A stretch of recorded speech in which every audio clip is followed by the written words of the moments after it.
Hello everyone, welcome to this little stream where we will be checking out Jai. That's the new programming language by Jonathan Blow, or new, it's been around for a while, but it's in closed beta, right? So not everyone has access to it. These days it's a bit easier to get into the closed beta, but yeah. So we're just gonna try the language out. I haven't written a line of this language. I have seen Jonathan write a bit code. Seen Jonathan Blow write a bit of code on some stream, and yeah, and I've followed it a bit. But I guess I was originally interested in this language. Then I found Odin because I saw the syntax similarities. That's usually people think they're very similar because of the syntax similarities, these two languages. But as far as I've heard, they're actually quite different when you look past the syntax. I think someone said that Odin is more of a C replacement and Jai is maybe more of a C++ replacement. I don't know how much truth there is to that, but the Jai there's more going on in Jai, it seems like. Anyways, let's not talk too much about those things. I have downloaded the beta and put it into my computer and all that. I have a little folder here. This is the Jai compiler folder here. There is the compiler in here. It's the exe is in here, and then we have some. I know a bit about the structure in here because people have been telling me. Hello Dengzo, Matei, Random Guy, and Vantadaga. Welcome. But yeah, I've looked a bit at this, just the structure. I know there's this how-to folder with example programs, like that's sort of good tutorial style documentation, I guess. There's some bigger examples in here. And then in modules, I think is sort of like standard library and, well, kind of utility libraries and bindings for popular libraries. You can see the arc3d here already and stuff. So let's try to do something. Oh, hello Jimmy. Thanks for buying my book. And by the way, before anyone is like, oh, are you dumping Odin and doing Jai? No, I'm just trying it out. It's good, to try out different languages. It's just interesting to try because the syntax is similar to Odin, and because Jonathan Blow has made it. I guess he made it because he wanted a language for making video games, which is interesting to me. So we'll see. Anyways, we have the compiler set up and running. Let's just try doing stuff. So I have the compiler here. Let's just make a hello world program or something. Let's go in here and we do like Jai stream or something like that, right? And then we will. Now the question is, how do I do this? I'm of course gonna program in Sublime Text. What else? I did download the Jai syntax highlight for this already, so that should be all good. Right, and we're gonna try to figure out how to compile the program. I know Jai likes to use itself as a build system or something like that, but yeah, we'll see. So I know a few things about it, but I don't know how to program in it really. Main.jai or something. Okay. And now I'm already lost. I'm like, okay. I think you define a procedure like this. I know in Odin you write proc. I know that in Jai you don't. So I think this is a procedure. And then I need to print something here. Let's just go and look in the. Let's hop into the Jai folder. Let's maybe pull in some stuff here just so we have it. So we can open how-to here and be like, okay, here's first. This is how you do a hello world, I guess. Okay, so here's how do you import things. Here basics gives a bunch of functionality, including the print function. Okay, so we will need that. So you can put up here import basic, and then there is gonna be an amazing amount of missing semicolons in this, because maybe it's not the biggest difference between the syntaxes of these languages, but the syntax of Odin and Jai is quite similar in at least in the basic sense, that you use the colon equals to define variables like this, but there are semicolons everywhere to end the line, sort of. So that's gonna be a lot of that, me missing that. So this is like I said, this is the how-to folder that comes with the compiler. So I'm just looking in here for like how to do stuff. Yeah. Let's see. So we imported basic. Now we can maybe do like print. Let's print hello in Jai. Like that. I think that should be a. And here you see this thing I said about in Odin you would type proc here, but you don't in Jai. Okay, let's try to somehow compile this. We can open the containing folder here and type cmd to get the command prompt in there. I know that I have the Jai compiler in my path. Do I just do Jai build main.jai or maybe? No. Okay. I need to go look at some stuff.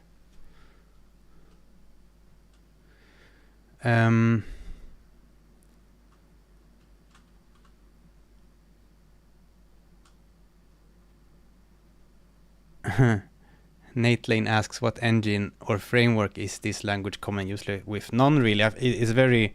I think Jonathan Blow is more of a sort of make your own engine. So, and I haven't seen any game engine pop up that uses this. So you have like, people make the games from scratch, sort of, a lot.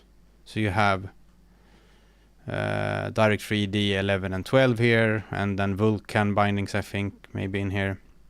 Yeah, you could use that for rendering.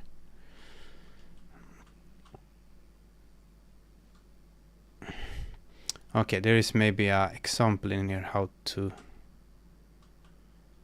build it.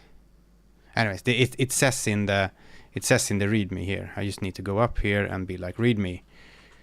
I think. Yeah. So here is some. Okay, you just write Jai. You don't write build.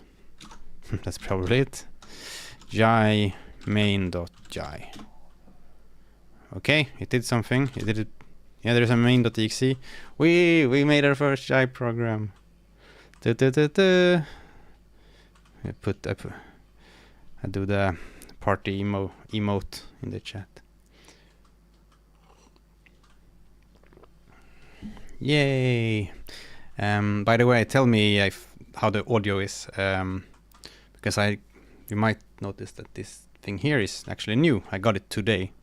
I set everything up, so it's much nicer microphone, but it might not be perfectly set up. Who knows? All good. Okay.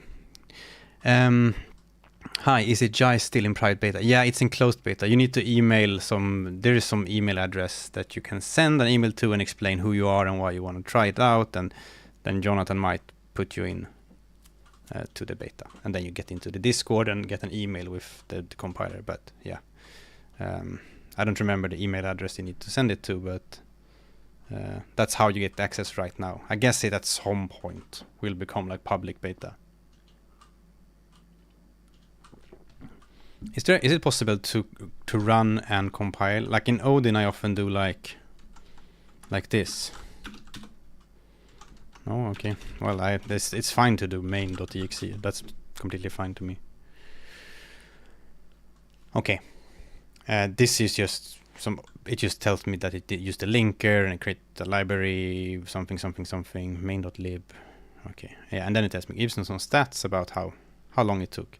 This uses LLVM. I know there's like an x64 backend that's supposedly faster. I don't know how to use that.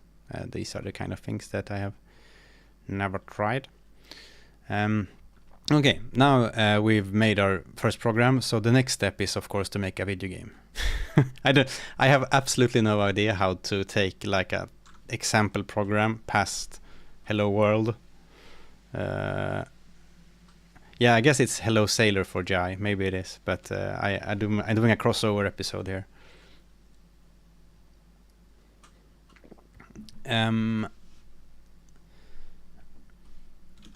Jai main plus autorun, okay. Like that.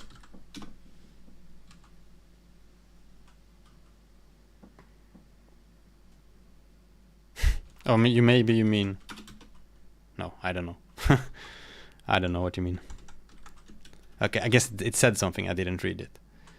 While building a...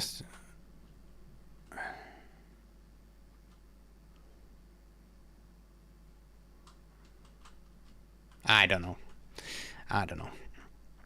Anyways, we will we will try and make a game instead. I think chat could maybe give me some inspiration of what game to... Maybe we can make a clone of a little video game. You know, people... I know John already made like Invaders. This is an Invaders example. Maybe I can show you that one. If you go into SDK, Jai examples, and into Invaders, Jai... Yeah, I already compiled this before, and so it looks like this. Oh, sorry, this might be loud. Sorry if it blew someone's ears out. I muted it. This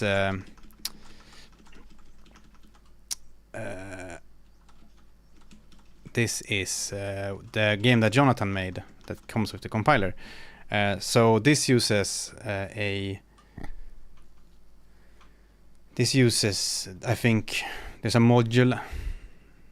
So I know more about this language than maybe I know there's a module called simp, which means simple maybe or something. That's used for rendering.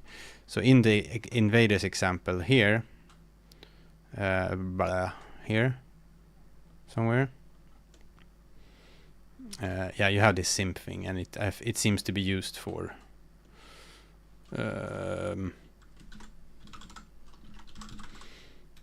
yeah, rendering and stuff.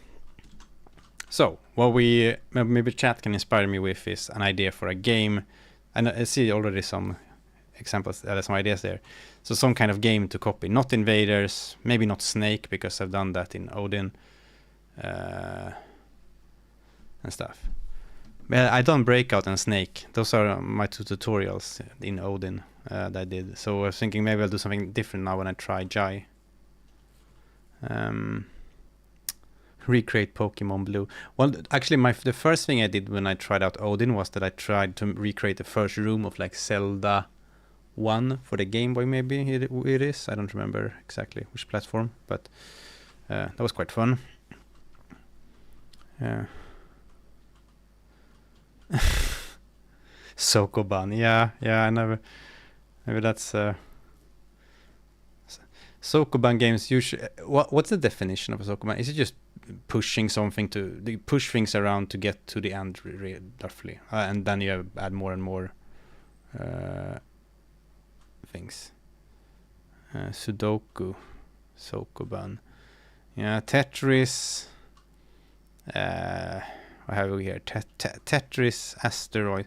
I've never really done an Asteroids game. Breakout, Snake, Chucky Egg. I don't know what Chucky Egg is. Sudoku is a bit too much of a menu game for me. I like something where maybe some kind of character you can control, like something more dynamic. Maybe Sokoban, but also it's a very, very John thing to do.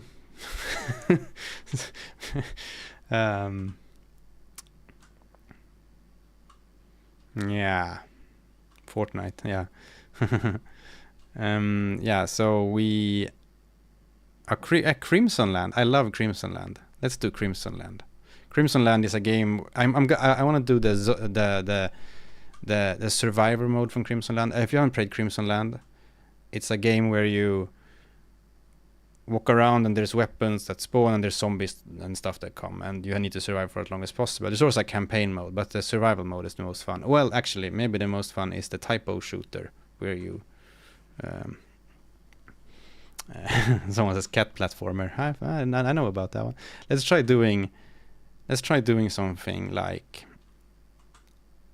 something a bit like what was it said?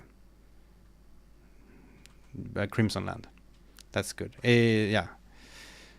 Not maybe a bit less unknown, but essentially top down. You go around, shoot things. So if you think of Hotline Miami, that view, but it's a more of a, you're just out in the empty outdoors and shooting things. It's more of a survival thing. Let's try. Hello, AKCSE. Okay, so we need to do those kind of rendering stuff. Let's check that simp thing out. Yeah, someone said that John has named things so that they're fun to say. So there's simp, and someone said something about get direct. Oh well.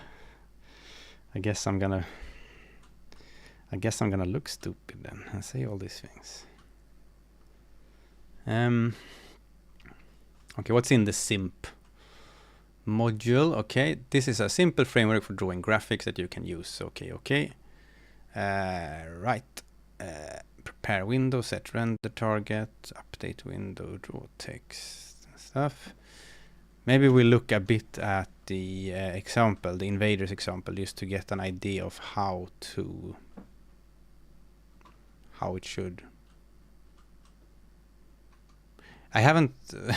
I'm gonna have to repeat. I haven't swapped to Jai. I'm just testing it, like you would test a new restaurant instead of the same pizza place every day, or something. But yeah, no, I'm just trying it out because it's funny because the reason I tried Odin at first many years ago was that I was interested in Jai, but it was closed beta, and then the syntax was a bit similar, but so I was like, okay, I can try that. A lot of modules have an example. Maybe that's better than looking at the. Yeah, I actually have no. There's absolutely nothing tempting me really with Jai. I'm not interested in the meta programming that much. It's just that it will probably be a bit different. So it will be interesting to see. And on top of that, well, maybe I'm a bit interested to see how they did the package system, because maybe that's the main thing that I sometimes have a bit of trouble with in Odin is the package system. I feel a bit hampered sometimes in how I organize code, but that's the only thing that kind of comes back to me sometimes with Odin. Let's see. Here's example. This is from the simp module. This is the example. So this one is probably more minimalistic. Create window. Is that a local? Multiple window. Render to texture. The issue with Odin's package system, I guess it's not a big issue. It's just that it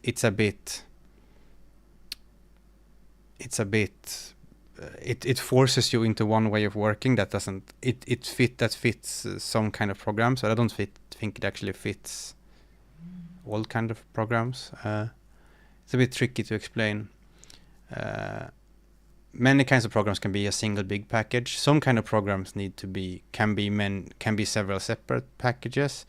But if you're making a program, for example, where you naturally need things to be split up into separate packages, such as you have modular plugin-based stuff, then things like you're forced to do separate packages because you want it to be modular and have like load packages like that, for example, which is what I was looking a bit at when I was doing my engine things that I was doing before.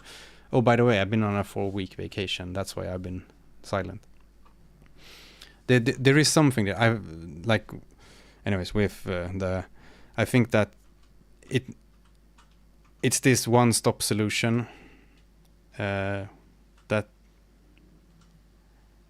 maybe it doesn't always fit everything, but for a video, like if you just want to make like a video game, like that's not a big, like if you're not looking to make a big engine, if you just want looking to make a video game, which is what I recommend, then you should just keep it usually as one package in Odin. But there are some corner cases, I think, where it gets a bit you're kind of forced to make several packages, but if the workflow isn't so nice, so then it gets annoying. That's my main thing, but I will explore that a bit more for my game engine stuff that I've been looking at. It might be fine, actually. We'll see. But I'm curious to see how it works in Jai. So anyways, we have this example here called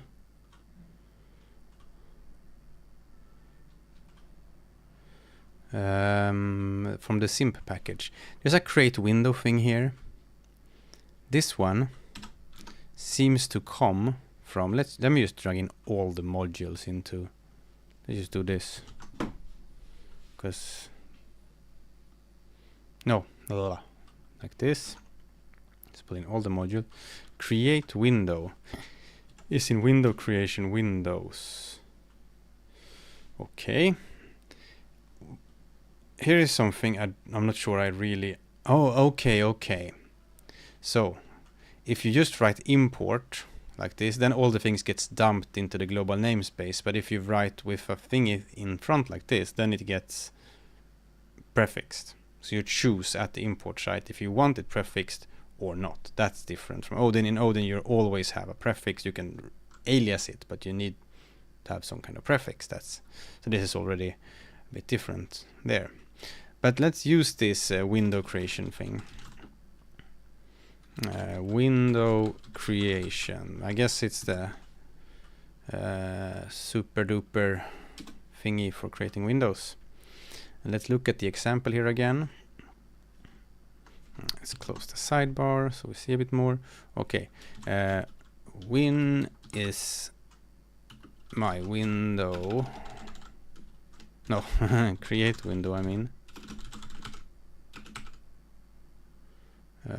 How did it know that? Oh, because it comes from the other file I've opened. I was like, I don't have any... Wait, what? I don't have a language server or anything. I think it's the Jai tools package that's doing something.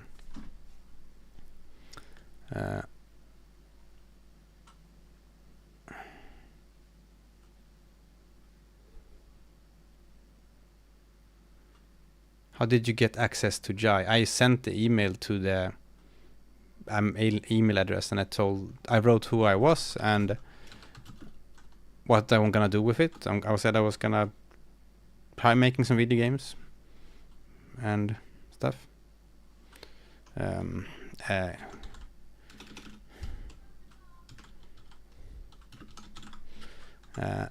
then I got in. I don't know. I think it said that this is ignored. Wanted MSAA is ignored on Windows. Okay, 0. I want to set up a build system on this one. Let me save this project. I want to press a key to run the game. I don't want to go to the... I'm done with going to the command prompt. How do I save the project? Now again. Here. No, project. Save project as. Okay, good.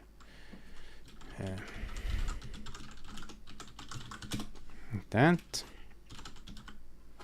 And then we need a build system. I'm just gonna look at one of my old Odin projects for how to do that, because I forgot. Maybe in here. Something like this. And then like that. Working their name is Jai stream, and then we say that the command should be jai.exe main.jai. Someone said you do plus, that's very Swedish of me, plus autorun, like that. remove that. Now we go into the tools, build systems, JStream, press F7, and anyone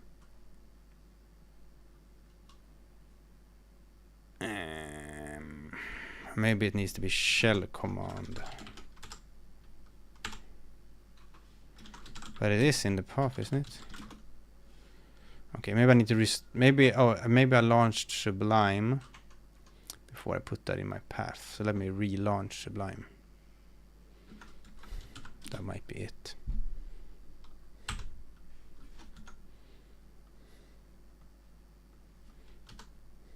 There we go.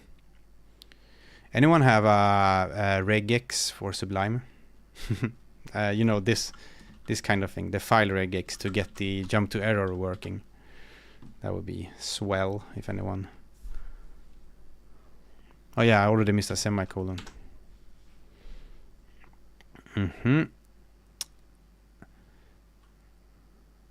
Okay.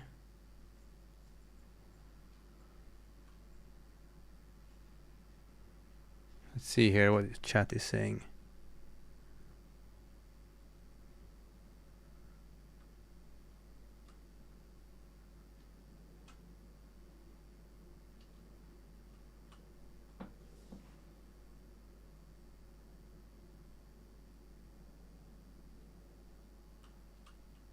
Oh, I got a from focus editor. Is that, oh, is it that just generated? Maybe the same regex will work. I don't think so.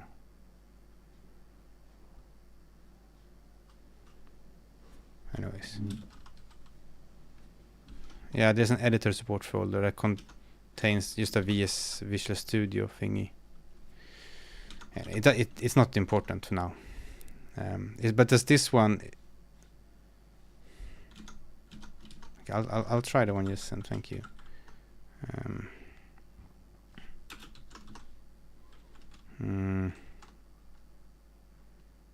Double backslash.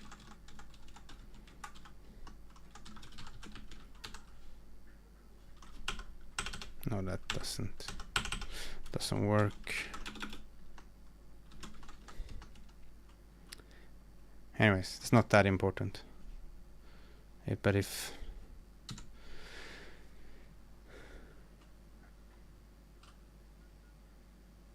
meta programming, I'm not very interested in meta programming. We'll see how that goes, because I think meta programming, the interesting part is code generation, as in,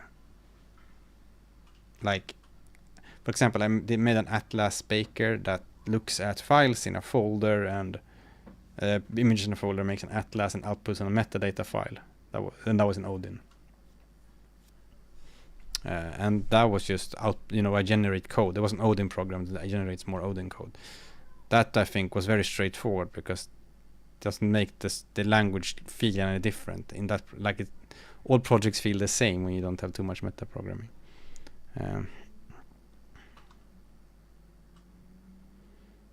Yeah, but I think for baking things and baking things, you can generate code and compile that code as part of your program. Let's see here. Yeah, this one looks kind of correct. The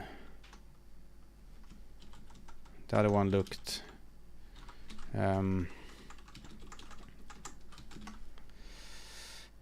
let's see. Wait, it's sad now because now it worked. Thank you. It just says error, but that's because it doesn't. How does it capture the rest of the error? This is not important, anyways.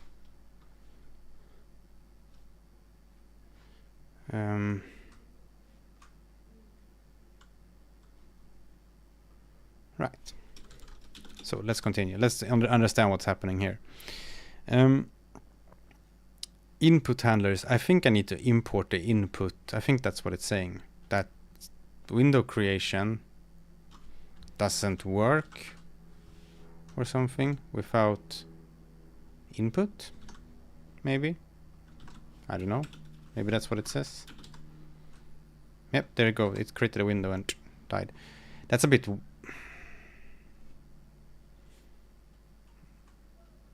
That's a bit weird that this package... I mean, if this package depends on that package, then maybe they should be the same package, right? Like, this is the... Because I understand that the input, window creation, and simp are all like for quickly getting up and running with making your little game or something. But then maybe then they should be like Jai simple game package. You know, like you have Raylib and STL and stuff like that. I don't know. That's just an observation. Maybe I'm completely wrong about this. Everything I say here is might be completely wrong. But I think that if two packages have a... If a package has a dependency... Well, of course one package can... I know. Doesn't really make sense. Of course one package can have a dependency on another one. But then that dependency should be within that package. If you need at the import side to import another package to make the other one work, then it's a bit like what's going on. But right. But that's just simp prepare window. Okay, what does that one do? My window.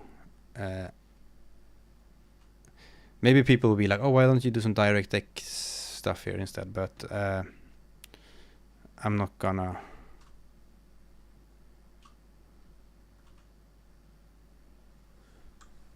do that. I don't know if I need this. I just want a nice loop here, like this. This is the same as in Odin. While not quit. No, it's not. I thought... Is this an iterator that iterates over... I think this is an iterator. Yeah, it says it here. I remember John doing this like this it thing. So you can iterate over a collection. Like that. While not... Okay, we can do quit. Sure. Quit is a bool. Does that work? With a semicolon. Yeah, there we go. There's a window that just runs forever. We need to kill it. What's it called? Main. Bam.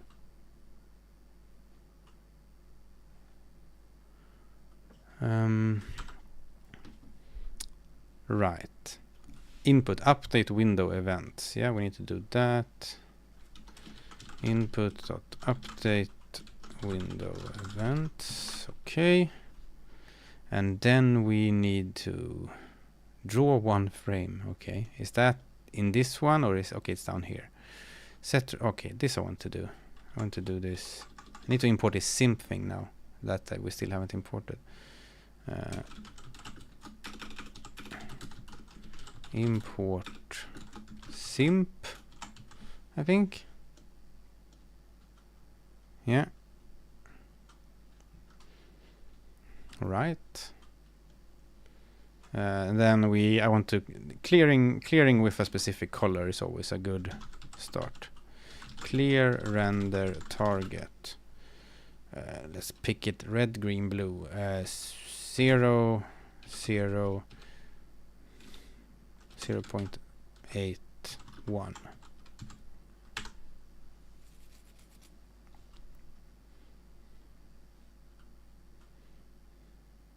Was that?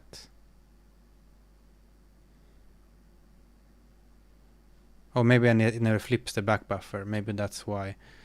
So there's this thing called a back buffer, which is that your game is drawing to one surface and then you flip to that one when you want to show it. That's so you can the computer can draw without, you know, showing a half-finished image.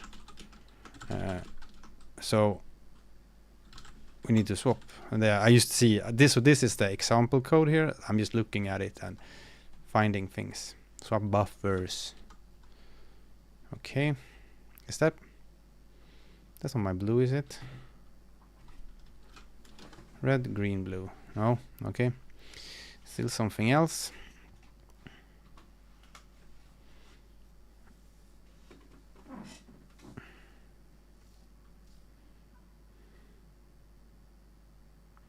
Jai tool seems to work well. Yeah, I guess it's...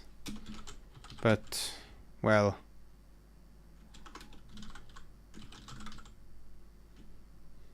I don't know. Maybe. I just wanted the syntax highlight, really. You did not set a render target. Aha. Is that a... Set shader for color, but... Left-handed. Okay, that's interesting. What does that do? Coordinate system. Sim coordinate system. Chords. Coordinate system equals chords. Update window. Blah, blah, blah. Okay. So, like I said, this simp thing is... It's just a way... it's just a simple library for drawing graphics that comes with that. It's sort of like there's no Rayleigh bindings. What I saw, there was some STL bindings, but this seems to be what people do to make simple games, or like you try the language out for some rendering.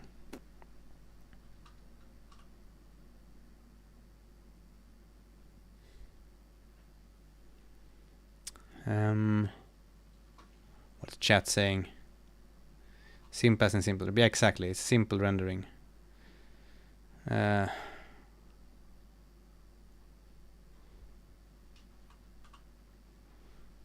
Right, so let's try setting the render target.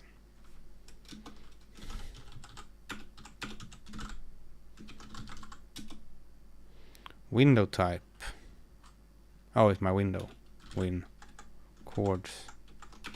Dot left hand. This is good. It has the same shorthand thingy as in Odin.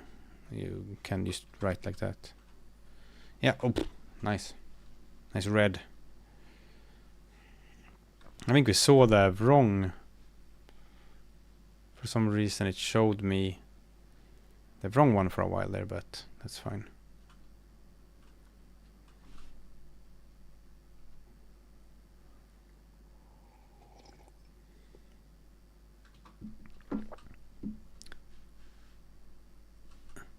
There are like dozens of Rayleigh bindings around GitHub. Okay. Well. Hello Giuseppe, thank you. Yeah, but it's we'll try this. Do something different in a different way, so it doesn't just become like, if I use Raylib now, it would sort of become like just translate in my head Odin to Jai and write Raylib code things. Well, okay. Now we need to load a picture, and I see here load texture from file image test.jpg here. What kind of image can we load here? Texture, file name, load bitmap. Okay, what does that mean? If it's Android, okay, it's STB image. So,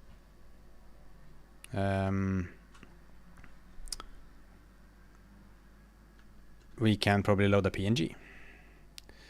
Let's do the only reasonable thing, and here's a cat. Meow. We draw something. Maybe it should be like, we're gonna go super low res here, 16 by 8. Or maybe it should be 16 by 16, so we have some room for our little something. Because this can be like a top-down game thingy. So we need a little top-down person to walk around with. What kind of color scheme should we have? Simple, basic, solarized. I'm just gonna pick a palette here just to have something to go with. AAP64. CGA. It's the best.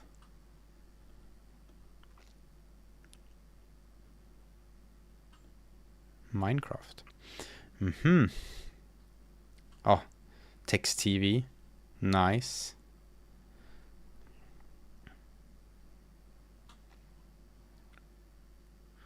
Jonathan still reads the beta emails as in he still puts you into the beta if you email him. Yes, I don't know if he will read every email, but if you email that email address, then he will look at it probably.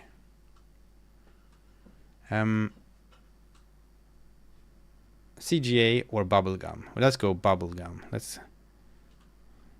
No, I don't want to open any folder. I just want to open load bubblegum. Okay, we're gonna have this person in a nice, not green, because the ground might be green. I'm gonna reserve that color for the ground. As you can see, I always do the most important things first. I don't draw just a box. That would be boring. Ugh. Okay, so imagine that this is a little person from above, like that. We're gonna save this.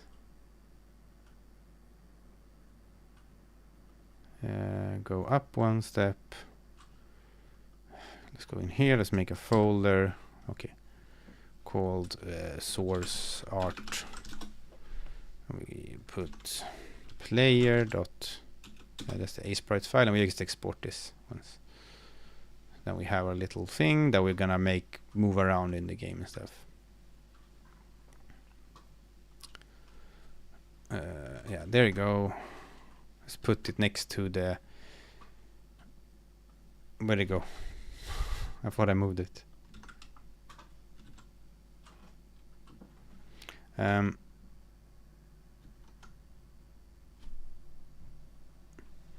I don't know if you need much to show to warrant a beta. I think you can just say, "Hi, I like doing things. I'm interested in this stuff." I don't remember what I said. I think I said I made a game. I mean, sure, I made a game and I wrote a book about the programming language. But I think people in the Discord I've seen got in with way less experience than that. So just try emailing him if you want to try.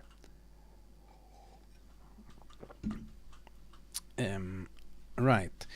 Image test. What's that then? Image test is a simp.texture.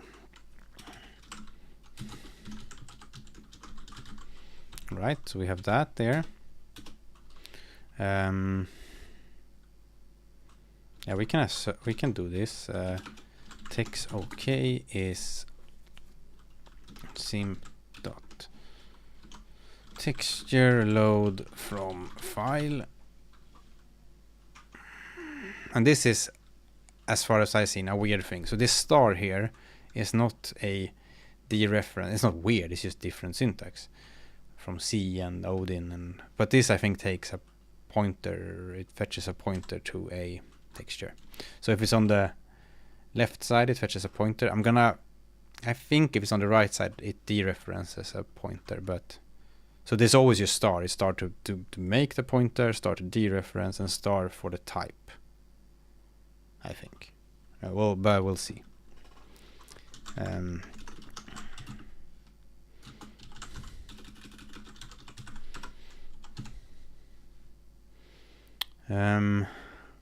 Update window events, good. Draw one frame. I don't care about that, to split them up into separate things. Immediate quad. Well, let's draw some text. Here is set shader for images. Okay, it has. I guess this thing has some built-in. Okay, deref is pointer dot star. Chat says, thank you. Interesting. Shader set for images. I guess it has some shaders built in, so you kind of do like that.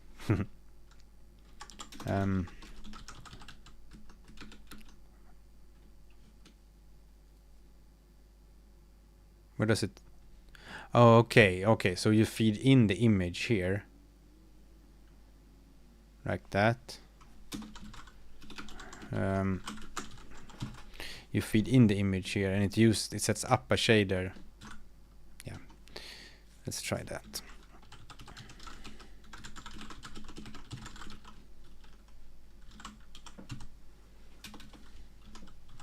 What options do you have here? Immediate begin. Okay. Here's the set shader call. That one does. Yeah, this is just OpenGL. Blah blah blah blah blah. Like that. It seems to be able to. I guess this, if you have a big atlas, you could batch things here, maybe.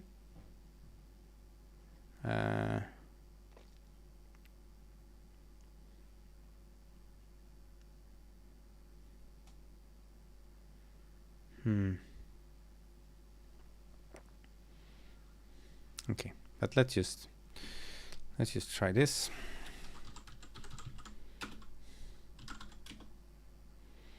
So you begin like that, and then you do sim.immediate flush. Quad. Okay, then you need to put it somewhere on the screen. This is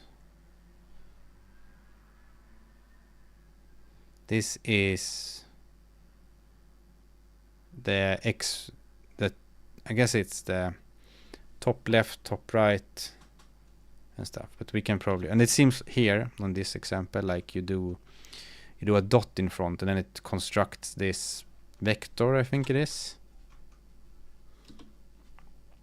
Wait. Yes, so if you want to construct a vector inline like that, then you just do dot like that. That's fine. Reasonable. This is a reasonable syntax. So we can do 0, 0. I'm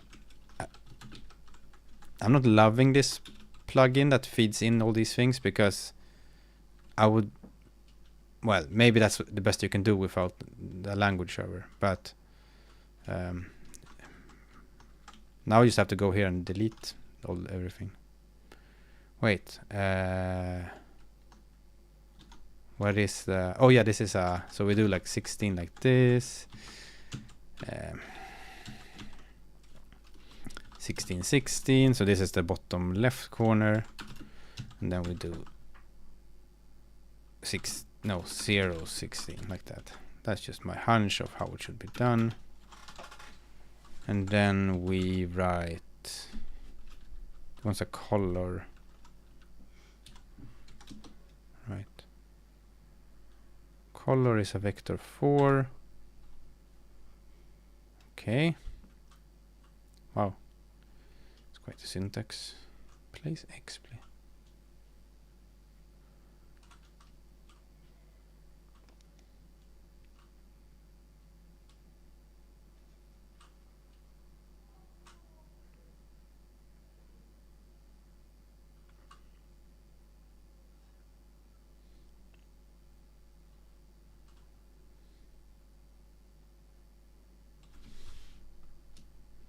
Okay, so that's how it converts. I was guessing this is how it converts, just because this one just says, wait, oh, there's a default argument here, is there? All right, okay, so I don't even need to specify it, whatever. I was just confused. Here's a guy. Okay, we're gonna have to stop having red background. Wait a minute. We need to do this properly. We need to take the green color of the ground. We need to pick it. We need to take the vec4 here. Copy it back. Let's close that. Put it here. Remove the F's. Wow. Okay, maybe we won't have that color. Maybe we will have something nicer.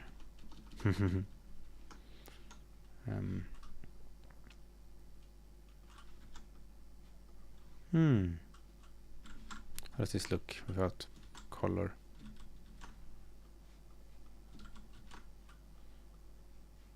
I'm always thinking of colorblind people.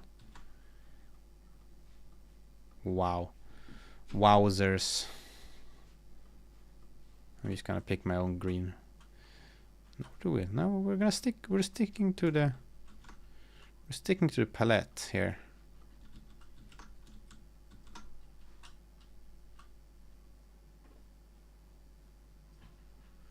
Maybe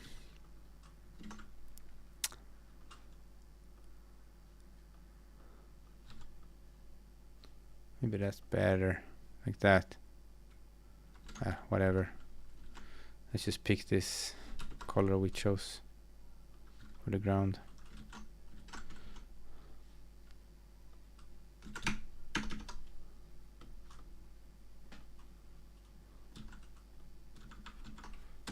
Anyways, so we have that.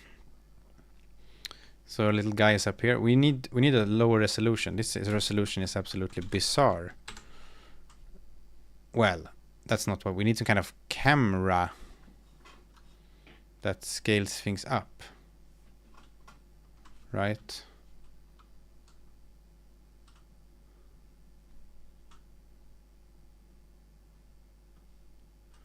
So I would like this to get scaled up somehow. Here it seems to be done with some window height, blah blah blah. That's not the best thing ever. Is that how you do it?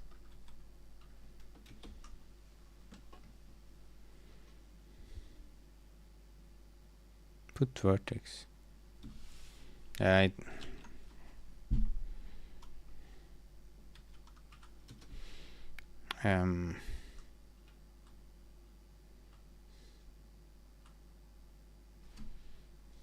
that's not even the correct one.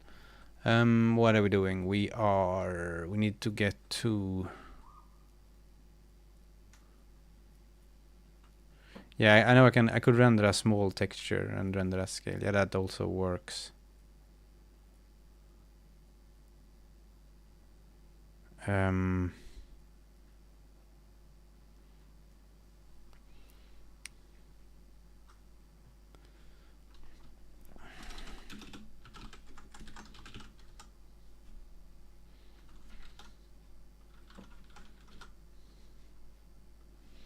Let me yeah,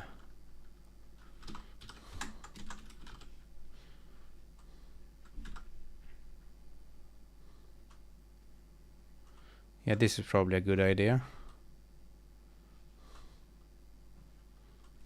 I was noticing that the DPI scaling was a bit weird, as in my window got very big. Windows is very bad at thread switching by default unless you do this. Sad. Oh well.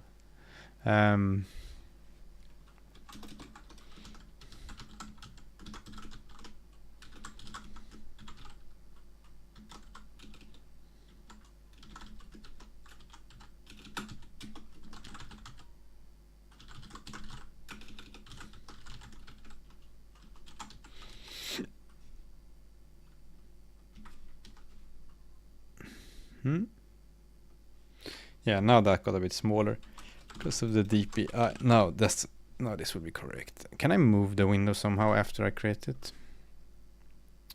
So I have create window here, right? Window name. Maybe there is more here. Window. Okay, window X, window Y. So there is like, there are more things here. Just doesn't see it. No, is there? Window name, window X. Oh yeah. So okay, now I get it. The old one here used a default argument here. So you just put here like 100 like that. Yeah, you see. Now it moved out here. Good.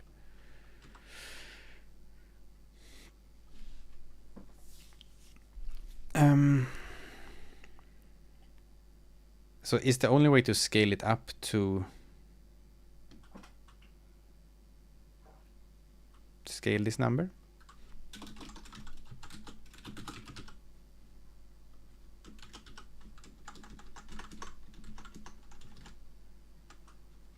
Have you gone through the how-tos? Nope. I'm just looking at example code and winging it.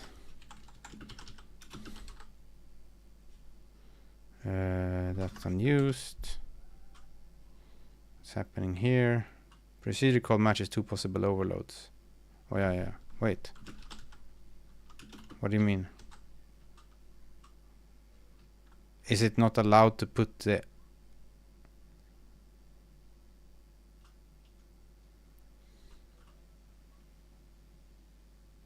Like...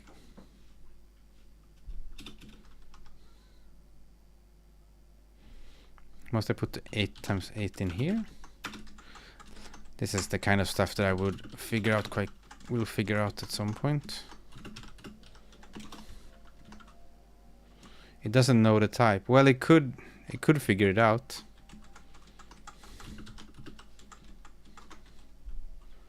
There it is. With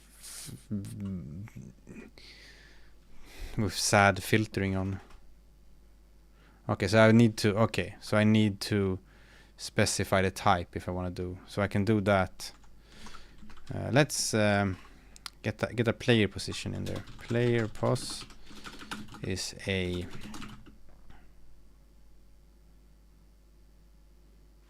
doesn't want spooky. Yeah, no, Sublime is I just need to fix the I made my own. Oh, someone sent me a file regex. It just doesn't capture the rest of the error. I'm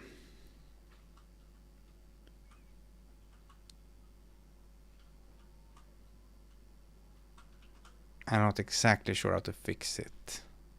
I can fix it, because what chat meant is that it uses error. I can at least get this stuff. I think it's similar to how I do it in my Odin projects. Let's see.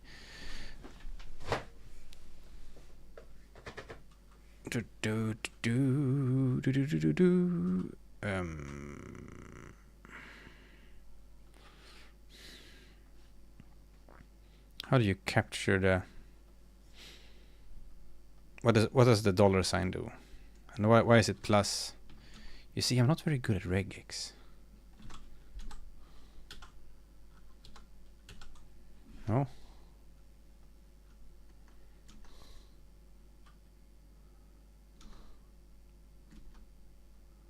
Aha, I think it just... Yeah, I think I know what it's doing. It's just capturing this stuff and then skips the rest. I think I need to do like this, maybe.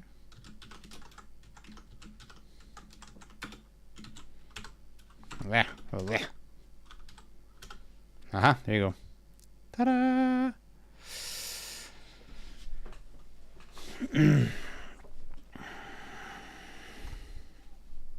Yeah, but it was because it was this thing here was sort of, it was matching into there, the stuff they wanted to show. So that's why I needed to just eat more characters there.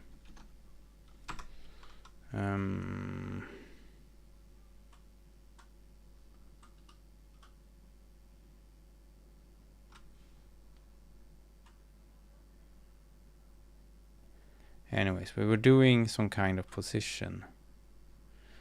This vector 2 stuff, where does that come from? What is a vector 2?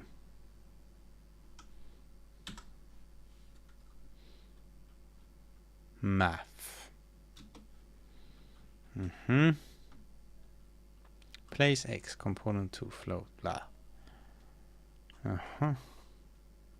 I haven't really understood the... I know it's something about...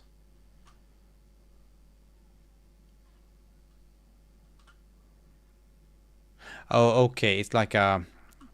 I get it, I think. It's like an explicit kind of...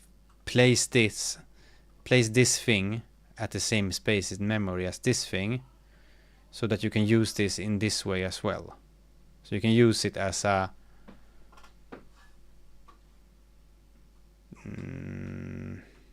array of floats or something like that. That makes sense. What are we doing? We are, yeah, I was wondering about that as vector stuff. So should I import math maybe? Let's do that. Let's try. Import math. And then we do like this. Vector 2. And we say 40, 40 or something. We put in some more semicolons because that's important. And then we use that here instead. And let's see now. Player pos plus that is what I mean, like scale. I think that you do constants this way as well, I think. Times scale player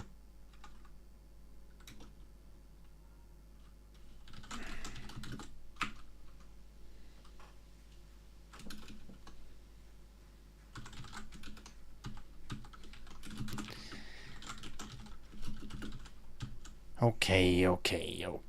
I just made a player post scaled variable there. PPS plus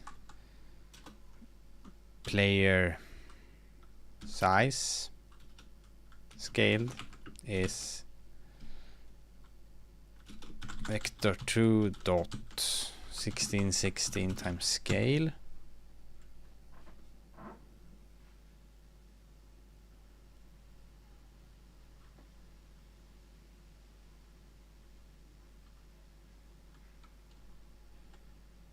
Hello. Player size scale. Okay. PSS dot. Can I do like? It's just a kind of swizzling. Maybe this is time for how to. Wait. Where is SDK? Jai. How to? Did I have that one or put it in? No.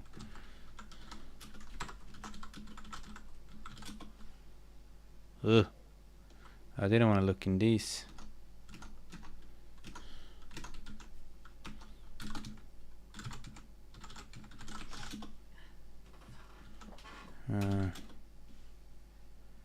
How can I?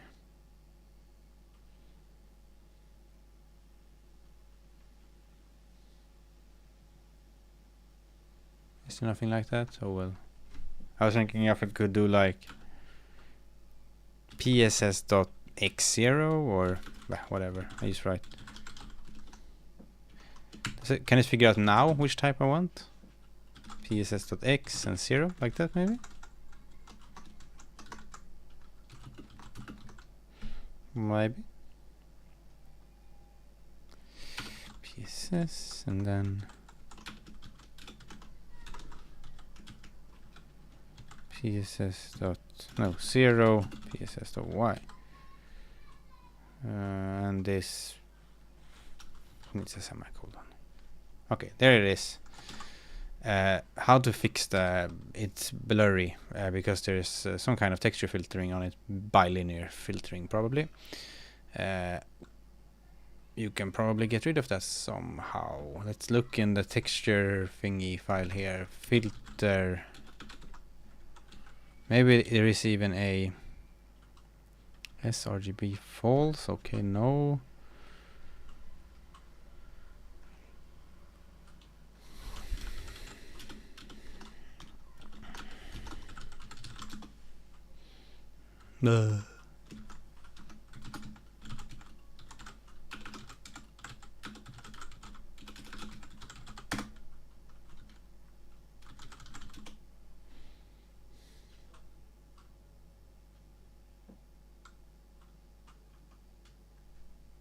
This sounds good. Draw generated quads. No.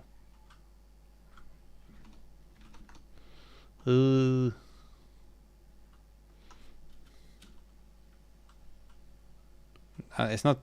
Shouldn't be turning off MIP maps because MIP maps is just so it generate smaller and smaller images for drawings when it's scaled down.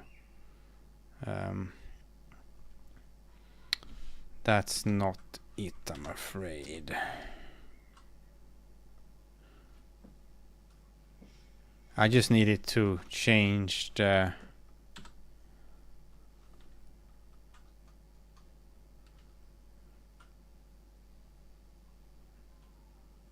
back and realloc texture, blah blah blah blah blah. I mean, I can of course make a proper pixel art game in a tiny resolution and scale the render target up. But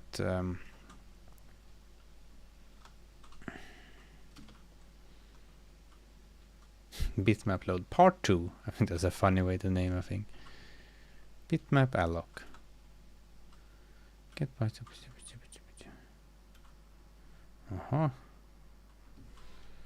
Oh well, I just have this feeling that there is nothing like that. I guess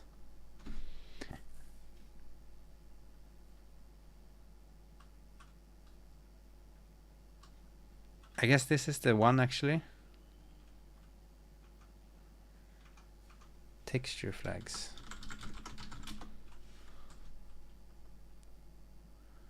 Cube render target. Multi-sample, no skip display target buffer.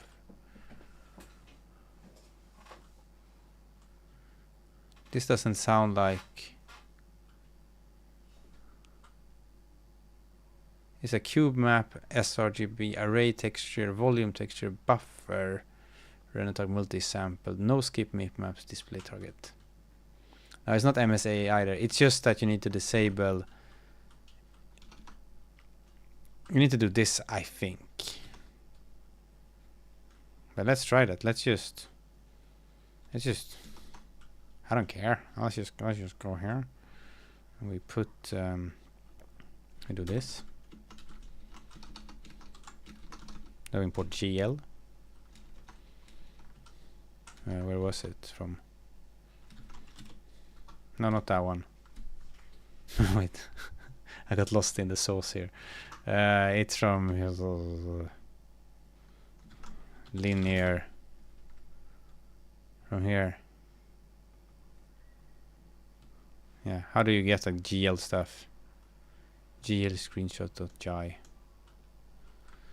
Oh, I'm inside GL.jai. Sim backend GL.jai.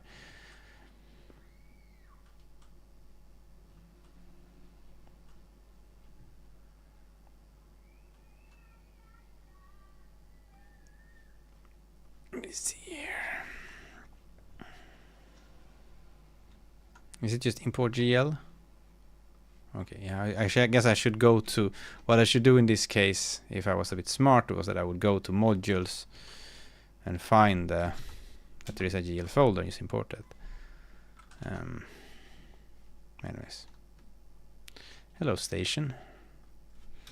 Import GL.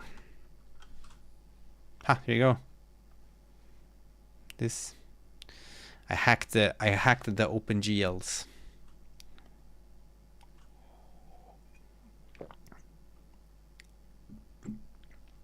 Right. Now we need to move this guy around. This is, as you can see, going swell.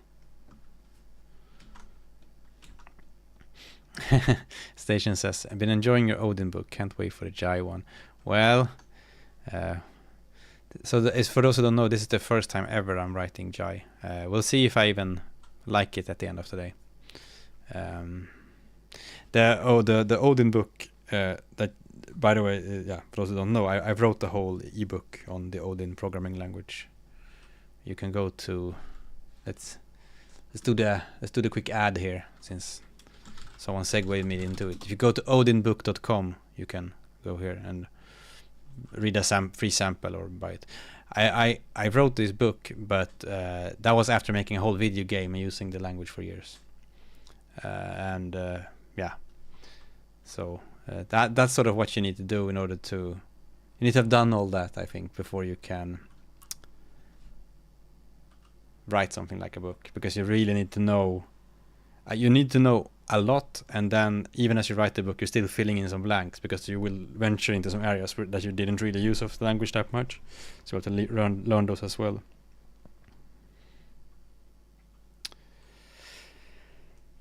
Anyways.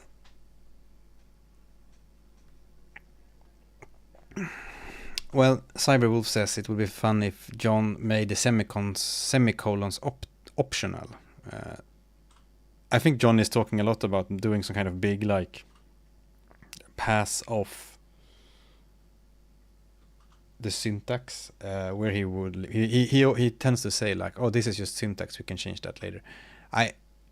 We'll see if about that. The semicolons is maybe the one syntax thing that's easy to change late. He seems to think that he can change big things in the syntax late, but I think syntax, not always, but sometimes informs, a bit of how the language works. Like, sometimes there are subtle things in the syntax.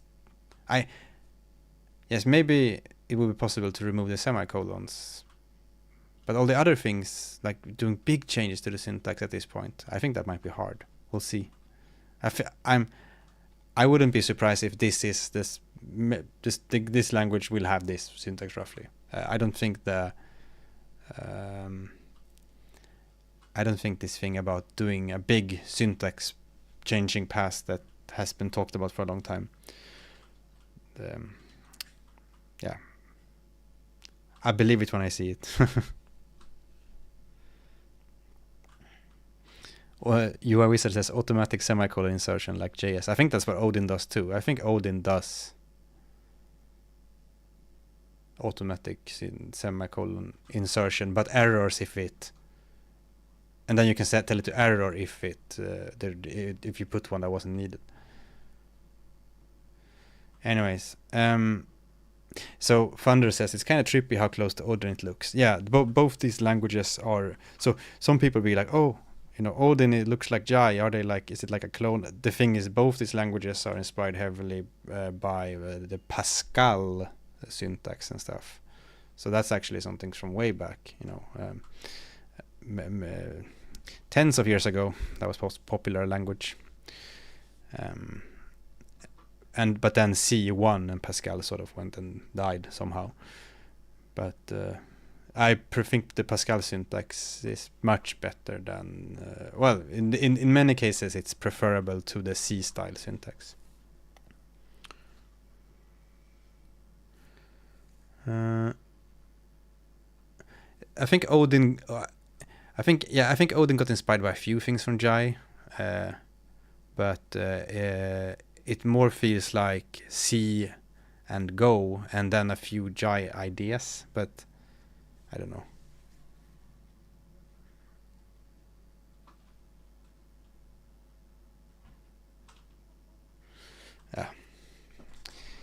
Let's move the player around. We will do that by going to this example again, and I saw that there was events, 4 input events this frame. So now we'll do a loop here, and this is the kind of funny what I would call like an implicit iterator loop. So this will loop over this thing, which is a list, I think. Yeah, exactly. I think this is a dynamic array with a dot there. I'm not completely sure, but and it will do a loop where it becomes an iterator variable thingy. So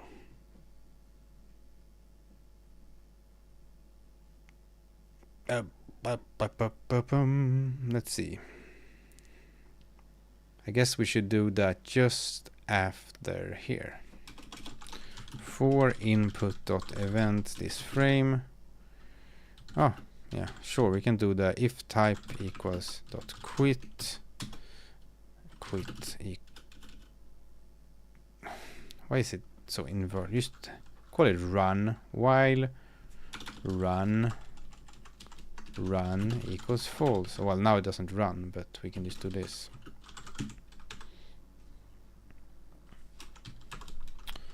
Hello from the future. Does that work? I think that's, yeah. Well, the quit button did work, by the way.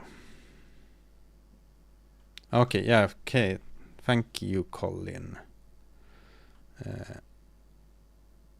You can use Jai-x64, and that one is slightly faster. I mean, it's not like this is slow, but at this point.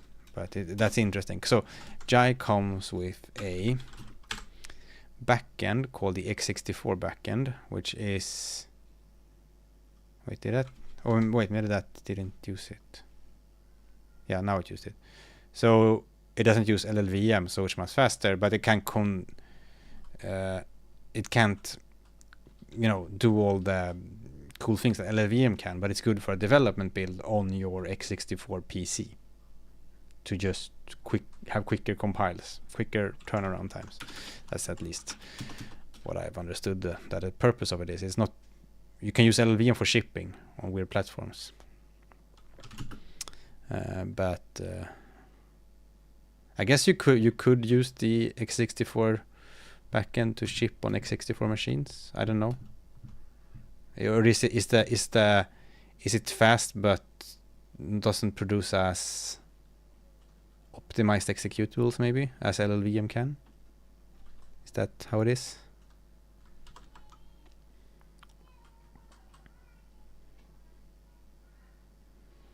Right. Anyways, so here is a funny syntax of Jai. If it.type equals, so this is like a switch, kind of.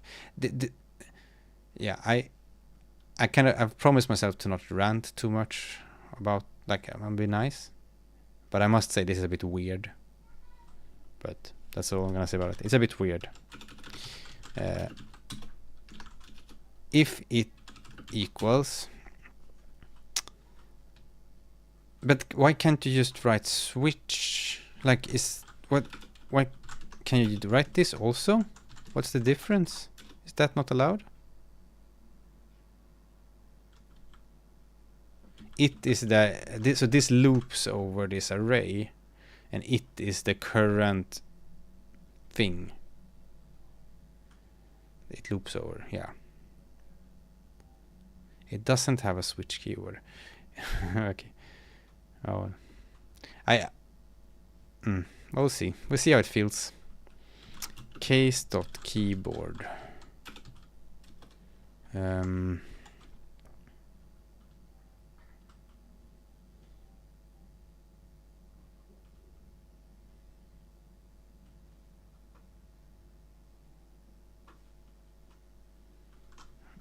If it.key pressed and then it.key code equals .a, so I'm gonna go to the left, then we say player pos.y no .x minus equals, do we have some kind of you know, delta time thing maybe going on? Sleep milliseconds. Yeah, maybe we should do a tiny sleep at the end of the frame. Just one.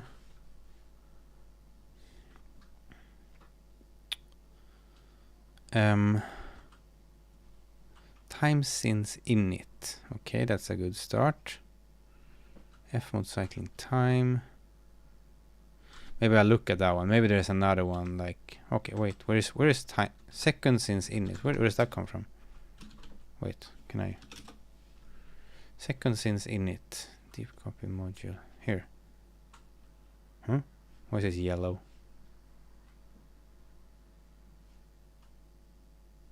What's happening here?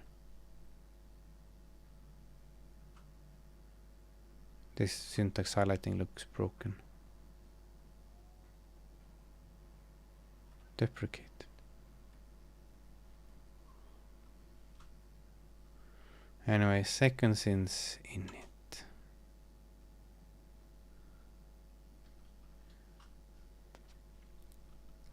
Oh well, whatever. I'll just make my own delta time.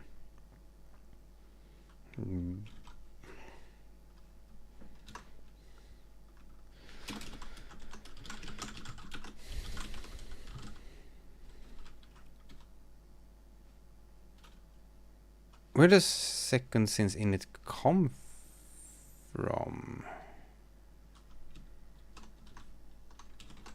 Wait a minute. Where does it come from?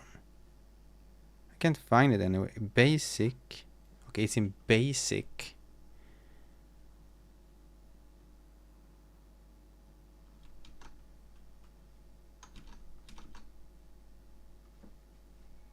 Okay, yeah, okay. So, okay. It's in basic. Interesting that these things... It's very interesting that these things are spread across these different things. They all feel like things I would use to create. Yeah, they're a bit everywhere. It's a bit interesting. Prev time. So now we should be able to maybe do like this. DT. Do like this. Cur time is seconds since init. Bam. DT is cur time minus prev time. Prev time equals cur time. I don't know if there is some kind of magical thing to do this, but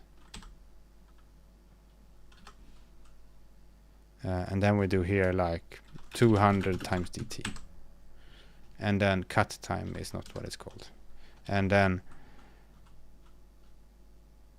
key A. No. Why not? Okay, wait. Key code. Key code.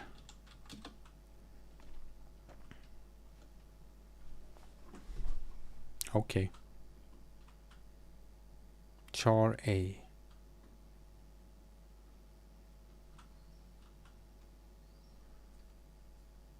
Chat says I should do hashtag char A.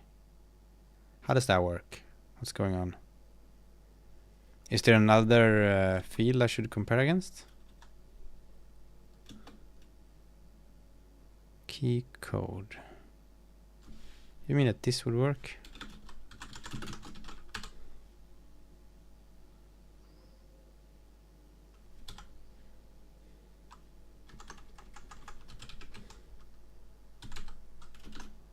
What is it saying?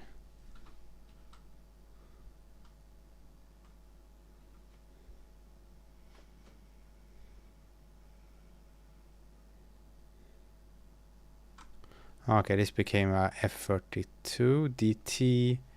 Well, I don't need that to be a... Is that I do? Is it...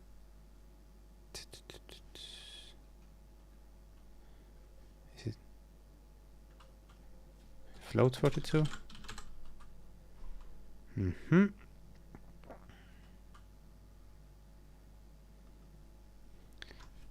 What is vector? It is float. What does float mean? Is that a float 42?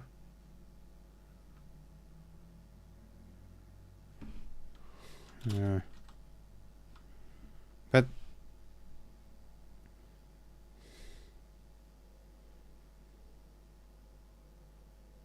shouldn't this now be of type float and this is of type float?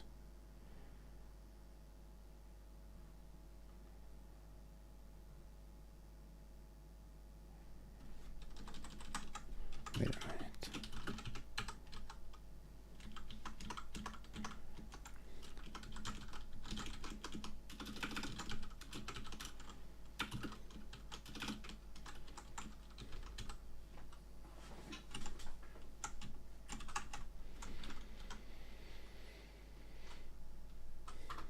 Yeah, there's lots of... There's this whole... So you can go into the Jai here and the Jai folder, and there's a how-to folder here with lots of things, how to do things.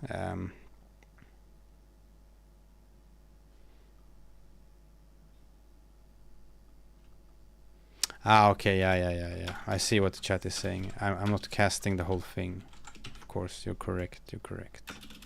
So this now should work. Otherwise I'll jump out the window. Okay, it did. Right. And now we can use A to run away. Amazing. It ran off.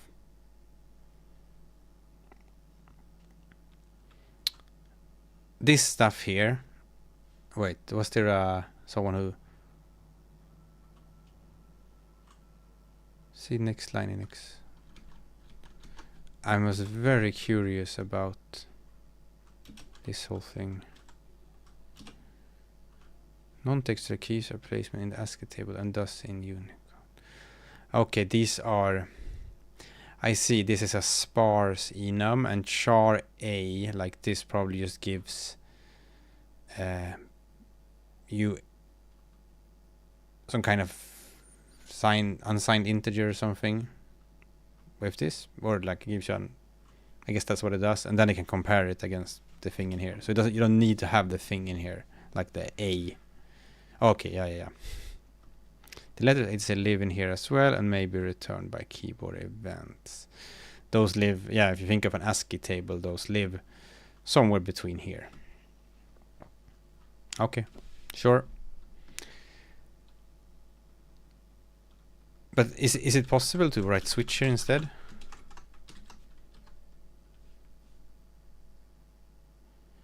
Error, unable to parse and this looks like C-style declaration, 2 identifiers in a row, maybe it's a mistake. Try it switch. Yeah, I don't know. I just thought that syntax looked so weird that I wanted to.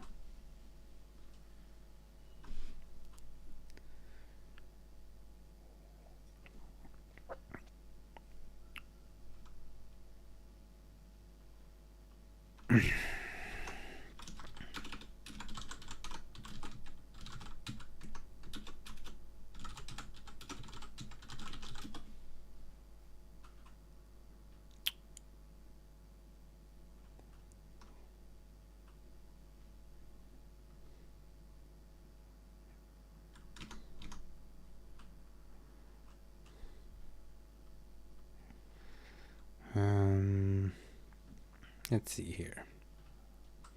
String structs, arrays, booleans, number types, enums, maybe.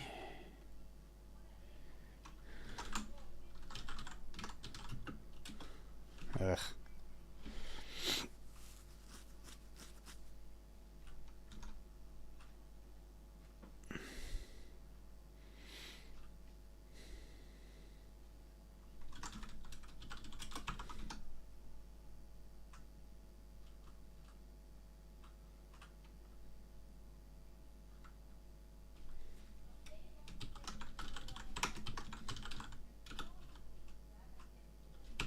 Blech.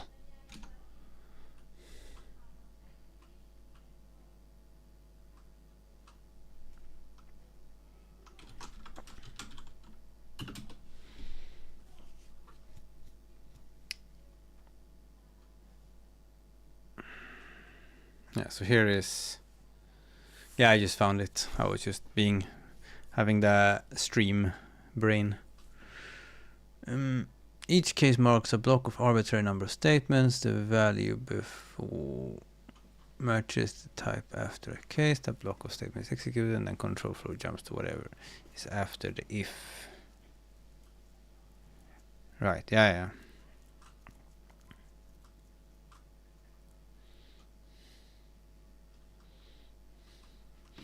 This form of if statement is analogous to the switch statement from C and C++, but with the important differences. Firstly, the aforementioned ability to declare variables into local scopes.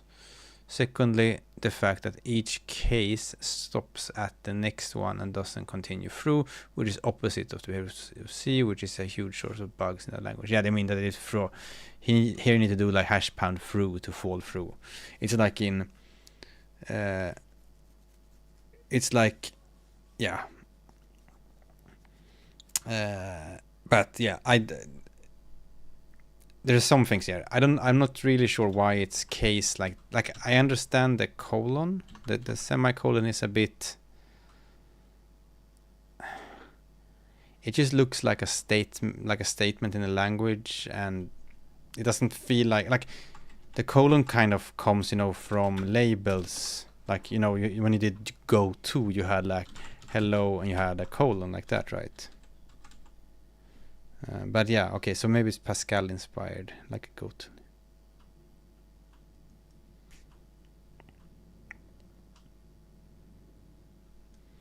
Yeah. It's a bit weird.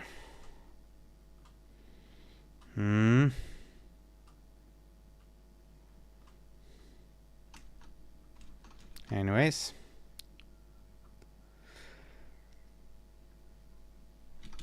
Right. Hello, channel. But yeah, I'm trying to not be too negative, because also it's easy to be negative when you don't know the thing, because there might be very good things that you haven't realized yet.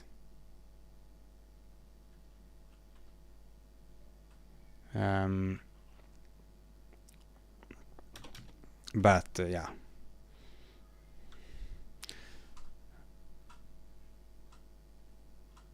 Someone says this is a big it makes refactoring and if else to a switch very easy.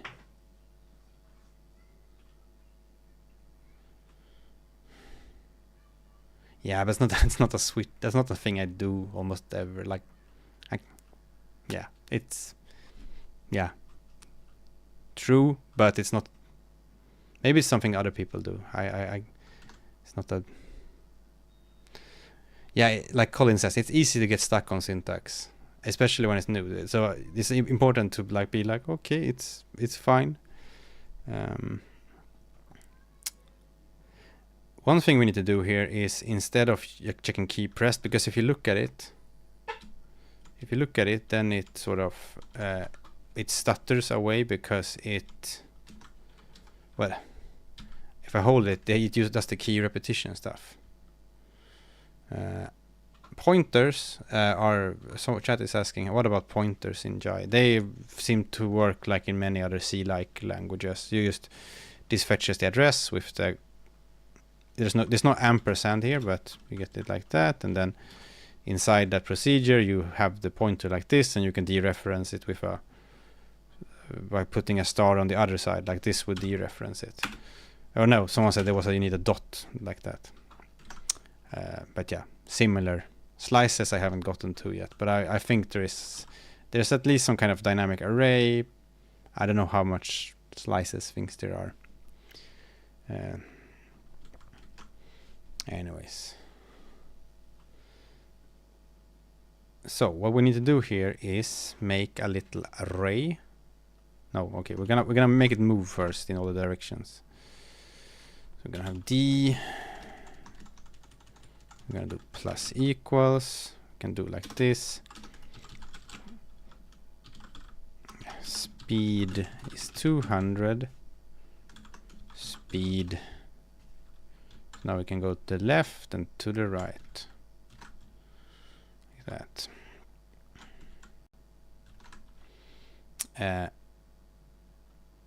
And then we can add the same for going up and down.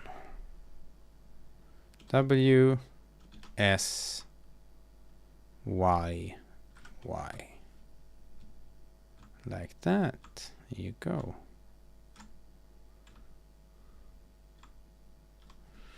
But yeah, the key repetition thing sucks, but that's not a big deal. That's reasonable, because it's an event on the window. It's not a. You need to check if it went down and check if it's still held, and then you. So you need to wrap this up in your own little thing. Maybe there is something in the input to be like. But no, I don't. I think there isn't. Let's see here. Get events this frame. Get Windows resizes. Whatever. I will make a little input.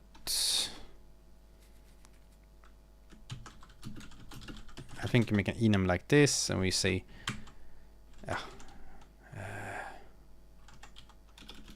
up, down, left, right, like that. Cut right. Oh, and I think this is Odin. I think you do like this. If I'm not wrong, you put a semicolon instead of a comma at the end.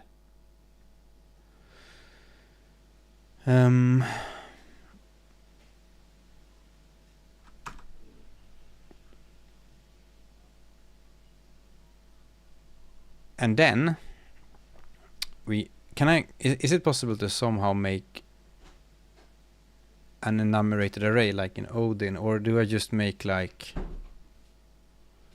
I mean, I can do this like num button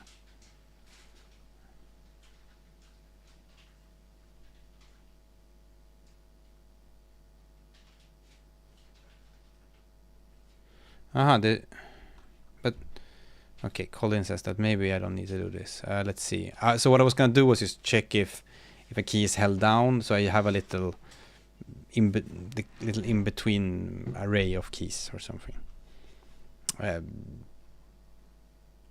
Key call event key press type. Okay, type event type keyboard. Okay, of course that's is the that if it dot key pressed type is key pressed case. Wait.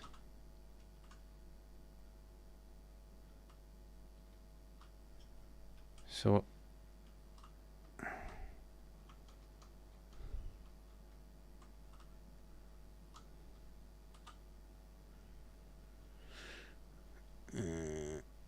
key down. No, but it makes sense if this doesn't exist to me. Kashi says, you're alive. Yeah.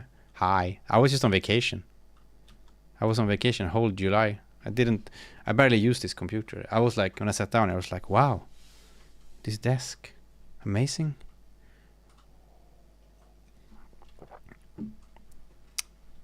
Key current state, non-down start then. Okay. Key current state.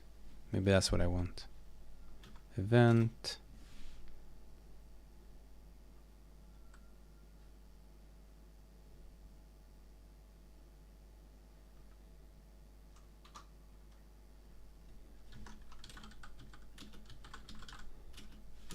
Input button states. Oh, wait a minute. What's this? What's this? Input per frame event and flag update. What's this?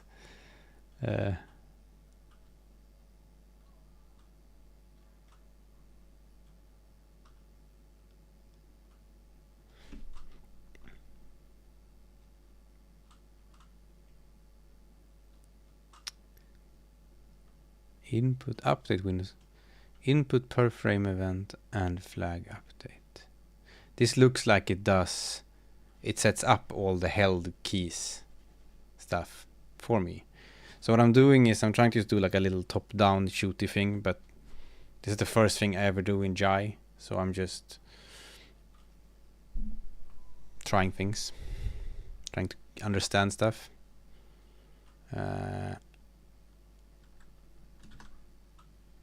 But where is update window events then? Oh, no, not in there.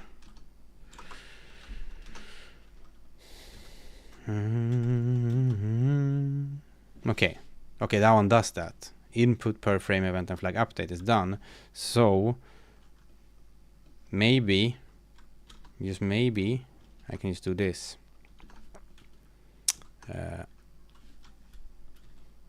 Maybe I can just, what's it called? Input button states. If input button states char a equals, what is it?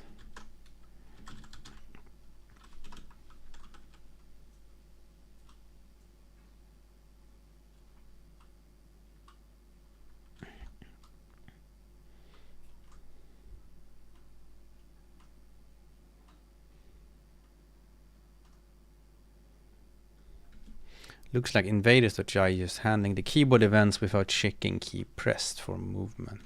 Yeah, maybe I should look at that. Do.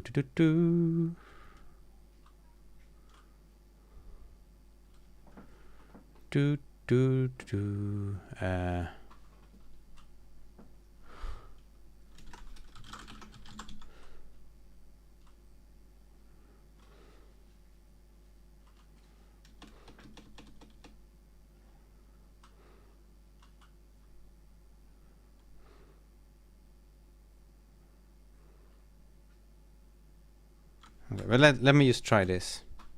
This is the latest version of Jai. It's like a week old maybe or something. Let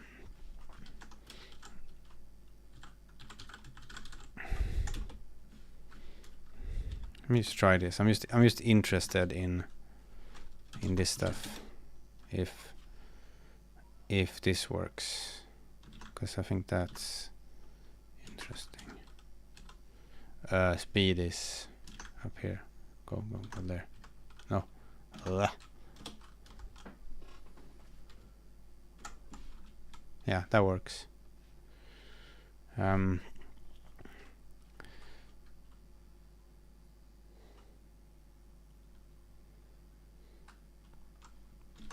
let's do this. DWS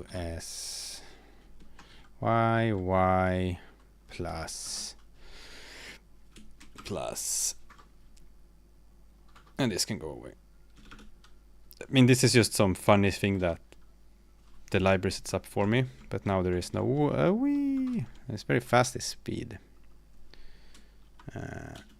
60 maybe. Ooh, stuttering a bit. Well, there is no it.keyDown because this is like a window event. So the window events are like down and up and stuff.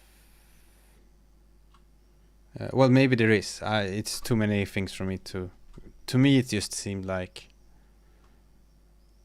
usually window events you have to put one layer on top of it, right? To handle things, like to know if things are down. But this is automatically created, maintain this array here by update events. I saw some weird stuttering there, but that's probably just because my time step is a bit funny. Maybe as a 1 millisecond. I don't know. It stutters like hell, but that's a later problem. Let's try rotating the quad maybe.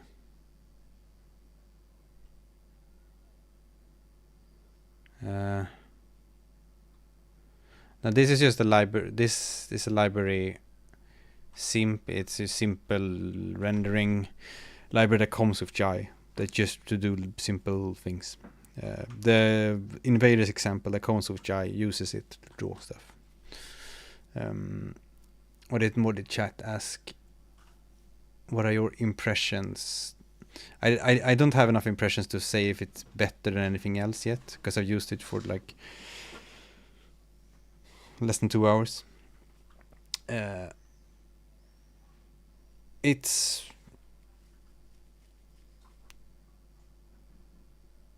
yeah, I'm trying to not get too hung up on some syntax things. We'll see about those things. There are things that I don't. There are things that I immediately be like, why is it like that? So everything is not super smooth sailing, but we'll see. Now the question is, can maybe I'll do this stuttering. I need to. I wonder why it slows down like that. It looks like it sometimes does 2 frames and sometimes does 1 frame.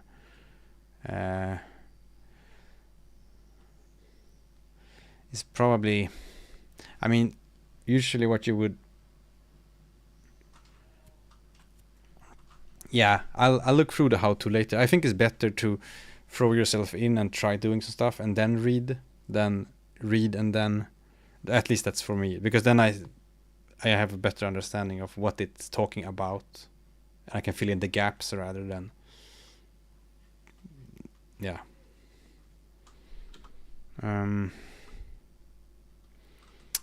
anyways, that weird stuttering, maybe it's because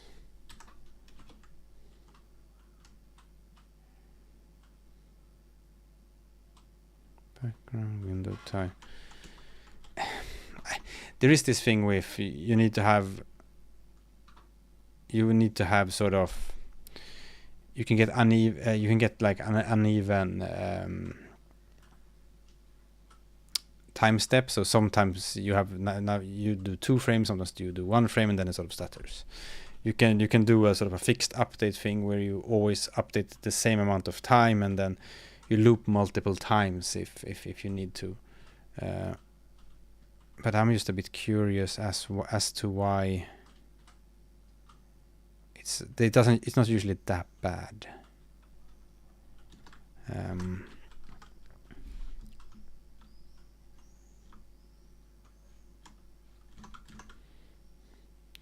One thing I'm also thinking about is, what's the frame rate of this thing? Is it running in like, is this with VSync on? Is there a, I guess I could do like this render doc. Is that the best way to, I need to check the frame rate of it. I don't know. Projects. Where is it? Jai stream there. Yeah, so this is nice, 16 ms. Good. If I'd remove this thing, I will assume it's still, because it's actually, it does that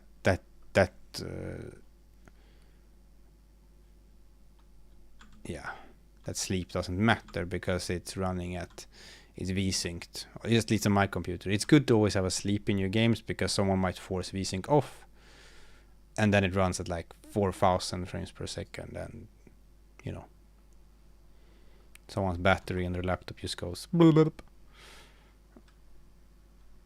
But anyways, well, you can have sleep, or you can have some kind of target frame rate,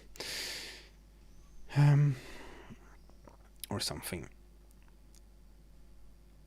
Let's try to rotate the thingy, or maybe, no, let's just try shooting towards the cursor. So I click and it spawns some kind of thing, and it flies away. This I don't need anymore, this key stuff.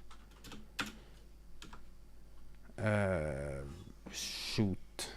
Someone asked, since I was taking such small sips, if there's something else than tea. No, it's just tea. It's green tea. It's just that it's running out, so I'm savoring it. I said and chugged it. I got a mocha pot the other day, so I can make this nice strong mocha coffee. I don't have an espresso machine at home, but I got it to work quite like I want it now. It's very nice. I made both like strong, like it's not espresso, but the strength is halfway there maybe. And then I did like an Americano kind of style with some hot water in, nice. And I made a milk drink, also good.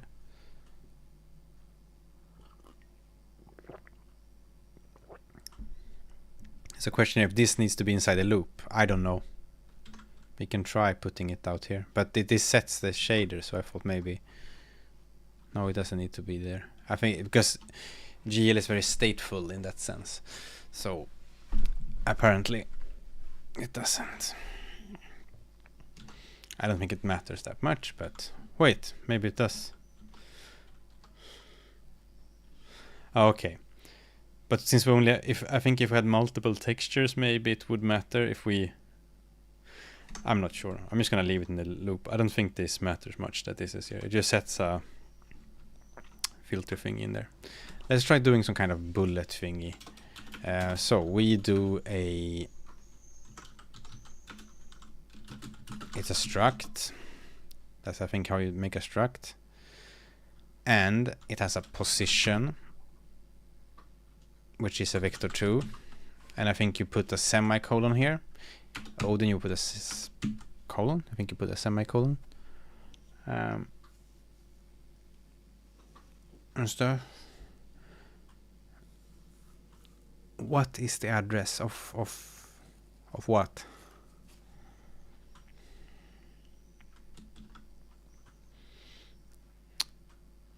So we have position there.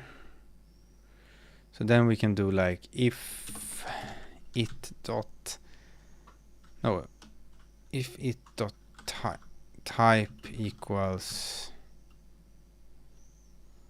keyboard. Doing this again.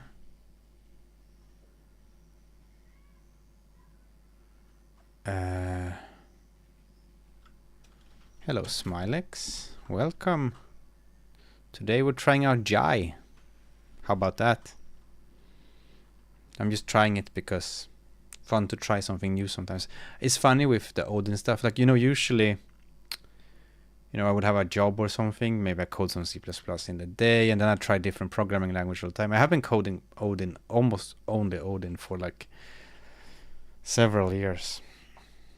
So fun to try something else. Although I'm getting a bit tired of, like, even this is like, I'm like, yeah, but I just want to, now I just want to make the bullet thingy, and I know how to do it in Odin with some Raylib or something.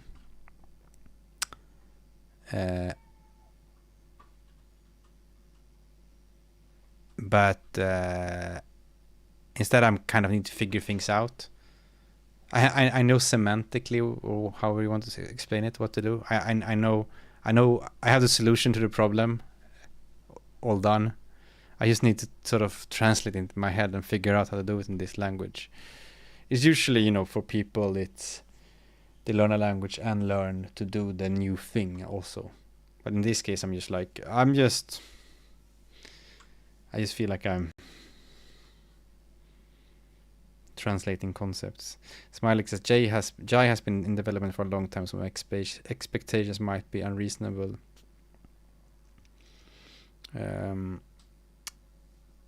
Yeah, it's been in development for a long time. I think,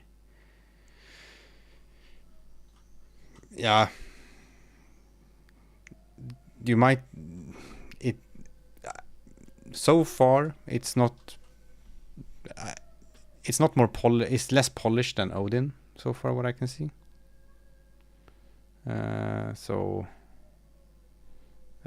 It's in that sense it's less polished, but maybe there is other things that I haven't seen yet that are. But we'll see. Did Jai or Odin come up with that syntax first, or do they share some common ancestor inspiration language? Yeah, they shared the Pascal is the common ancestor, which is very old. Like, back in the Pascal was sort of fighting with C, I think, about, no, it wasn't the fighting, but it's just C and C++ and all that, became big, and Pascal sort of, for some reason, died out. But now recently we have languages like Odin and Jai that do a Pascal-ish syntax. Yeah, it has crazy metaprogramming capabilities. That some people like that, some people think it's bad because it makes the language less. It makes it harder to read other people's code, because the language, you can sort of almost make your own little language within the language. Igor asks, do you know if there are any with Odin? This is Jai, but this question about Odin. If there are some changes still incoming to the language or compiler, or is it mostly done? Odin is mostly done. There's not going to be any big changes to the language. There's going to be big changes to the standard library. Well, the core library is not really a standard library.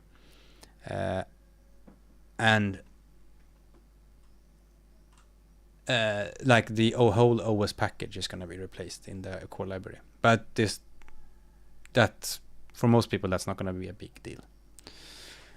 Because I don't think many people just use as few procedures from here and there in there.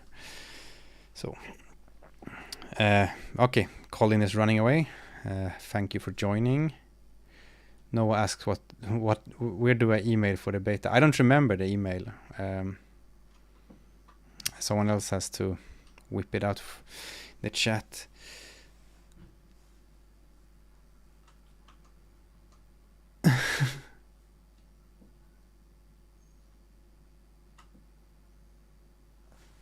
Oh well, let's continue. I was thinking here of doing not keyboard, but I'm gonna do mouse here. If type equals mouse. Is this type thingy event type mouse wheel?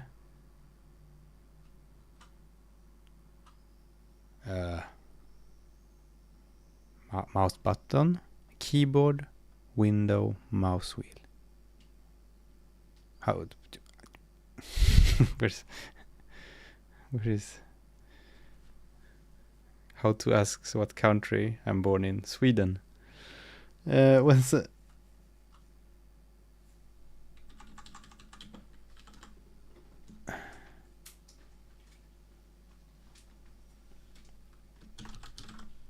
mouse button left? Is that no?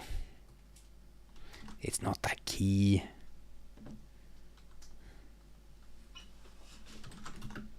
So it really ends up under keyboard, does it? I mean, I know I could check I can just check this thing down here. That's fine. It's not if input button states dot mouse button left equals, what is it? I don't want down. I don't have an LSP, but there is this plugin through Sublime called Jai Tools that gave me the syntax highlight, and then it came with some stuff that sort of seems to do some kind of completion. I'm not sure what it's doing. It's sometimes annoying, sometimes good.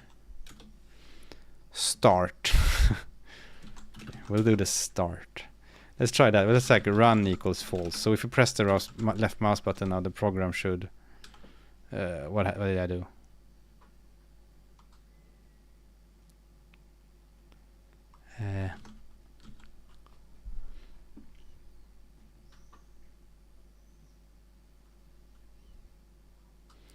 The array dereferences uses, but we have no idea what enum type this identifier is supposed to belong to, so there's no way to map it to a value. It doesn't have enumerated arrays. I think that's the problem, because input button states it's just this long, so I have to write I just have to write key code, I think. Input.key code. Yeah. Okay, it didn't.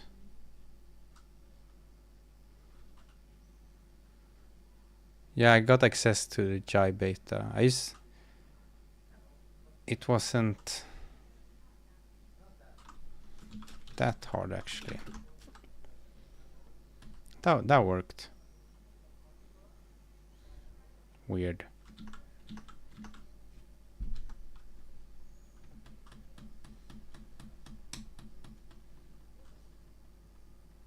I thought start would be like when it goes down, and then there would be one when it goes up. Well, I don't know if it chat is saying maybe it's overhyped. I don't know. That's why I'm trying it because it's almost impossible to know if something is good by looking at. You usually need to try it yourself. Like I like Odin a lot, for example, but I don't think it's for everyone. I think there's some people who be like don't get what the big deal is. So I think you should try yourself and make up your own mind.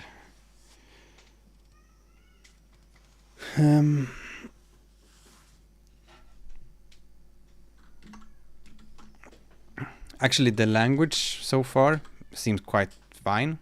But I'm using the input and simp, like all these modules that come with it.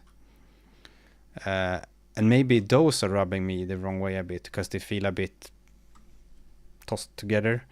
We'll see. Maybe I would really like, if I made like my own game from scratch using Direct3D 11 and Windows messages and this language. Maybe that would be super good.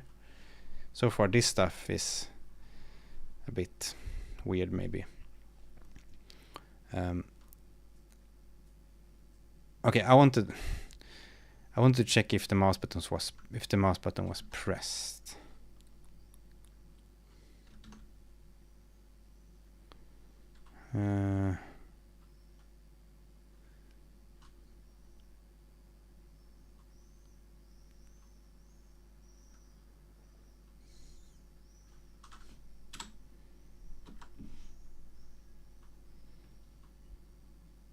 Well, I guess we're doing this one. If it dot type equals keyboard, if it dot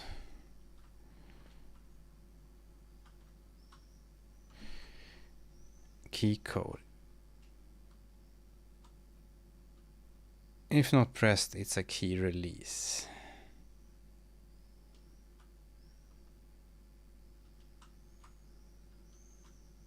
Yeah, I don't think Windows API is that. It's usually not that. It's just ugly, but it's not that. For doing the basic stuff like input handling and stuff, it's not that. It depends on what you want to do. If you just want to make a game, for example, then you don't need to use it. If you want to make like a, if you want to make a program like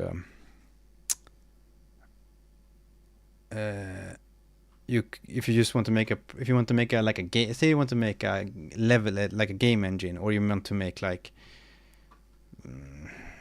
say you want to make a new Photoshop or something like that, you know, a program that's sort of where you want total control. Maybe you want control over how the title bar looks in the window on all different platforms, so you can do totally custom. Then I think you should totally go down to the basic API and of the platform and do that, because otherwise it's gonna be much harder.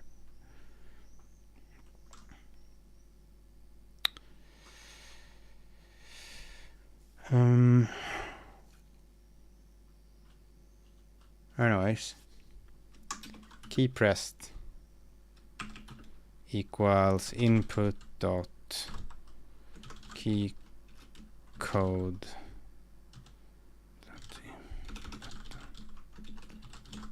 Okay, let's try that. So what my problem there was that I wanted it to happen once, so I have to click, click, click, click, click. Well, actually, maybe I don't care about click, click, click, click, click.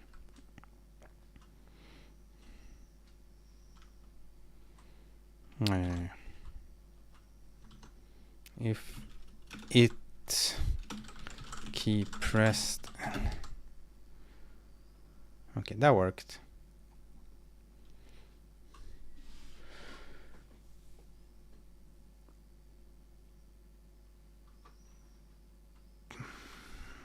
Objgoffs asks, you don't use OOP but by your taste, or is this a consequence of your language of choice, or because of level of fundamentality of your project? I think the first thing about OOP is that people tend to be angry about it, but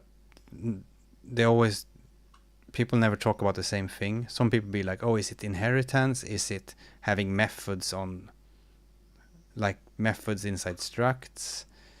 And there's like no good definition of it, right?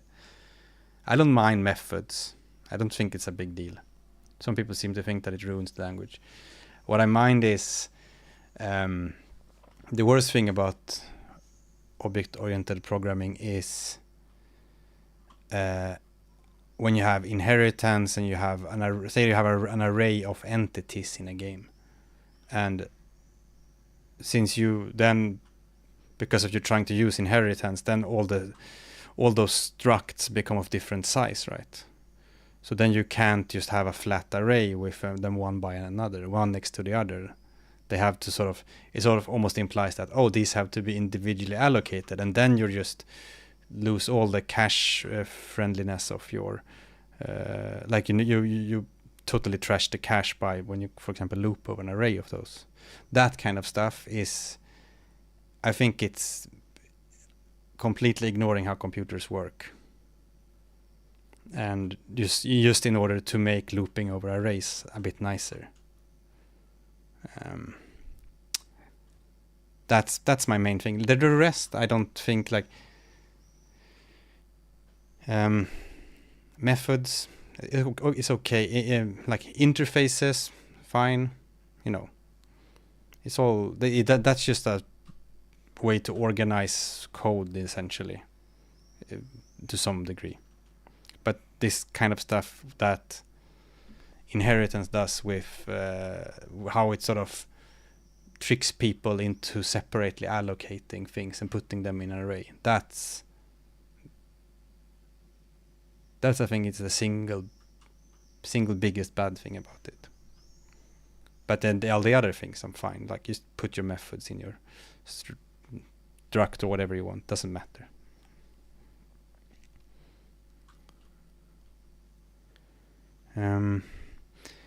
Analyst asking, how is Jai so far? It's okay. Yeah, it is. The syntax is quite easy when you come from Odin. I mean, it's easy to get used to colon equals and stuff like that. But I'm mostly, looking at these libraries to draw things on the screen and stuff.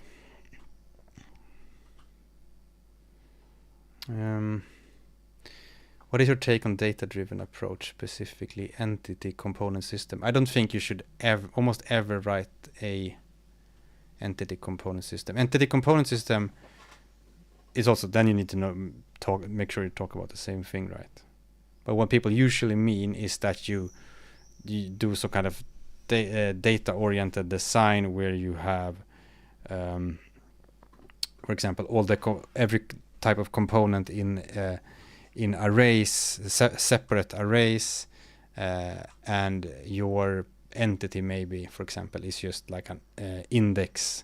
So you can know where to get your transform, where to get your 2D renderer, and those are in separate arrays, sort of. That's usually what it is, and that usually gives you, instead of having it in one big blob of a struct, that usually gives you better cache performance in some cases, not always. In some cases, if you, for example, have lots of nicely laid out things that where they can nicely fill the cache because of that layout.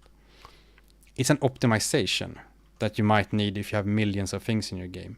If you want to make like your own little 2D game, but there's a few things going on or something, do not just make a struct that is like the thing in the game and put it on the screen. Do not even think about ECS. I think if you think about ECS at that point, then you're not making a game, then you're trying to investigate technology, which is fine, but you should be honest to yourself. Am I making a game or doing something else? Or like investigating how things work? Because I've seen so many people who are like, I'm going to make this game. First, I'm going to make an ECS. I'm like, okay, but you're making a small 2D game. Why are you... it's like... What's a good analogy? I'm going to make a game, so I'm first optimizing it before I wrote the game. It feels like something like that.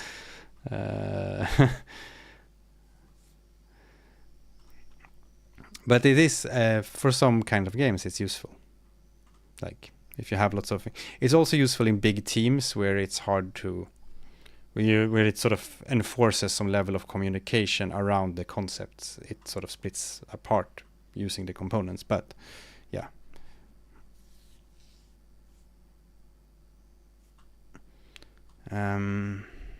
Anyways, we're gonna spawn a bullet here. So we have bullets. Okay, now we're getting into the stuff. I think you make a dynamic array like that. I saw that in another file. Yeah, there's a Nanometer makes a analogy. I am building a log cabin, so I need 30-meter long concrete pillars to stabilize the earth. Yeah, that's sort of how it feels like when you think about ECS. The first thing you do when you try to make a small, tiny, cute game. That it's a good analogy.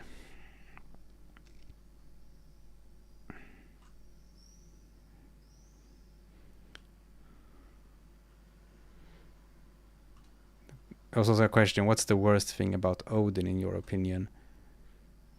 There's not many things I dislike about it. I think the package system doesn't suit everyone's needs. suits most people's needs, and many people think they need something more, but they don't really. So it's good to force people to do something, but it's I think there are cases when it forces some type of organization of programs might have trouble with it.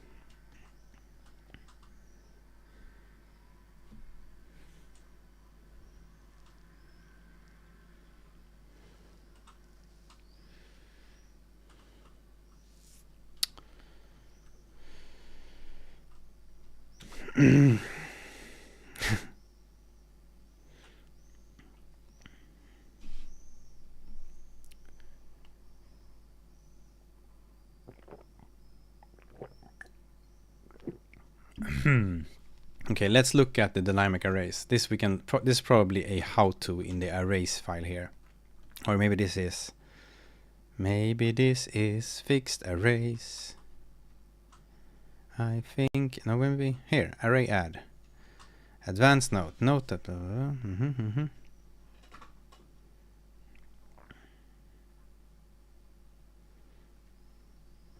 yeah, this is a smart warning. This warns that if you take a pointer to something in a resizable array, dynamic array, whatever you want to call it, this dot, then it might die when it resizes. This is a standard dangling array problem. Oh, here we see how we make the view. So here's an array, we add to it, and then we make a view into A. Okay, yeah, it actually just shows a bug, I think. Oh, here's resizable arrays. Okay, declare a resizable array. How do I? This probably needs to be dynamic, explicitly destroyed, right?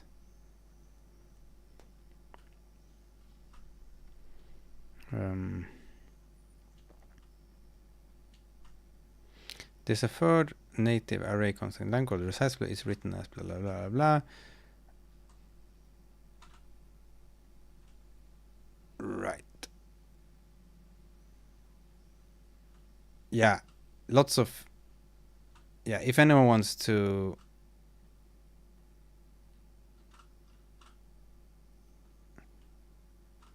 Yeah, sending the email to John is the only way to get, and send it to the correct email. I don't. You have to.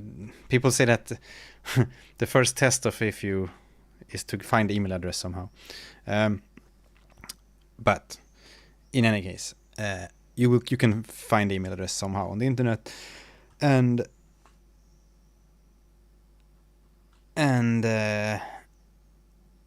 like how to says it's lots of people got into the beta recently. I'm on the Discord, the Jai Discord, and it's lots of people joining. So I think it's there are slightly more people coming in now, so it's slightly easier to get in than there was before. This second time, first time I emailed in, I didn't get in, but that was like 3 years ago. Anyways, this is I'm just wondering how this is destroyed at the end.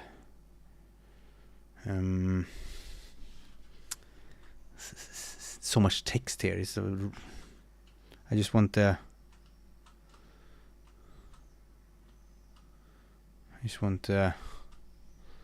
not gonna read all this to know how do I destroy the resize. Okay, yeah, this is good. This is just like I always say in Odin. This is all you need to know. A resizable array is just some data with a count, and it resizes it. It's simple stuff. Array add. Okay, let's see here. Array reset, free array. Okay, maybe you just do free, array free. Okay, maybe you do this. Array add. Yeah, maybe. Yeah, chat says array free. Okay, good. Then I know most things I need to know about arrays, I guess.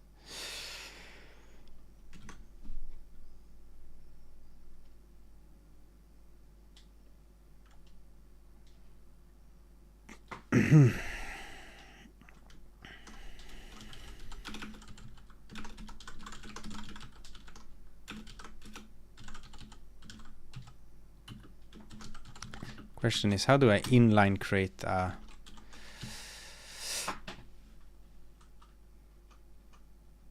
something?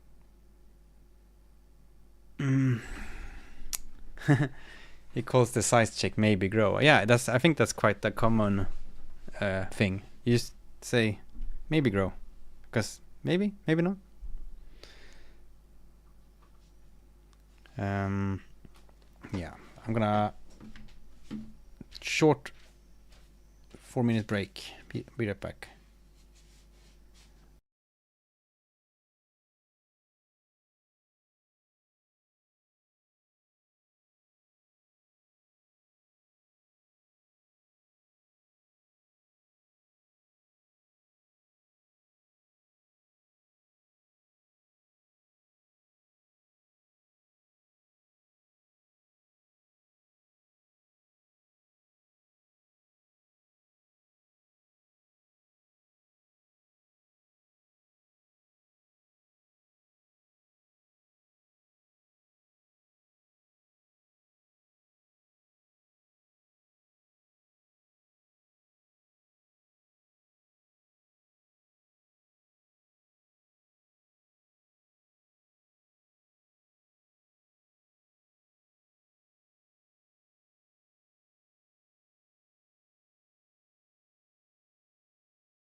I'm back.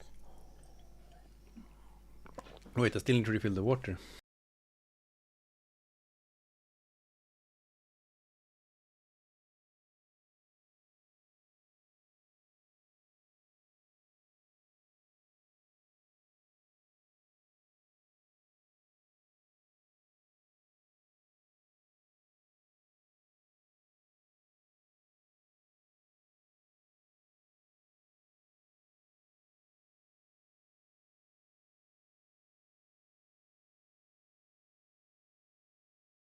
There we go.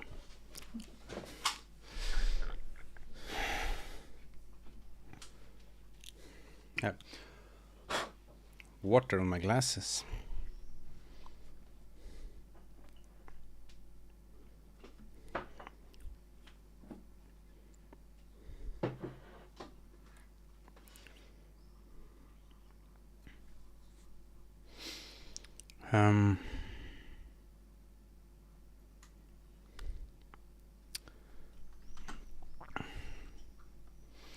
Let's add the bullets.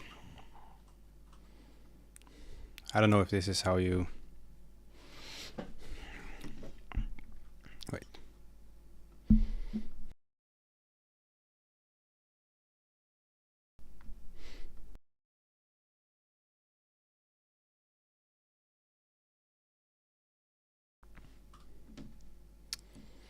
So, there we go. I readjusted the mic a bit.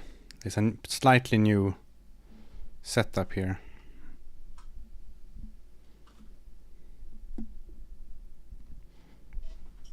I bought a new mic, new boom arm, all fancy. Ah, here it knows it's a bullet, does it? That's good.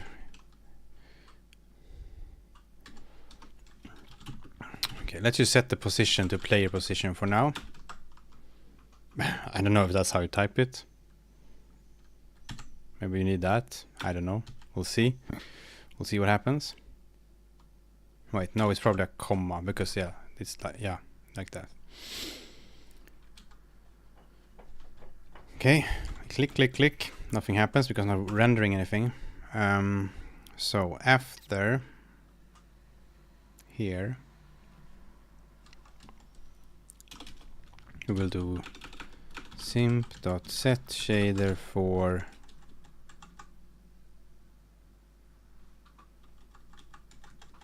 color. Set shader for images, set shader for color. So color is just like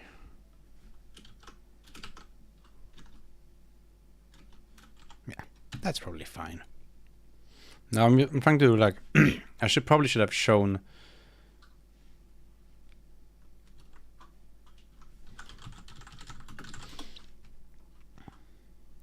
a video of this.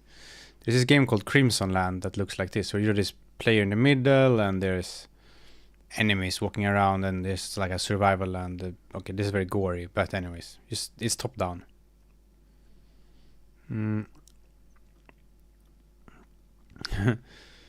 Yeah, people are asking how do you get access to the language? You need to email the correct email. You need to find the email. I don't remember what the email is. You have to Google around a bit, but there is an email address. You send an email and you say who you are and what you're gonna do with the language, like why you want to test it.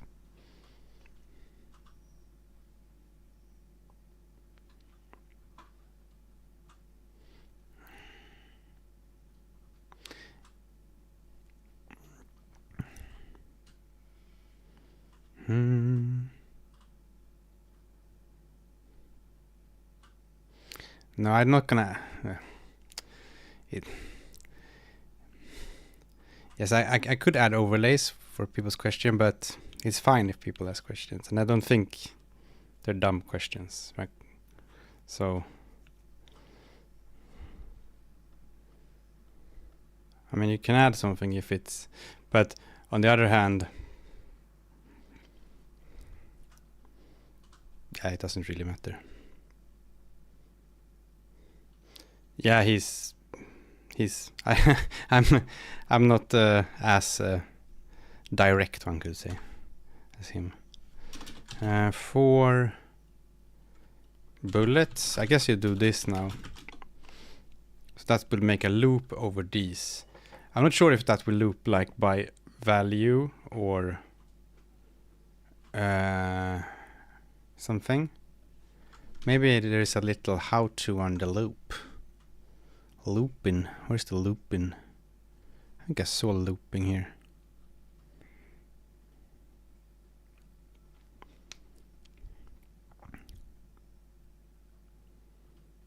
Looping.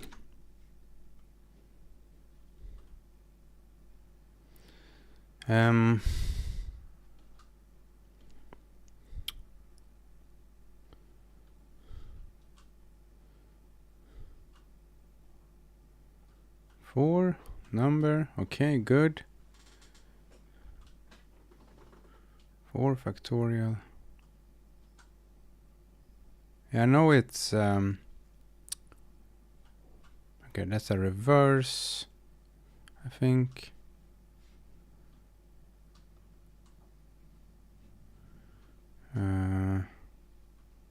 I was more thinking if you can do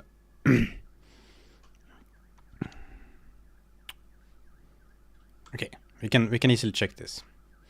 So for print, I can do it like this. If, how do you check the length of something? Array length. Okay, bullets. This is just some, I'm just, okay, so you just put the star. Is that what you do? Okay, yeah, that's what I wondered, because that's a thing. Many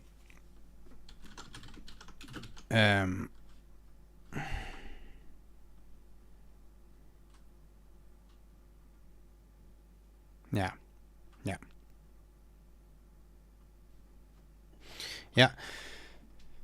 Thank you.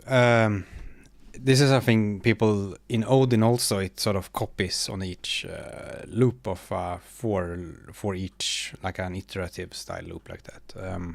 People tend to not notice for a long time, and then at some point they realize that, oh, if you need to, they think that it does some kind of addressable L value or something by default, but it doesn't.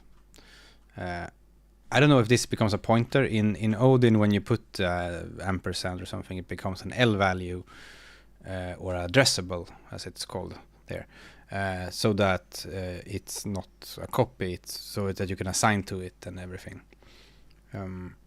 It looks like a pointer from, but I don't know what this is, but we shall see.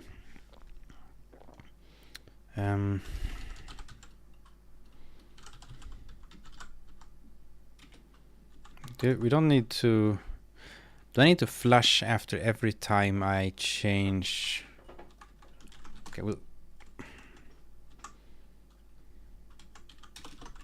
we'll try this first. Immediate begin, immediate flush.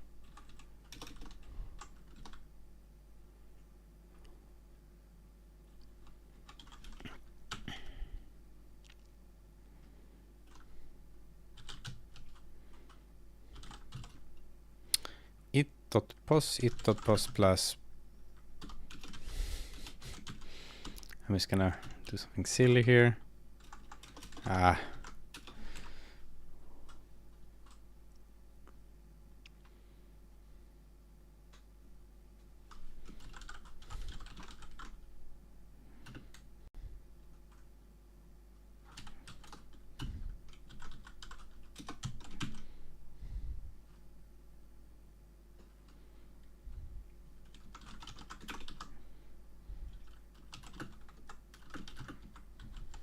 Maybe like that.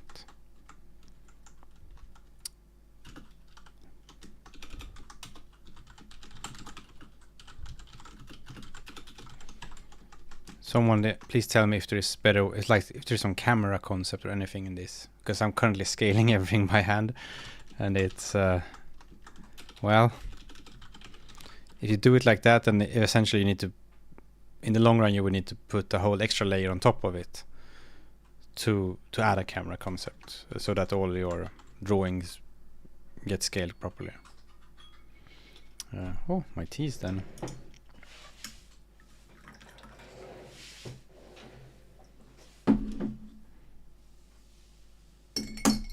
Thank you.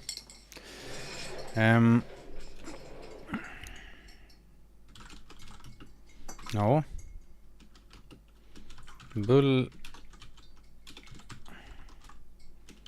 Bullet size dot x and 0.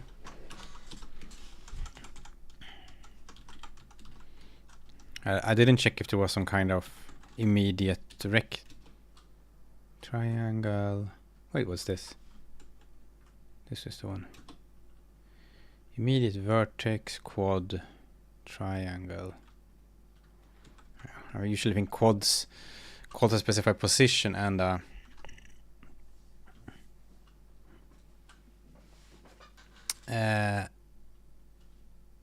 position and the size is sometimes a bit handier, but maybe that's just because I've used Raylib or something.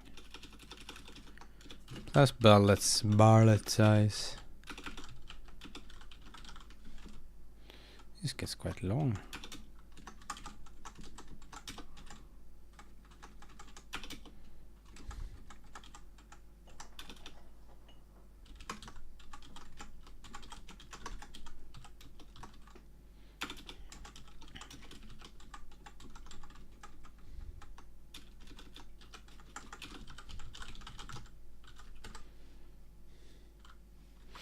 What's the font? Is it Groovebox?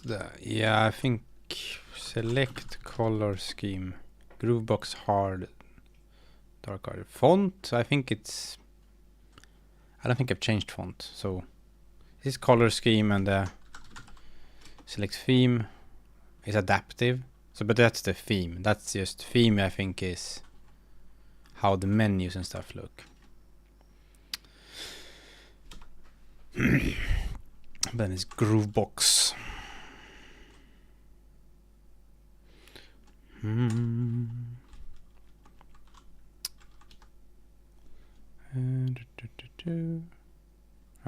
Semicolon. Semicolon. Claims to be a constant, but it's not a constant. Well, it is. Maybe not to you, Mr. Compiler. But I guess it doesn't support compile time, this compile time vector thingy. Well, doesn't matter. Who cares?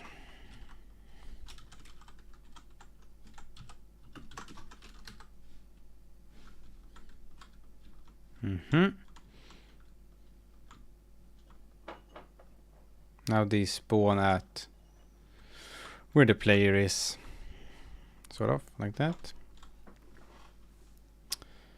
Maybe they should spawn at the player size. Where's the player size?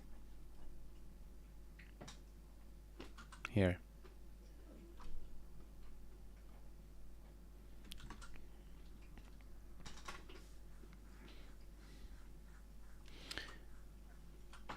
So you can't have...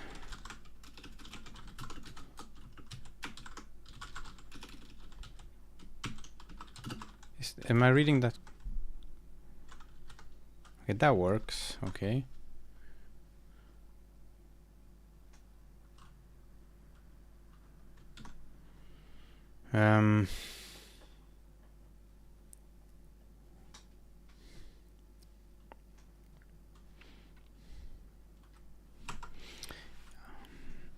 Someone said that maybe you can do a hashtag run on that constant expression. Yeah, maybe. I can try that later if it's a poses a problem. I wanted the player size here to add half of it to the player position here. Plus, I guess I can do that. So that it starts your head. And then we need to fetch the mouse position.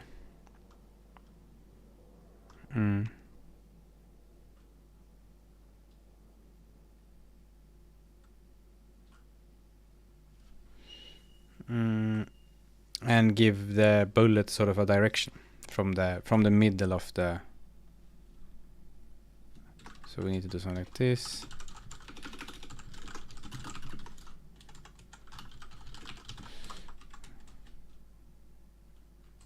Yeah, I'll thank you. I'll try that later, maybe. If I run into similar things again. Now I have more tea. We did this Chinese Tequanying tea.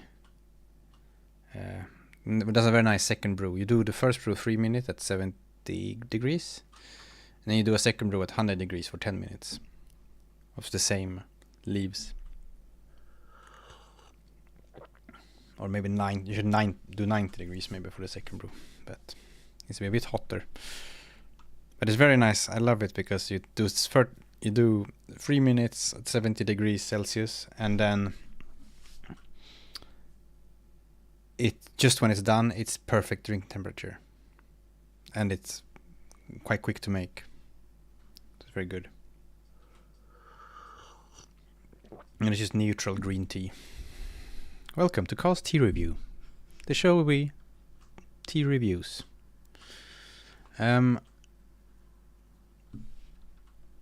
Okay, so we need a direction. Let's try to figure that stuff out.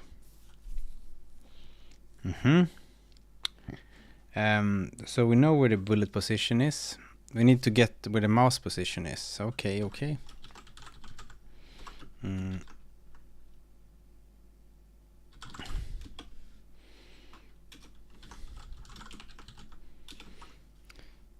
Per frame mouse delta. Okay.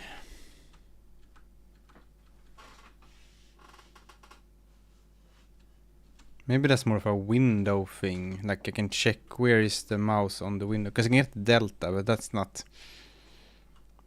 the most.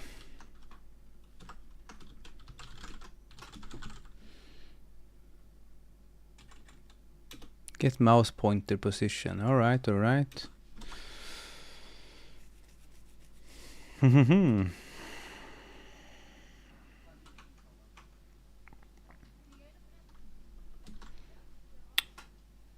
Let's try that.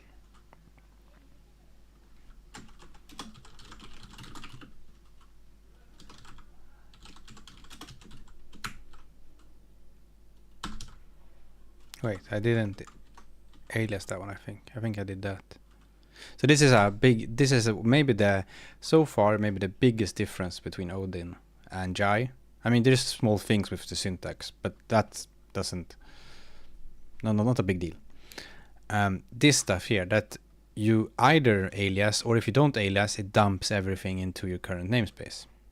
So these things here are just dumped into your name. That's why window creation is dumped into my namespace. So therefore I can type create window. Create window comes from in here. You can argue that this would create conflicts and stuff, but since you can alias it if you want to, when it does create conflicts, I guess it's fine. And it does give you a bit more freedom in that you can just import stuff without having to put them in a namespace.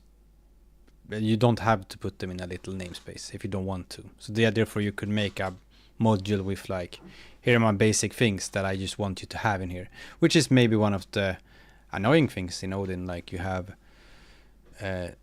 you shouldn't use packages too much in Odin, like when you don't need to, because you should think of them more as libraries. But in some cases, say that you're making a big modular game engine, for example, that maybe you're forced to make things modular because you need these like loadable plugins. So things need to be split up. And then you need to have sort of a basic package with like your vector types and your vertex layout, like something like that. I don't know, stuff that's everyone needs. And then those are forced to be under a namespace, and you can like alias those into your namespace one by one, but you can't just take all of it and dump it in. And I get it, but it is, to this day, maybe usually in Odin that would be a symptom that you're using packages too much, that you split things up into packages when you shouldn't, which is most of the time correct. But there are cases when you're forced to split things into packages because of the way you need to structure application. And then you will have these little namespaces or whatever that you might not want in some cases. For example, for your basic types that are supposed to be used everywhere. Yeah. Hello, Mart. Welcome. Nice gradient on your little circle. Yeah. Evan says, I've resorted to using one letter aliases. Yeah, stuff like that. I think that's if when I made like Cat and Onion, that game is one package. I don't have that problem. And I think for most small games like that, you can be fine with one package. Maybe you can have some packages that are like utility, but they are like don't depend backwards on anything.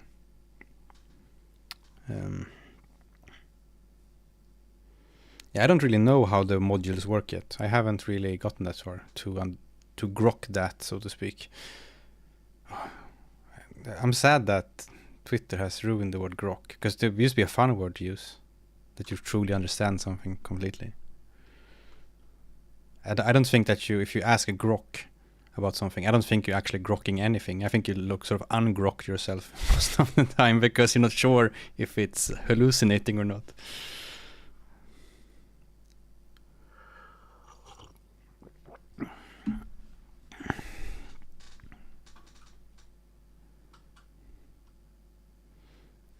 So a module can be a single file or a folder with module.jai. So I guess that's a blessed name, module.jai.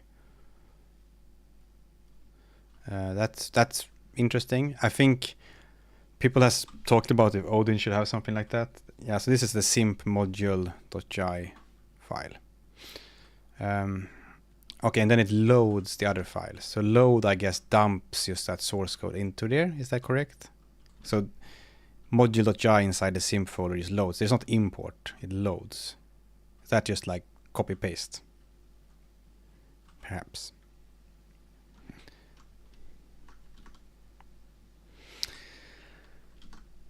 I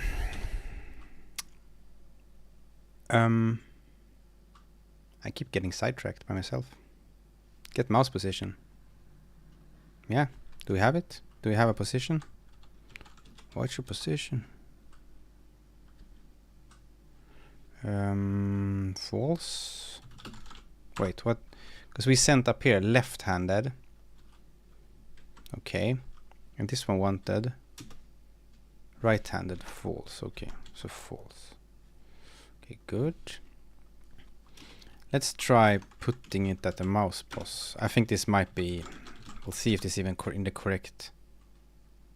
Wait, what the heck is this? Okay, multiple return value. Mouse mx my and what? I'm just assuming this is how multiple return values work.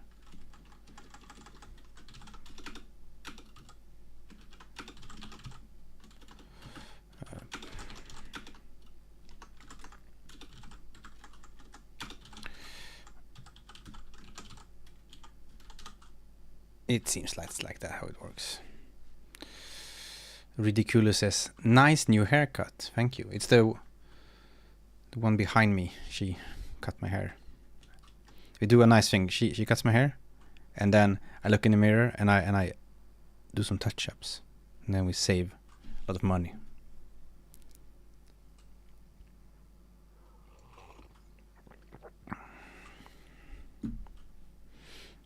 Okay, so load isn't just copy paste; it supports hashtag file scope. What do you call it? No, it's not hashtag. It's pound file scope. I don't know. So you can limit visibility. Okay, cool. One annoying thing about errors in Jai is having to name all your OK variables. Well, it's the same in Odin. It's just yeah. In Odin you can disable so that you can make shadowing not an error if you want to.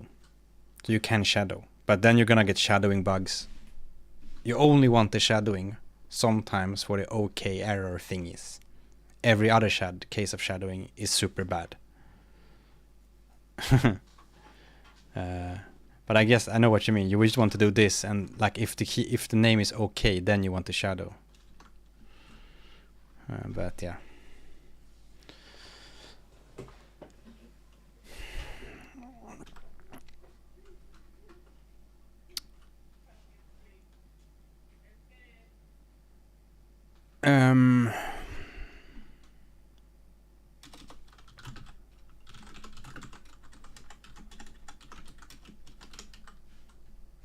Okay, we're just gonna try constructing a vector here from mpos x and mpos y. This is gonna scream about types, I think. Float. No, I don't. Can you cast like? Can you do this kind of? Okay, one thing at a time. Let's first use this kind of cast.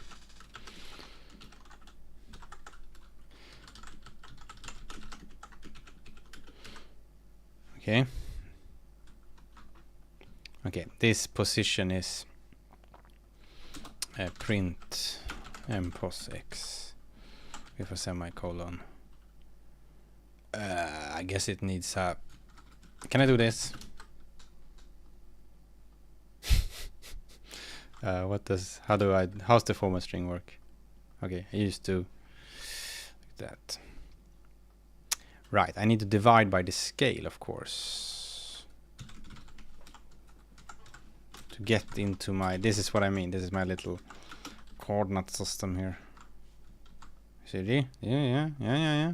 We spawned them on the mouse cursor. I don't want to spawn on the mouse cursor, but I want to check if it worked.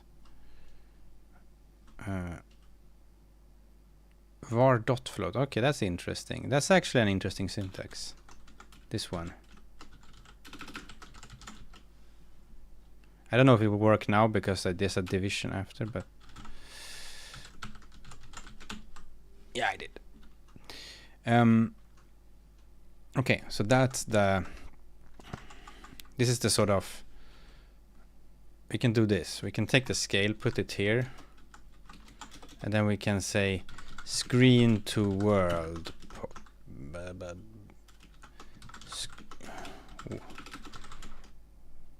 World pos from screen is something that takes a vector 2 and it returns a vector 2, and we just say, well, it's gonna do something like this, isn't it?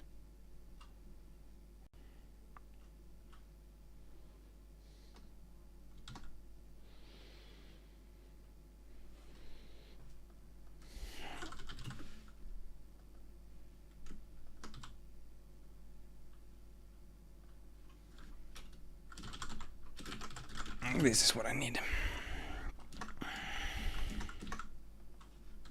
World mouse pos. Let's just do this.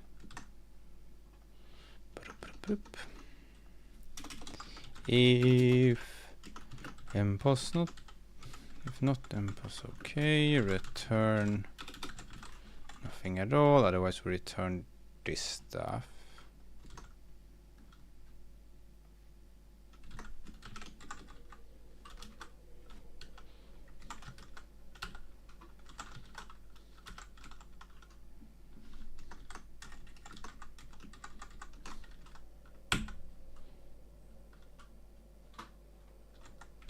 Oh yeah. Get mouse pointer position. Let's just skip. There was an overload that inferred the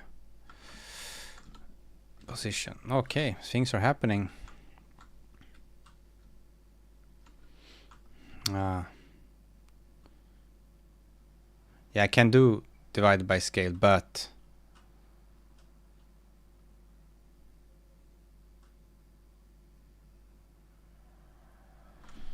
Yeah.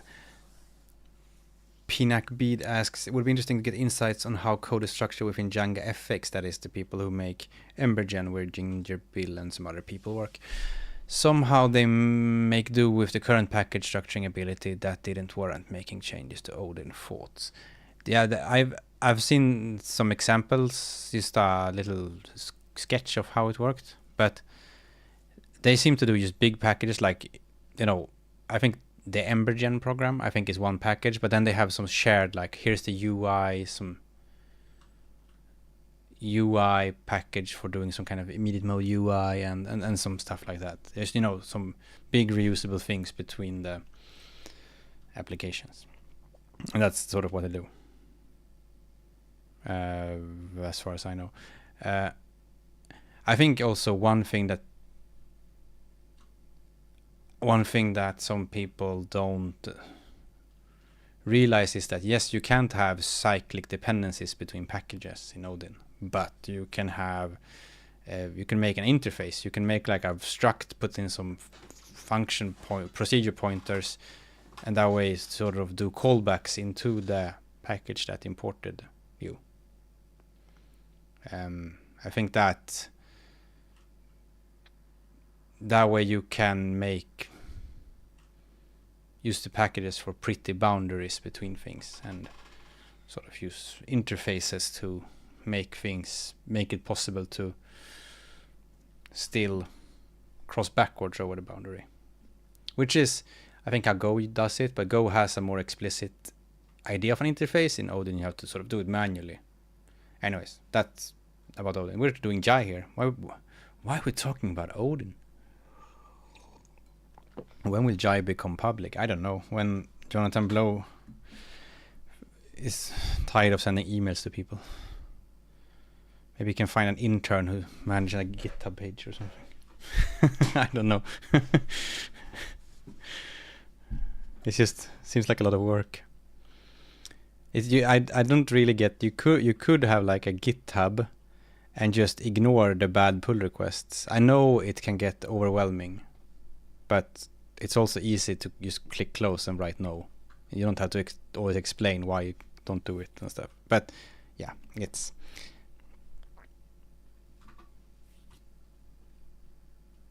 But it's also, so I guess, so that you don't have people depending too many people depending on the current state of the language, because that might change, but that's, I think people are fine with that when you use something in progress.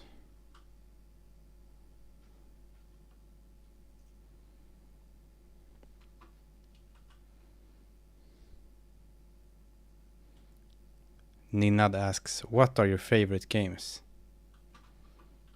Outer Wilds is the best game. The end.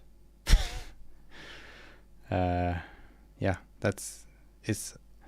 I will never. The worst thing about Outer Wilds is that you can't play it for the first time again.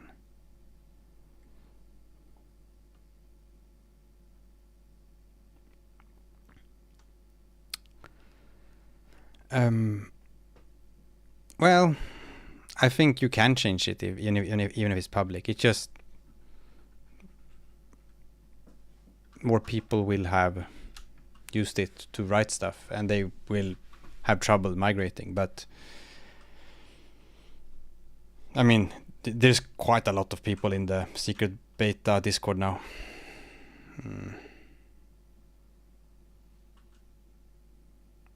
Yeah, it's totally John's choice.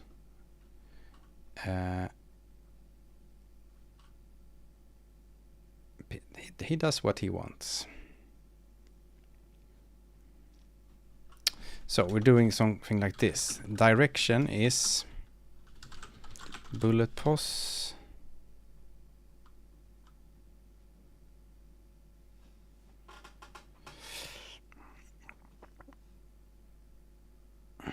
Yeah, but I think also GitHub with people submitting stuff, like, as long as you don't have like 10 people, like if you have one person like just saying yes and no to stuff, then it's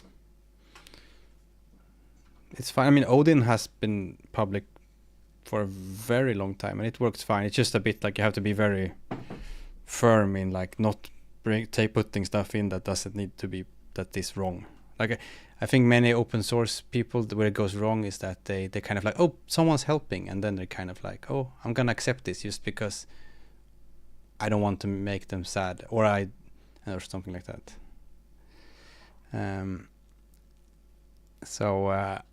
Yeah, but it can get, I can understand it can get overwhelming. It's just like one thing too many, so I can understand that.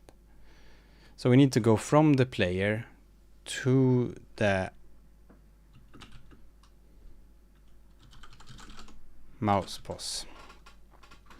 Is there like a normalize math? Did we import math yet? Yes, we did.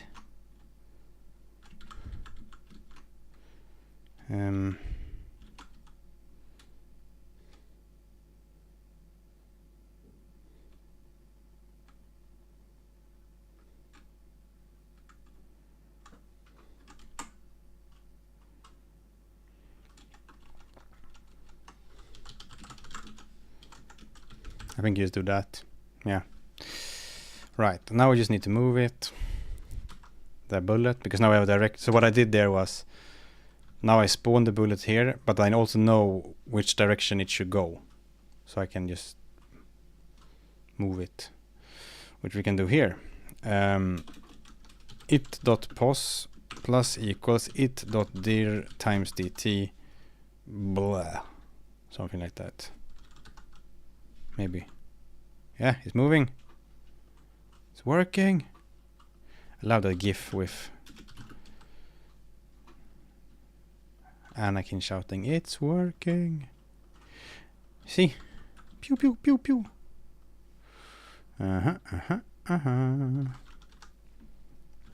pew, pew, pew, pew.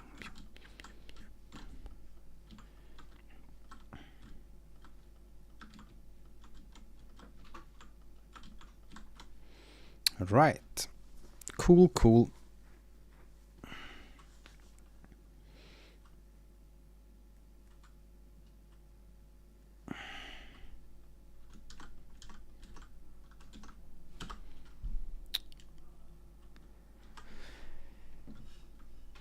Maybe I want to zoom it out a bit. Well, that's easy because I have a scale parameter.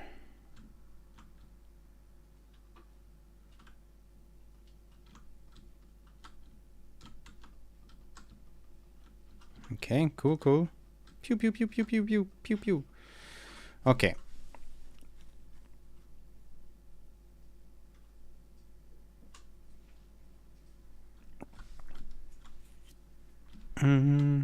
Yeah, when I started using Odin, I quite quickly started putting in like a few fixes to first to the core library, and then later to I fixed some things in the compiler also, which yeah, I thanks to it being, that was mostly, I mean, I was interested in it, and then it was easy enough to get, like, just sending a pull request with those things. So that has been good for me, and helped a bit. Yeah, this is game of the year right here. We need the zombies to come in. Also, I'm gonna do this. I'm gonna like print array length bullets, because this is semicolon. What's the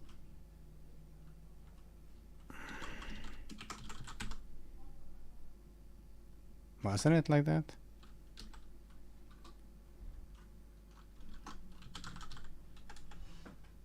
Was it just length? Length?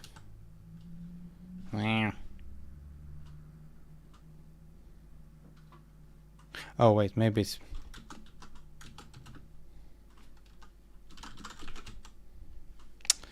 what's it called? Okay, bullets.count, thank you.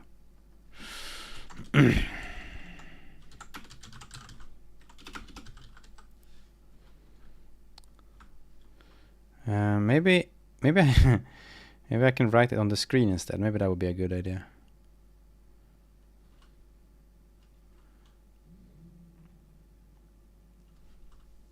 Guras asks opinion on Jai so far. It seems okay.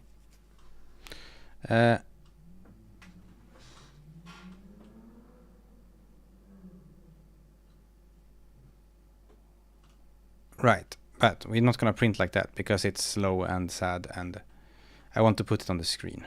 Also because it's good to immediate text, maybe. Immediate set texture, set shader. Or maybe there is no text rendering yet in this thing. Is there? Immediate. I wouldn't be surprised if you needed to make your own.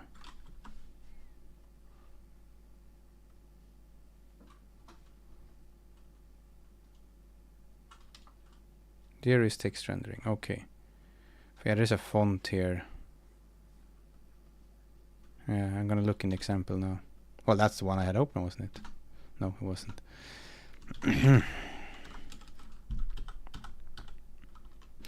Draw some text. Load file, okay.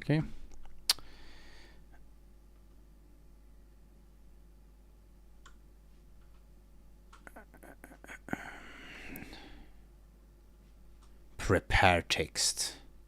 Prepare the text.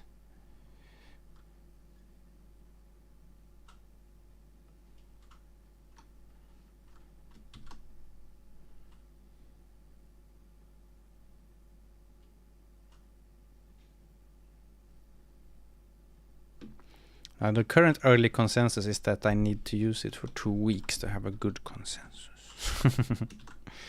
It's annoying like that. There is no quick answers. What's my font?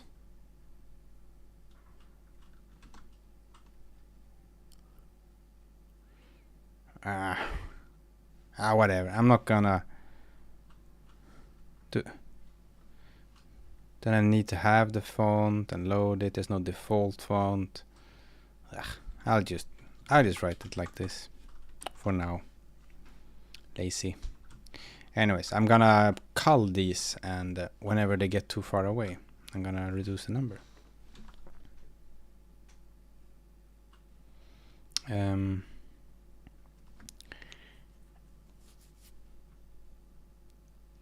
Let's do that in some smart way.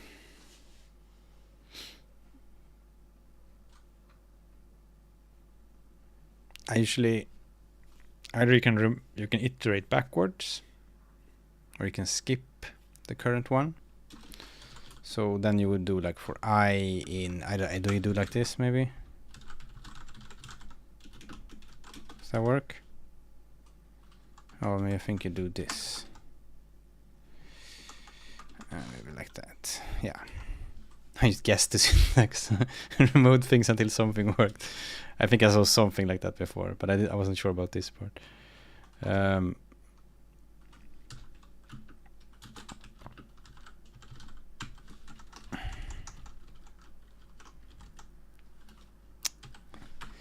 So let's try that.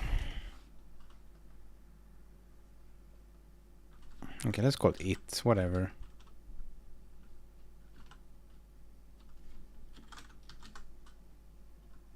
Oh, you need to do that.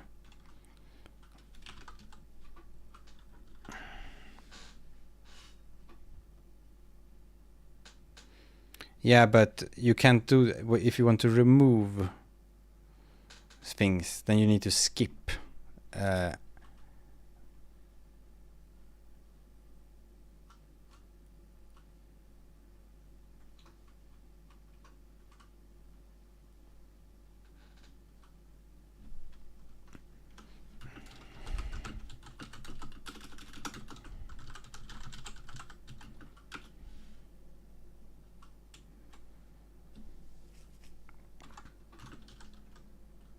You can edit the index. Maybe that works then. Let's see. Let's see.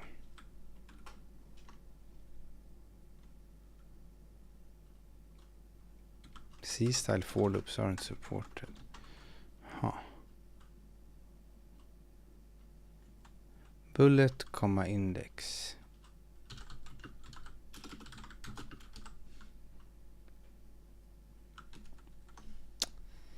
Right.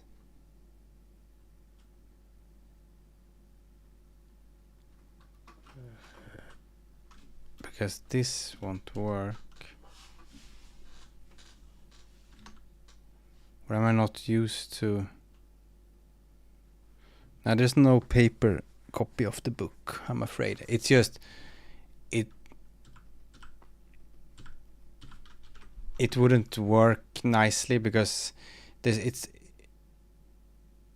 so semi-interactive with lots of links, and I try to kind of keep you on the computer and look at things all the time.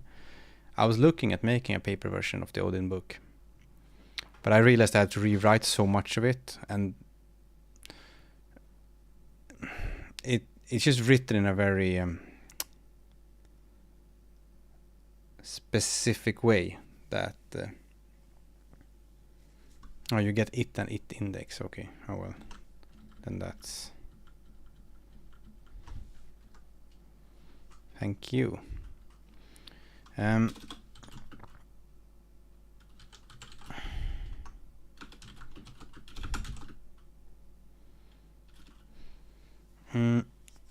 Yeah, no, but anyways, it's the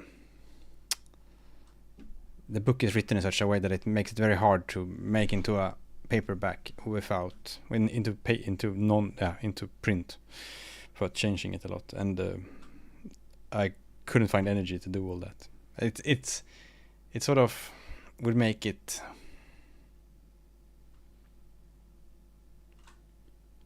I think it also would make it less good, maybe. I know some people would like to read it, and I mean, it would. Yeah, a large part of it would work on paper, but yeah.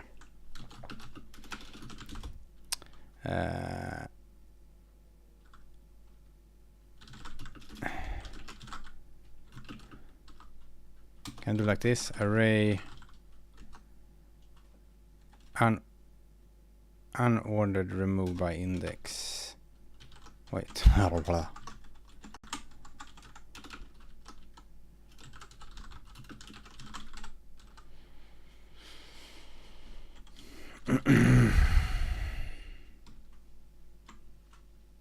Whee! Yeah, that works.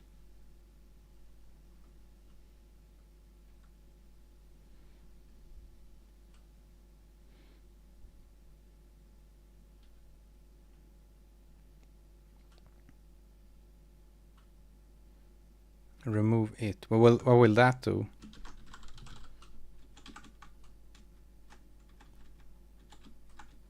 Like, will it not?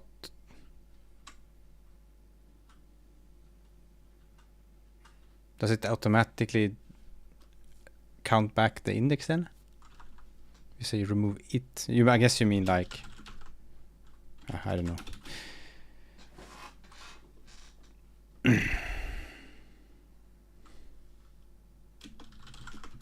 You mean like that? And that does that then? Does that do an unordered remove and decrement it, or make sure that the index is not, that it considers the one that took this one's place the next loop lap? I mean, I could check this. Okay, cool. That's a little funny thing. I mean, it's a commonly done thing, so I like it. It's so often one is like, oh, I need to do something here. Oh, I like that. That's the first thing I mean, there is some overlap between this and Odin. I like this thing. Remove it. I like that you can choose if you want to dump into the current namespace or if you want to alias. That's good. Those are the two big things coming from Odin that. Well, remove it is just a small thing, but this thing here is makes things very different.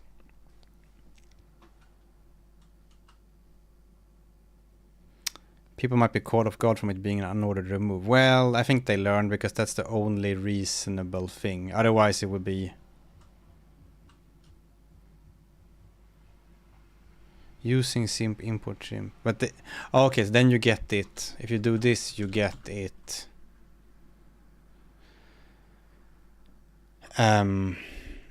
Yeah, I get it. So you can use the namespace version if you want.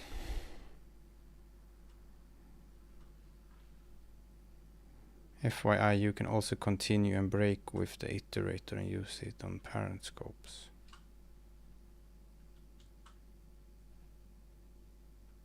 Aha.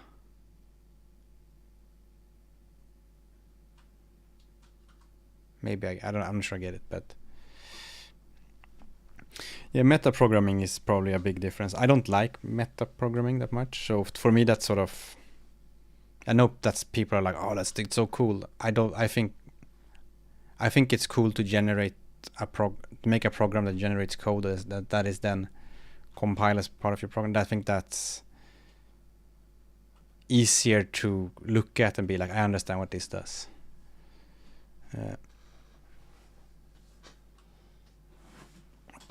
But there are, of course, many cases where that does not do everything one needs. But it always does everything I've needed.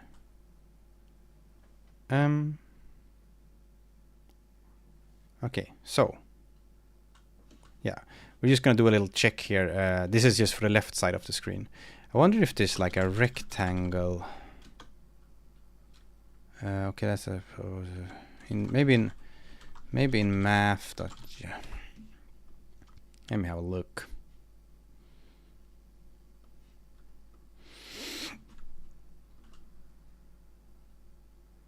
Print plain.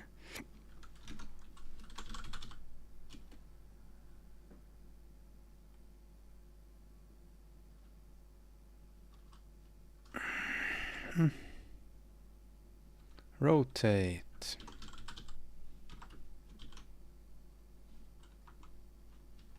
Yeah, I remember that example. An entire 2D game that runs during the compilation process. I remember that example.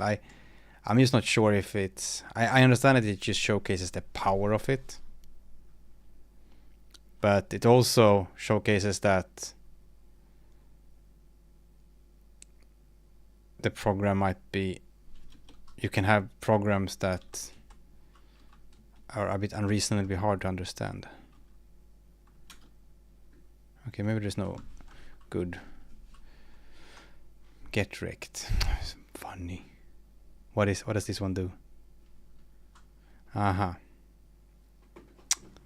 Right, it gets there. Oh well, doesn't matter. I'll just write the thing here. The position here is bigger than...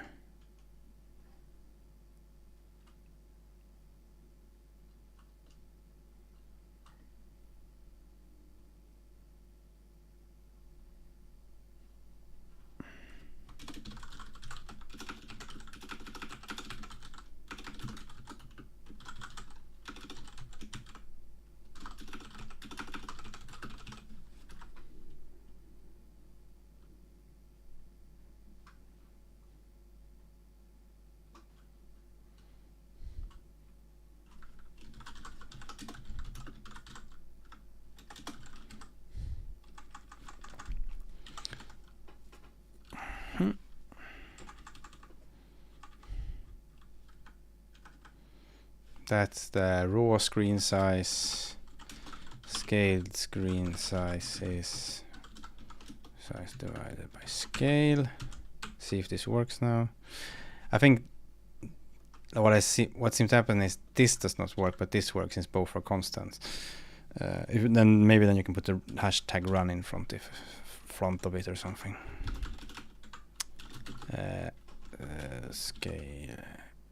Scale screens size. Good spelling.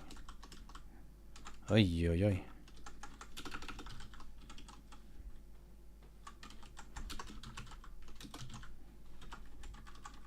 oj. What am I doing? Yeah, I would probably at some point add a concept of a rectangle, unless there is one somewhere that I haven't seen.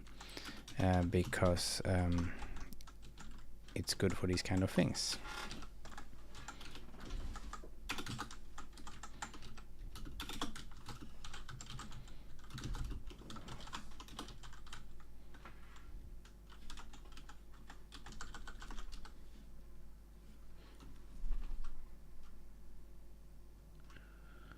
Yeah, I saw that presentation, a bit of it.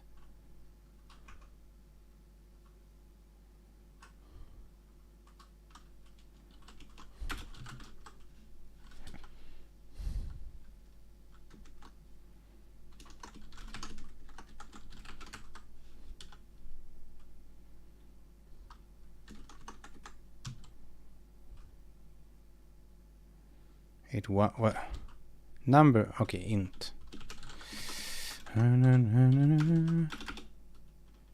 Yeah, I prefer this kind of casting, I think, because it's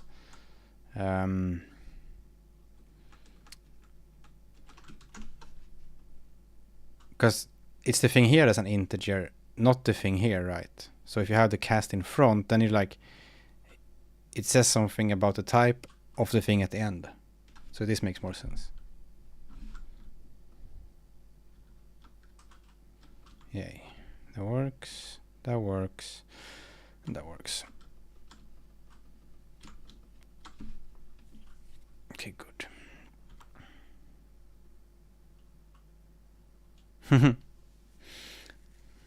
That's nice to hear rap. I'm not looking at the how-tos much at all, but I have the chat helping me.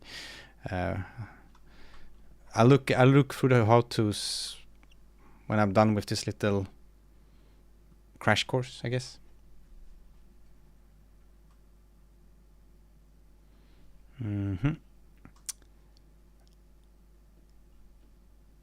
Like I like reading it in order to fill in the blanks rather than to, like, I'm not gonna remember the very important things that I see there unless I already know it. Someone's like, oh, the way you said oi oi oi. No, I think it was a Swedish oi oi oi. Which means it's just the same thing. It just means, yeah, I don't know what it means. It just means, whoa. Okay, let's remove that print because I think it's killing my console and making it everything lag. Okay, now we need zombies that come in from the sides. Oh no, maybe I should turn the character first.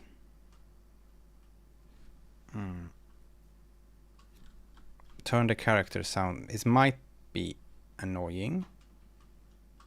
Or maybe it's just a rotate.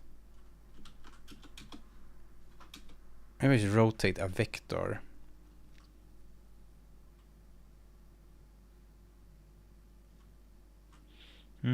Many Norwegians in the chat.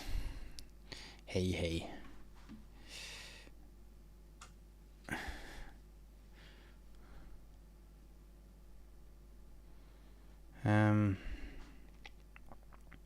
Yeah, I guess many languages have an oi oi oi.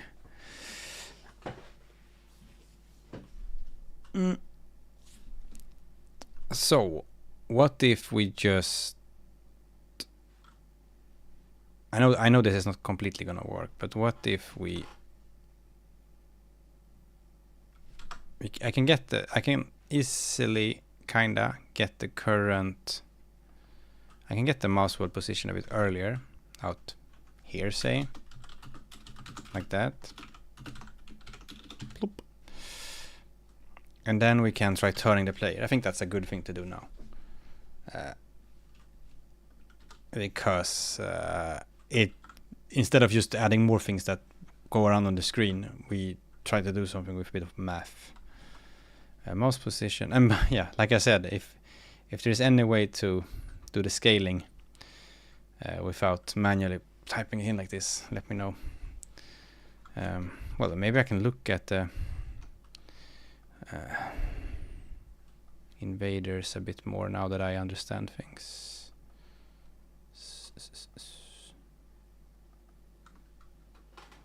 Let's see. Here is Jonathan's invaders code. Draw ship at.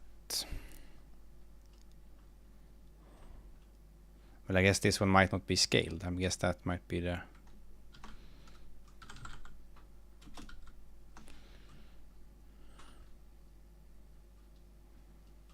Side height.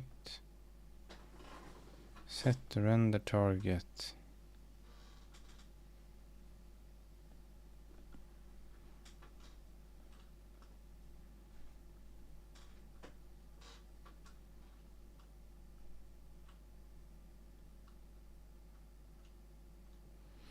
You mess with it, use your own projection meter. Yeah, maybe that's what I should do. That sounds reasonable. You just scale it up using.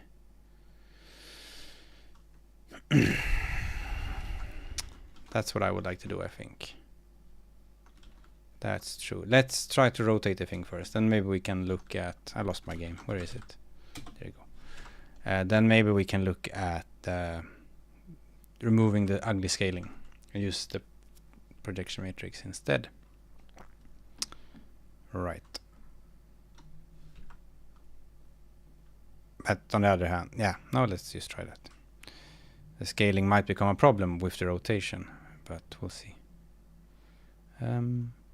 We are drawing the player. This draws the player. It draws a quad with this texture up here. By the way, did I need this begin and this flush? I don't think so. No, I didn't. Because I actually know this already because I saw in the set shader blah blah blah. I think. No. Check init. I don't know. I thought I saw some kind of flush somewhere.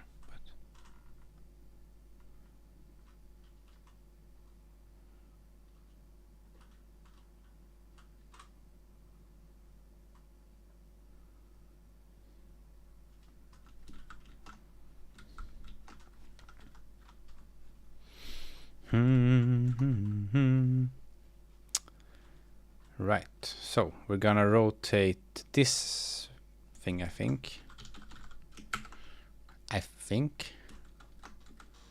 and that's in radians.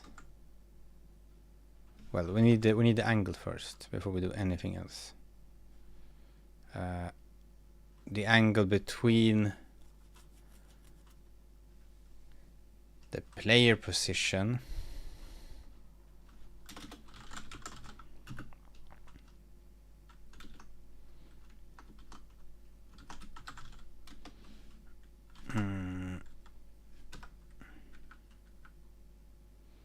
oh no, now you're gonna have to watch me do math.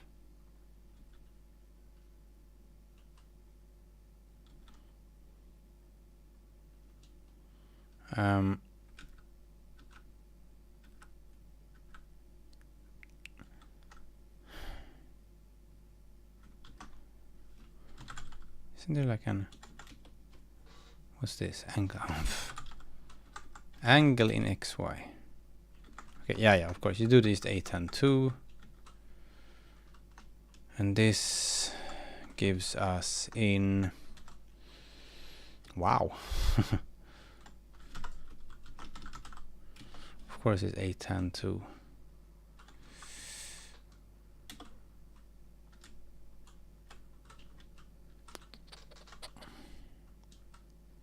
right.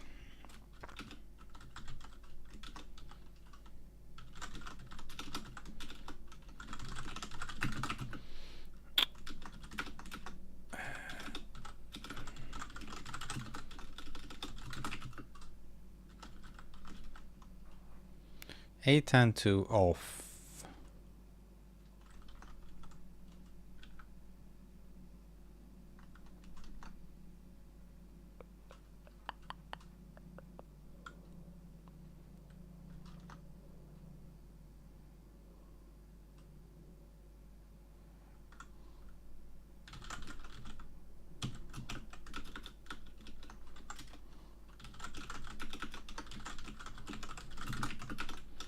Take out the vector to the mouse, which is player pos minus mouse position. Is that what it's called? Oh, it's there. Yes.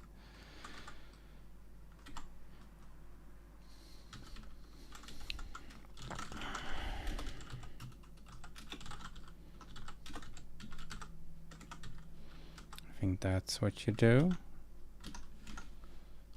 Doodly do. Then you say print player angle. Is there a print that doesn't take a format string? It's for quick printing.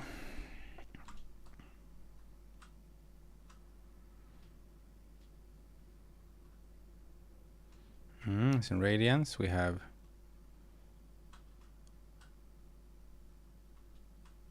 full rotation. That way seems to be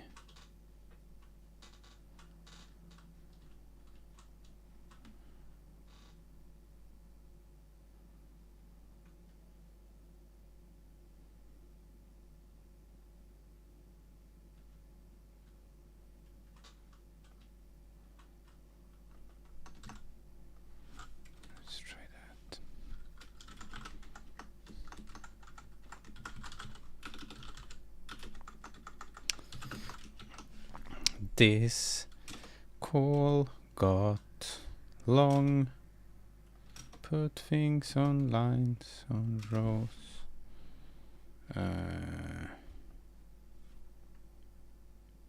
Yes. Well, actually, I should just do this. Rotate that one by player angle. Wait, is this what I want to do? I'm not sure. This is, we will find out. I'm just trying to rotate so that the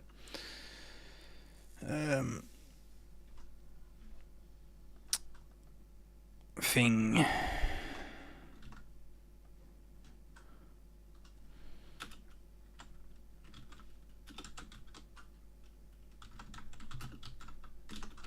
let's see.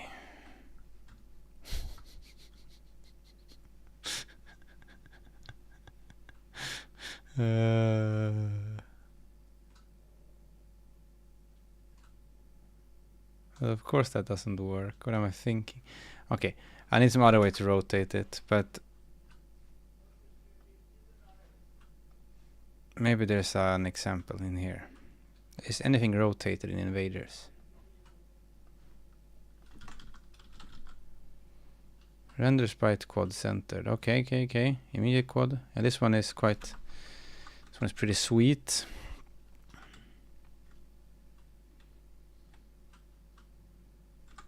Yeah, this one does what I was trying to do, but just a bit less. H.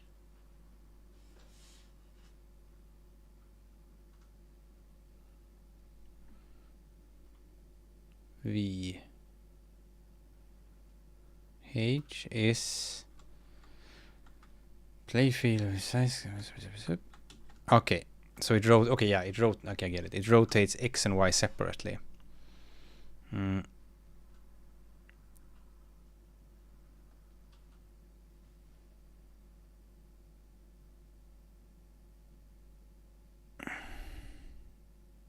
Kinda.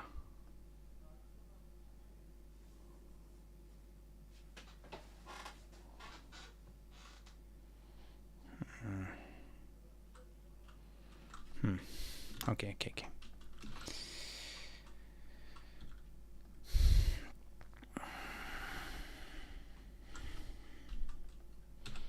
We're doing that and that.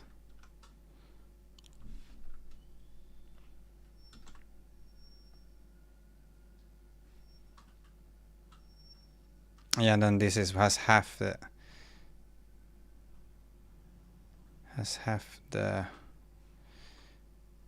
it's like this also because it rotates around the middle. I was thinking if it was just some kind of model transformation I could do instead, maybe. But it's better to do it on the quad because otherwise you need to update uniforms in your shader or something. Yeah, I'll move it to a function function when I know what I need.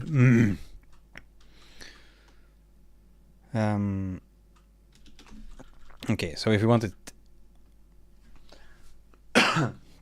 what Jonathan is doing here is doing 8 and 8 like that, and then you do minus p6x and then you do minus p6y so that it gets centered on it, which I guess is a good idea because currently I live up on the corner of the sprite rather on the middle, which is perhaps not great.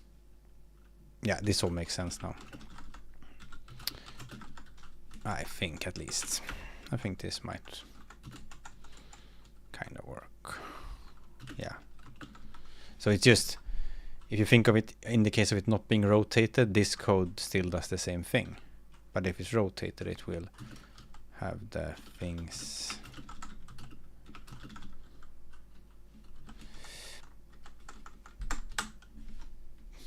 Yeah, there you go. It's just, it's not rotating the correct direction yet, but that's just because I probably need an offset on the angle. Like I need like plus pi divided by 2 or something there. Yeah, exactly.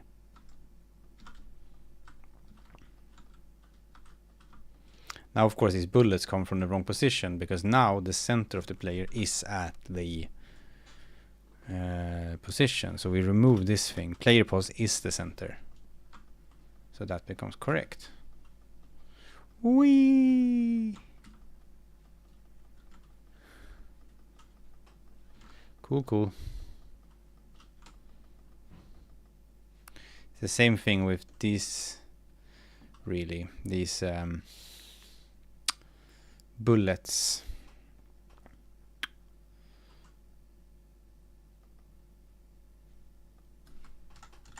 It's kind of like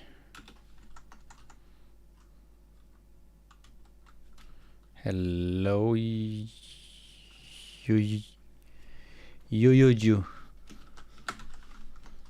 Hello.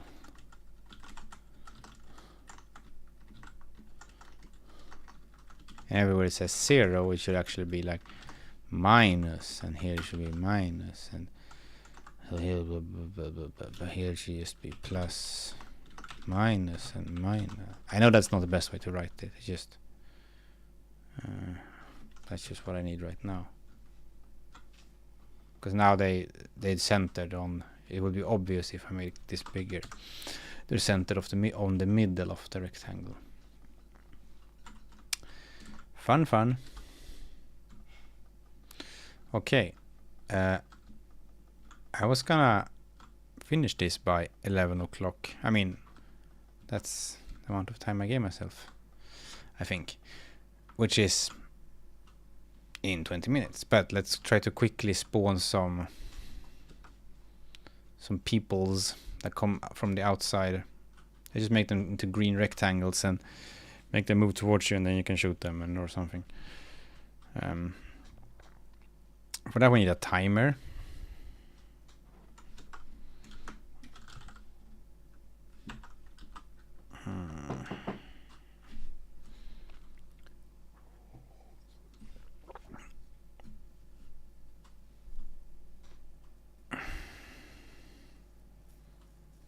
Mercurial Travel asks, what's the biggest difference you found so far between Jai and Odin?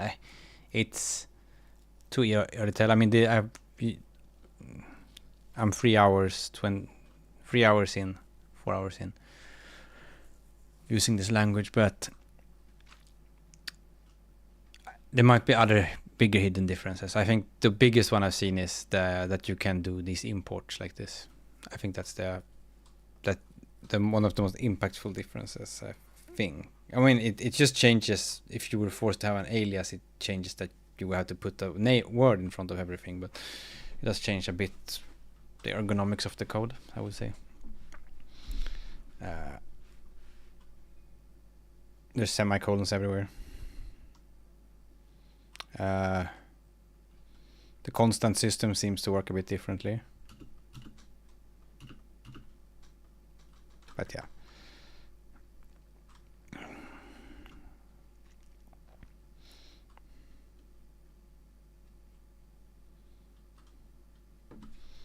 Time seconds since init. Okay, so we're gonna do this. We have the current time here, right? Yeah, I don't prefer anything over anything else right now because it's too early to tell.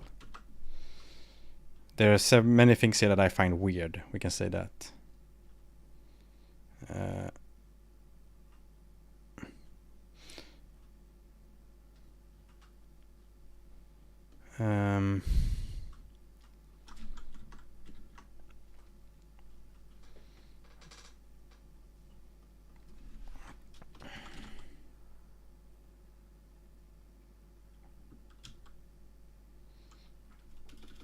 Spawn timer is a float that it has the value 3. Yeah, you can do using inside a procedure in Rayleigh, but that doesn't really. No, in the line, because it wrote Rayleigh, but I said Rayleigh in Odin you can do, but that's, I don't think that's the same thing really. It's just that's just, yeah.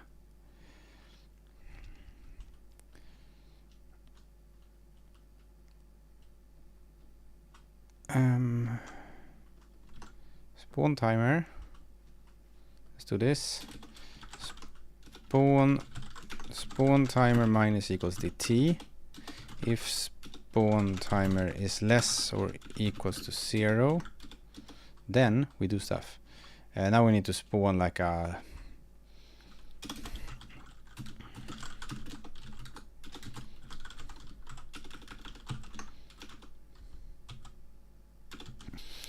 enemy thing that has a position.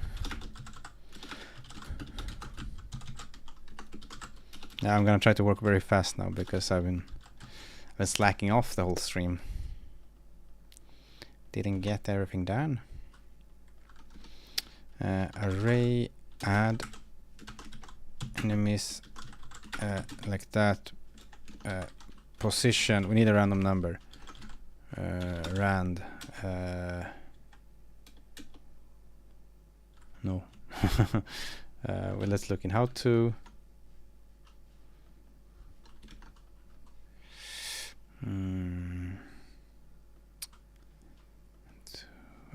Maybe there's one called modules random. Here you go.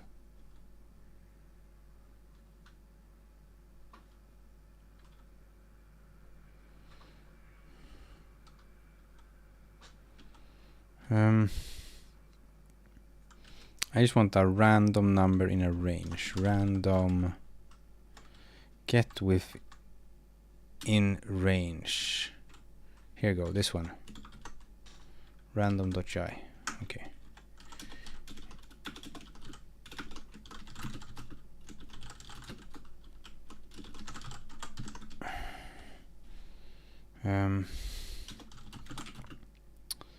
Pos equals random in range 0 to, I don't know. Let's just pick something here for now.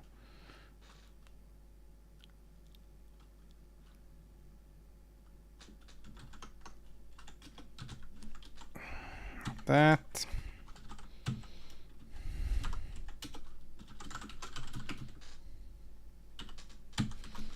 Hello, Aku.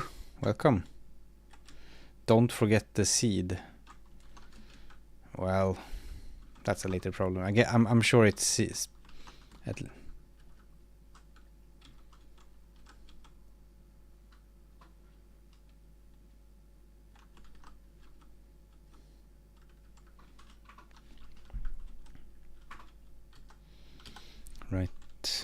right.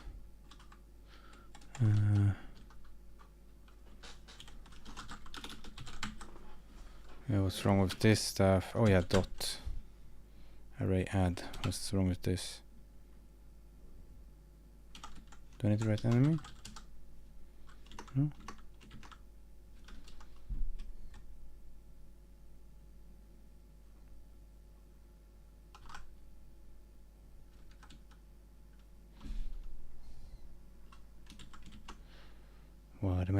wrong? Oh, yeah. Well, can I start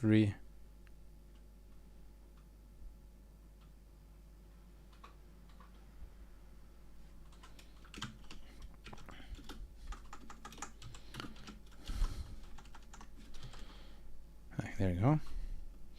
Now these guys are spawning up here, I think. We can try rendering them. 4 enemies. Simp.sim. Maybe I'll give myself one more half hour just to, because I'm kind of starting to get the hang of things now. Thank you, Goram, for liking the book. It was fun to make.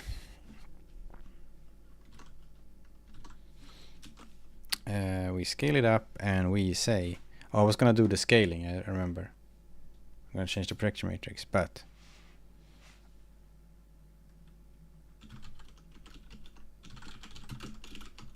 so you're gonna have to watch me do this annoying dance.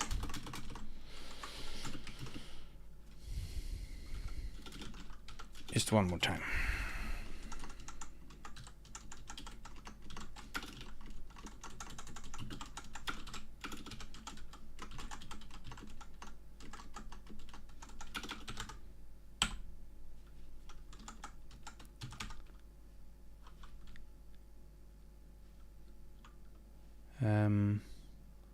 Right, they are outside the screen, I think. They need a little number here. Come on, spawn. No? There you go. 1. Spawn faster. 3. Such a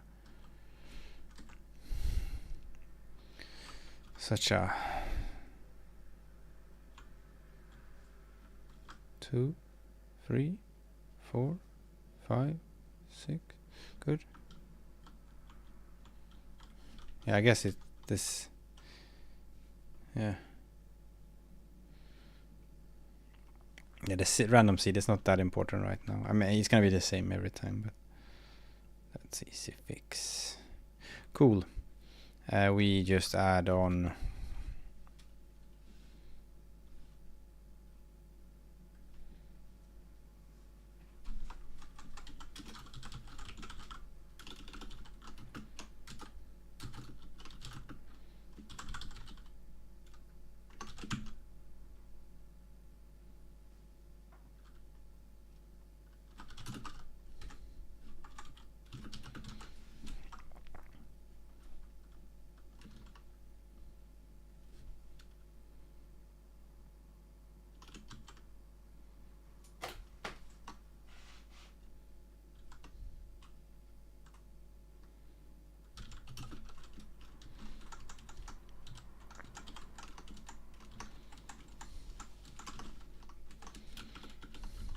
I think that would be good in almost all these languages. No, but I would love to be able to do this. So you Swiss cell with an optional 0.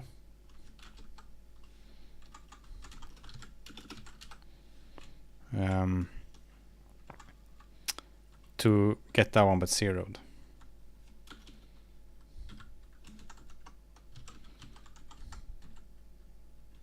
But to be honest, you don't do these kind of things that often in a real game. Is when you have this kind of toy code where you're plopping things out manually like this, that you tend to write stuff like that. Or maybe you don't write it that often. So that's fine, maybe. That's fine, maybe. Right. Yeah, someone said you can use the guy texture with a different color. Yeah, I guess I could tint that one. Immediate. Do this again. Immediate quad. And this one had a immediate quad.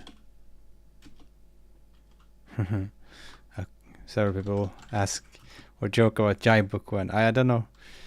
I have used the language for 3 hours and 50 minutes. The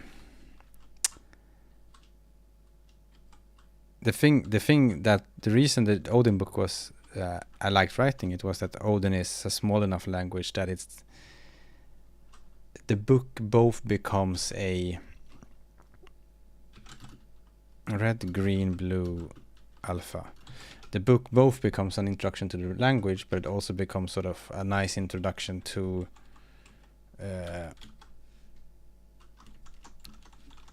low-level, like some kind of low-level programming, which is possible because it is the language is small enough, so you don't get lost in, like, if you have a giant language and you try to make it so that you try to write a book, then it's hard to write the books like friendly in that way, that it also gives you like a nice introduction to low-level programming in general, I think. So we'll see. This language is a bit bigger, so maybe it just tips the scale to being like it's harder to write a book in that style. Maybe. I think that's why I kind of try to market the Odin book sometimes as an introduction also to low-level programming, because the language is consistent and small enough that you don't get lost in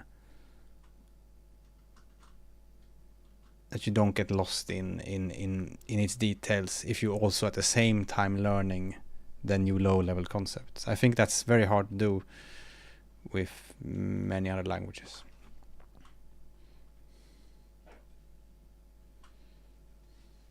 I'll try. Thank you, Mart. I'll try get your random seed in there. We'll put it here. See how it goes. Well, I need to do random seed. Some big time value. It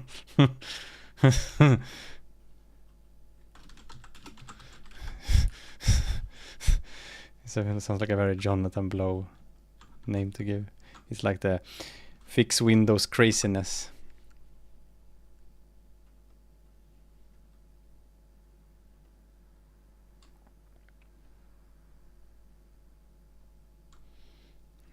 Let's see if that worked. Yeah, now it ends up in different places every time. Right. And then I want them to turn towards the player, and now that procedure with doing this stuff maybe is a good idea. Let's for the first time open the same file twice here.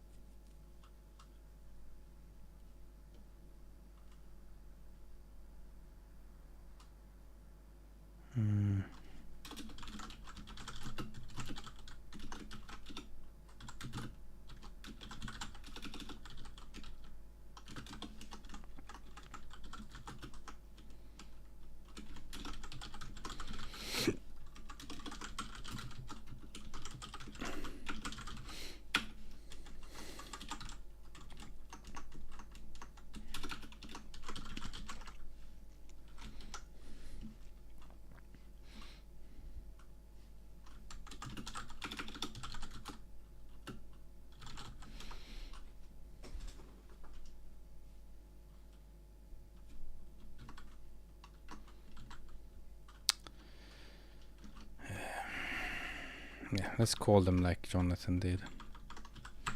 H and V. This is the position.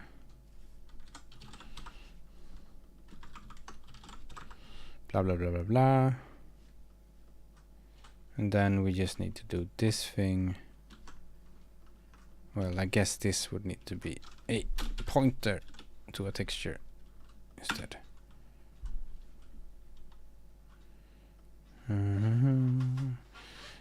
Hi O-tone. It's going quite okay. It is some similar in some senses. I think you get to the more you use it, the less similar it might become. Is my, from what I heard about it. Right now it's quite similar. I mean it's, but I'm just doing the simple things like putting things in an array and drawing things. But yeah. it's okay. It's the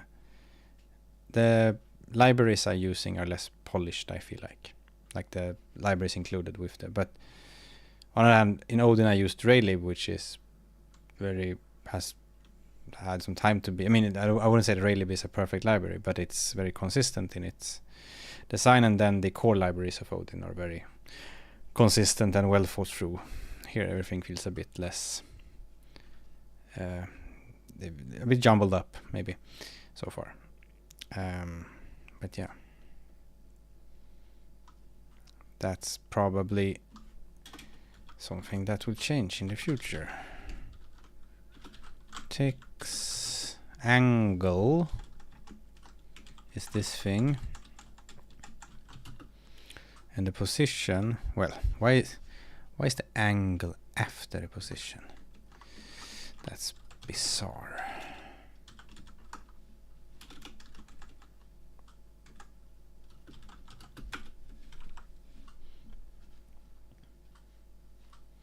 And maybe we can just feed in the player pos here and do the scale here. Oh, we need a size also.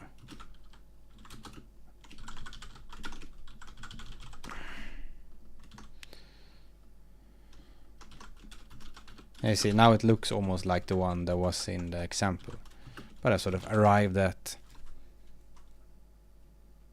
Wait, that's not what it said at all. I sort of arrived at the same idea, but I understand why it's like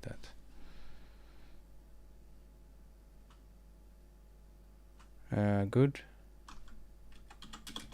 Draw sprite. Wait, didn't I already write that somewhere? Oh, up there. Yeah. Player position. We make it 16 by 16.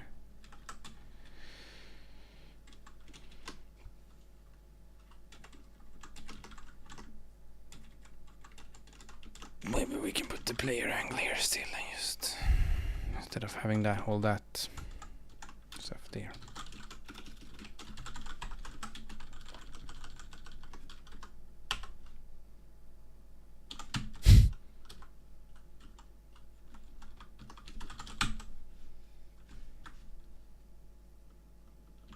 Okay, still works. Now we can use this one to draw the. Well, we need a color also.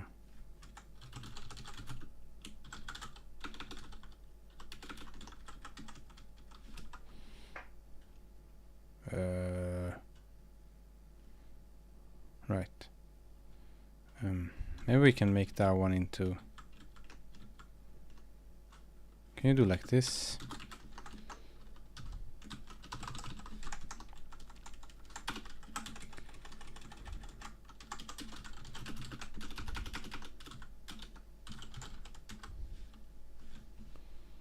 Right, that seems to work. And we can go down here instead and say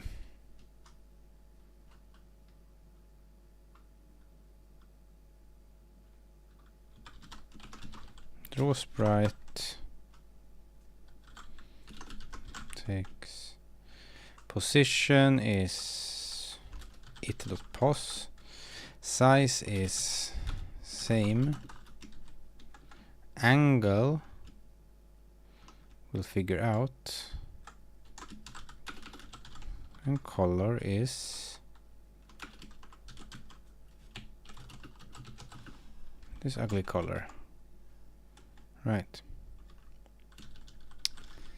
Then good. Angle will be something similar to this guy here. Kinda. But it'll be enemy to player is from it.pos to player pos, and then say enemy to player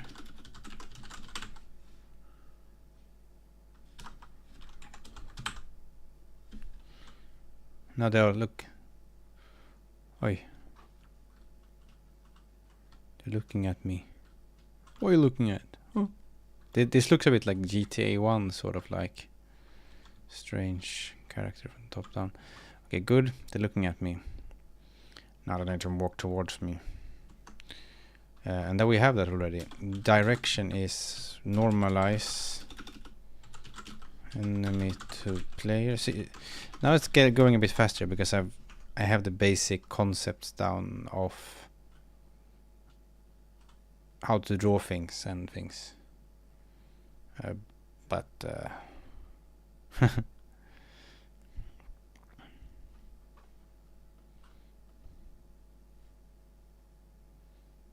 direction.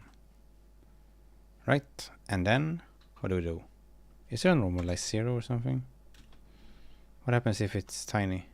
Ah, okay, it has a fallback and blah blah blah. It seems like Jonathan has started giving more people access because it seems a lot of people are getting access right now. So maybe it's like that. Yeah, there's a lot of people asking Jaibook when I've used the language for 4 hours, but I guess it's a joke also. But still,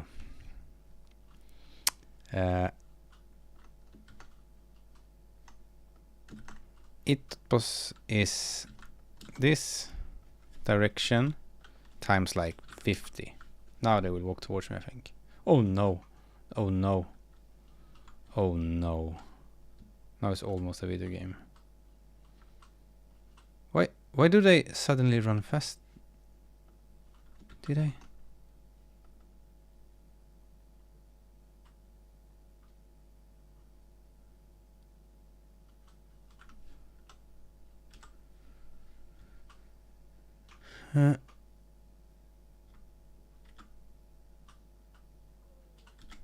Oh, there is something wrong with the keyboard. That's okay. I understand now. Okay, by just looking at this, I understand something. The stuttering I've seen is not because of the frame rate, because I complained about at the start. It's the holding down the keys that sometimes goes bonkers. So the input is broken. Right. Something about doing what I'm doing here.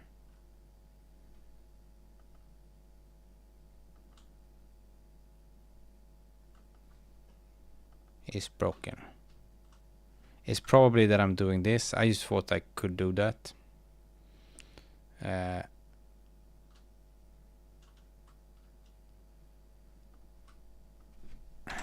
thought that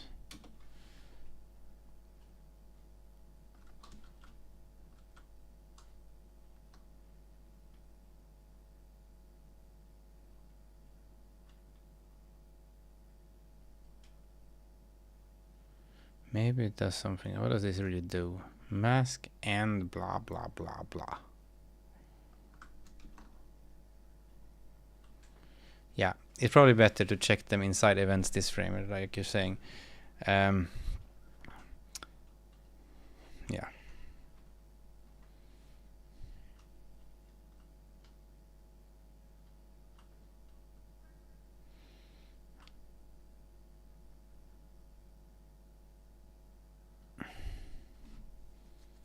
It's not something I want to do right now, because I need to do a little array of held keys and stuff.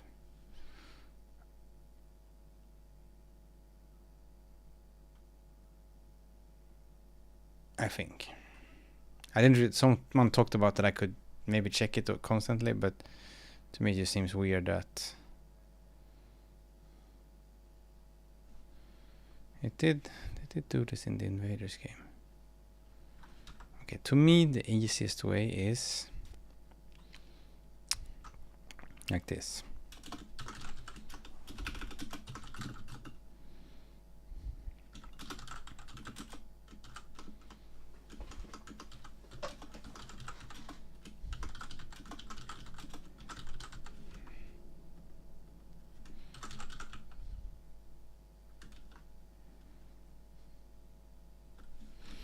Here's an example of the events in. Yeah, okay.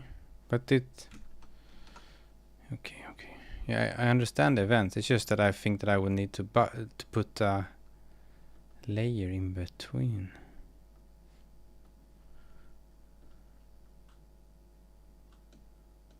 Simulate invaders folding in. Move towards strafing.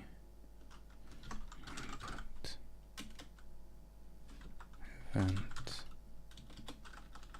Event. Oh, you mean okay. Wow. Simulate document this one. Sorry.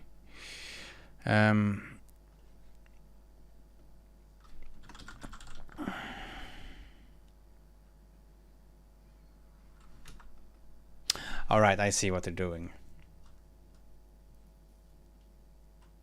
Right. Yeah, it's a funny way to do it. I can steal that. It's that you're setting it to key pressed, because key pressed will be true if it went down, false if it went up. So it's that works.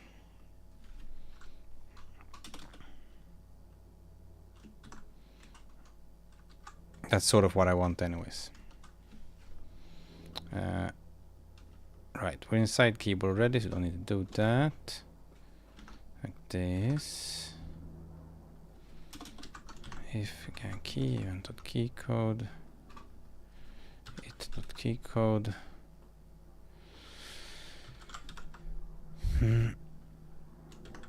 That can be there for now.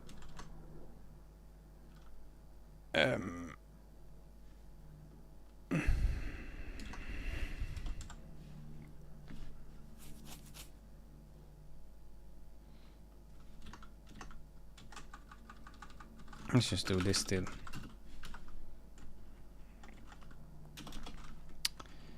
Keys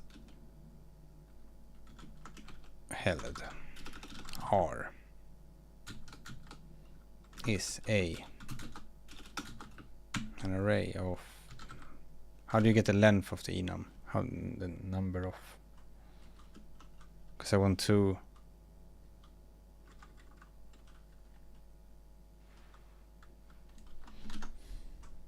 Do that.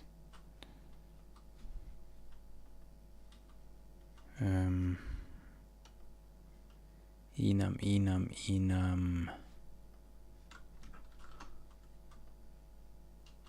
Type info.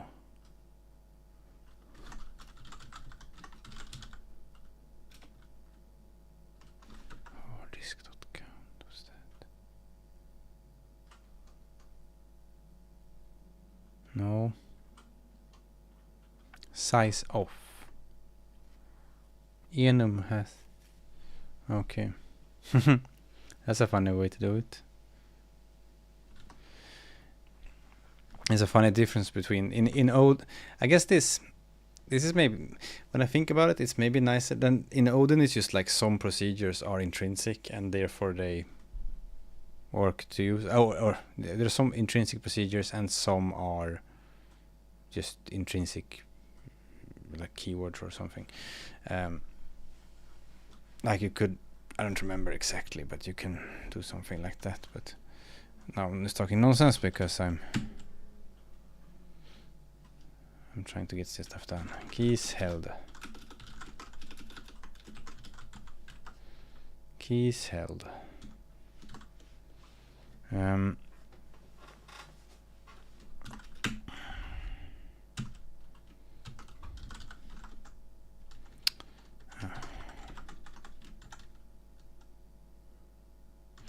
Yeah, you can run anything at compile time. Yeah, I get that. It's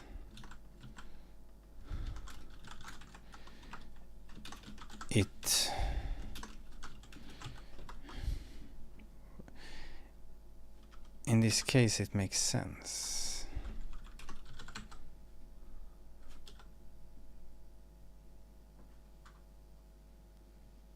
Blech. Here I thought it would look pretty, but it didn't. Okay. Keys held.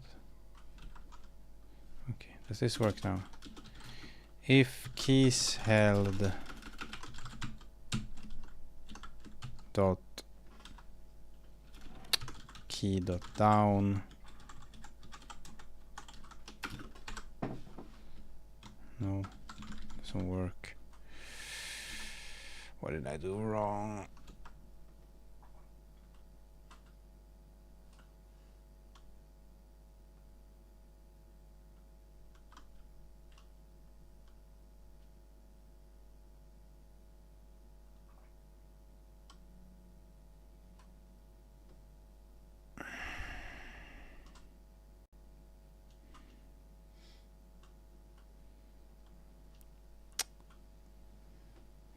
Key.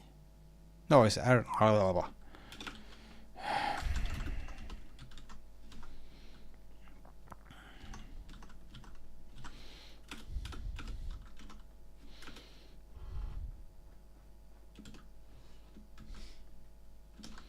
These are not, by key I mean the virtual, like the action in the game, not the.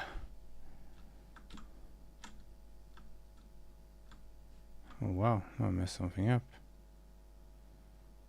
AD.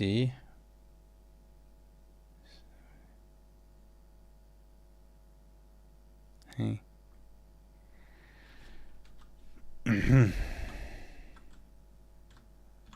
Wow.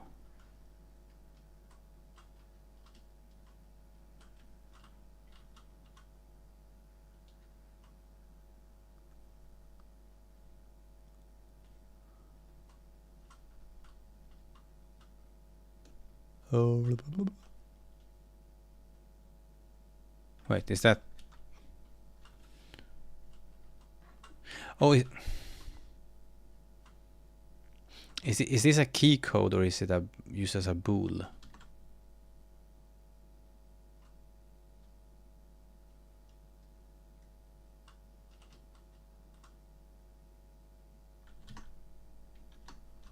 What is key pressed?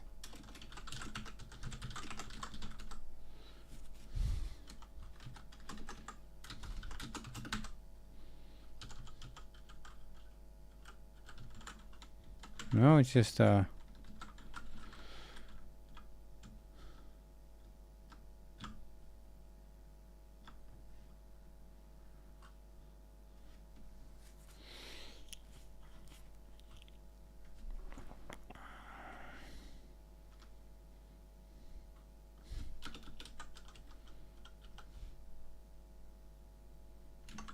nice.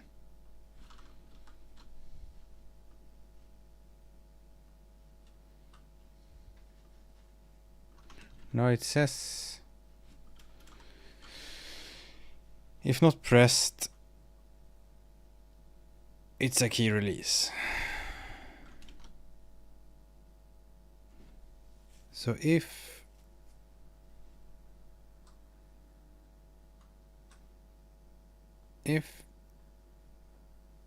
how can this be hard?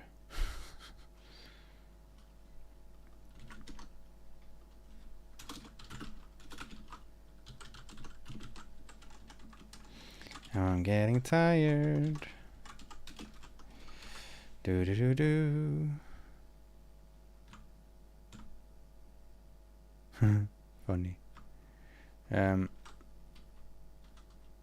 the going to the left doesn't work. Why not?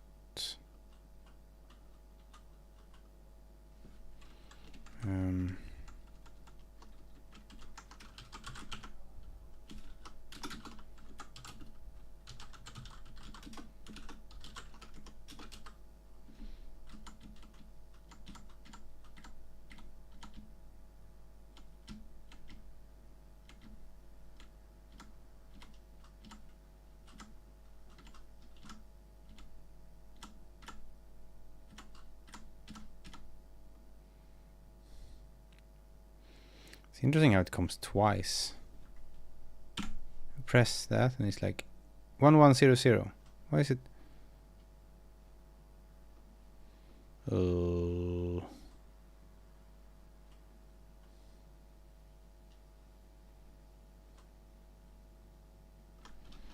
What am I not understanding?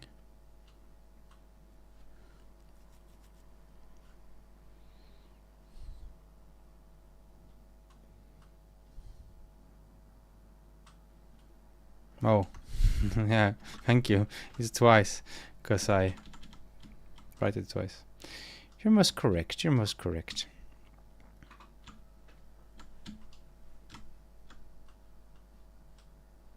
Yeah.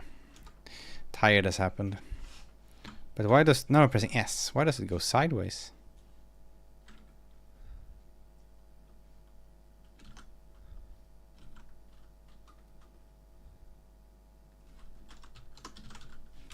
Well, okay, now, no. It makes sense, because... Whatever. Let's just fix all the things first before we... Because I'm only checking down here. Good that I'm ending the stream in 50 minutes, because the brain is on vacation.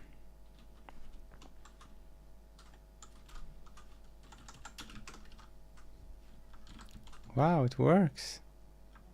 And now there's no more problems of it slowing down like that. Right. And of course, I usually like doing something like this. Movement is a vector 2. And then there's a semicolon. And then just say movement.x. Like this.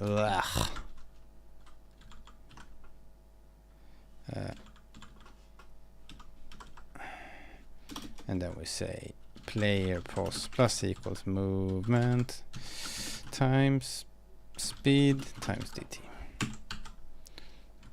It's the same. As then you can also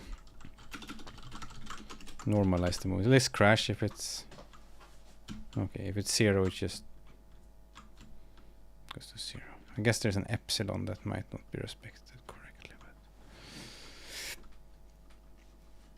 But okay.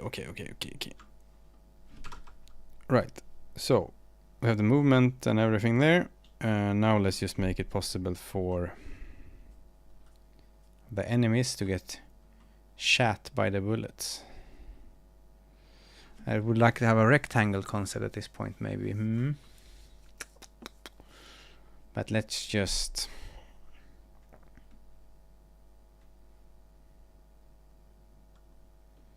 So I can intersect two rectangles.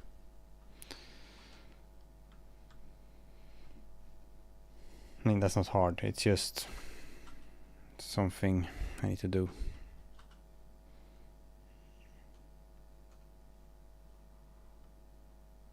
Yeah, the epsilon is 0, so it's a... But it works in this case, because it is 0. But yeah.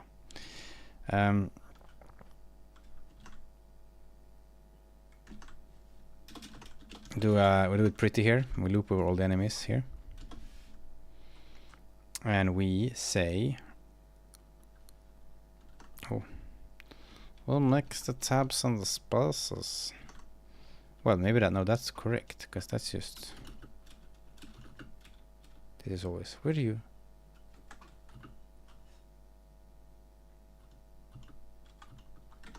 Whatever, not important.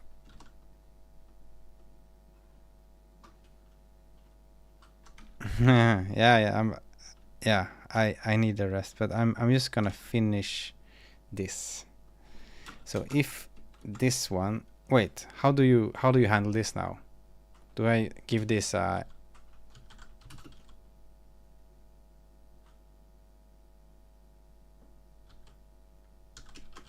like this?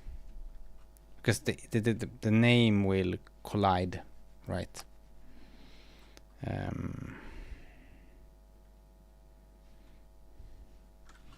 Do I put this star here instead now? Oh, apparently I do.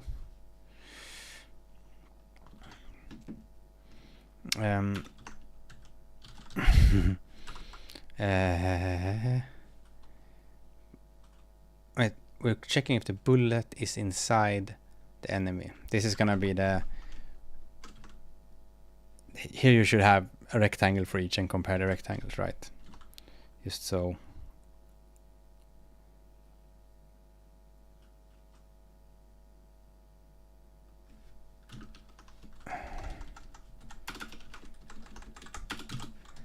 The position of the bullet plus the bullet. Yeah. Okay, we skip the bullet size. We just treat it as a point. The bullet is inside that thing, and its X position is less than that plus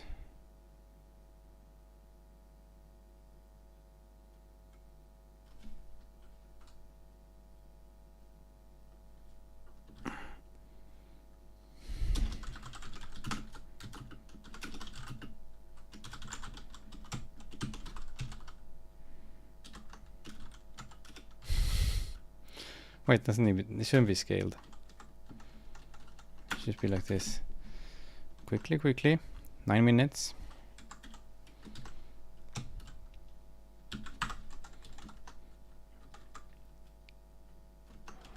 And this thing is bigger than pasta y. And this thing is smaller than 8.post.x plus enemy size to y. Remove. Who is going to remove? 8 is going to remove. Right.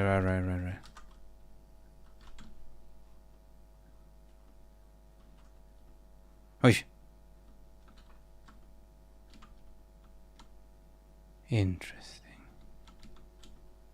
Something wrong with it. Yeah.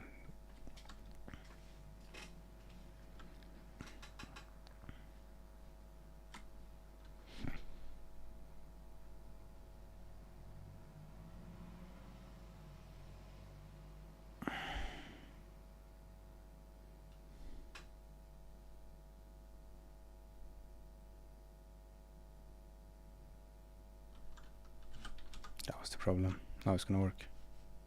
Bam! Bam! Wow. Video game.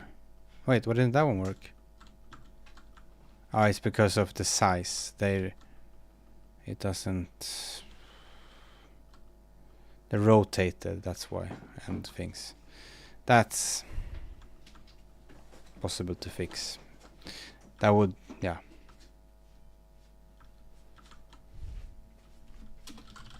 Okay, can you do both like this? What happened then? Oh, they worked. Oops. Yeah, because of the rotation of them, it misbehaves a bit. But that's a future problem.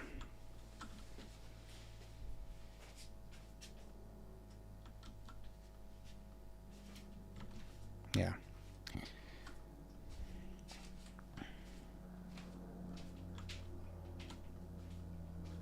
Because if they're below me, then I need to shoot slightly to the side of them, I think. Because they're rotated weirdly. Anyways, that's you probably construct an axis aligned bounding box to start with, or use a circle for them or something. Yeah, circle is probably better than for starters than a box. I was just didn't have a concept of a rectangle at hand. So it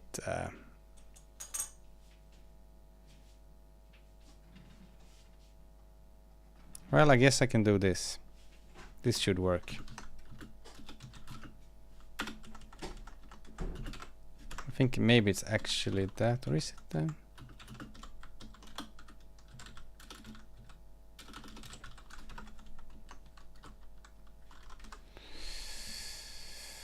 But maybe it's not nothing to do with the rotation, actually. Maybe I'm just talking nonsense.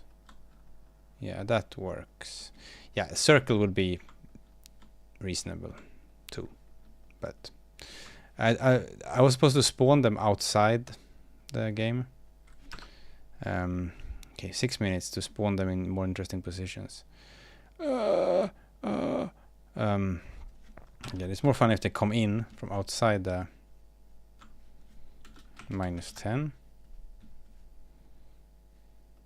Yeah, that's more fun. And then they should spawn on one of the sides, so we can be like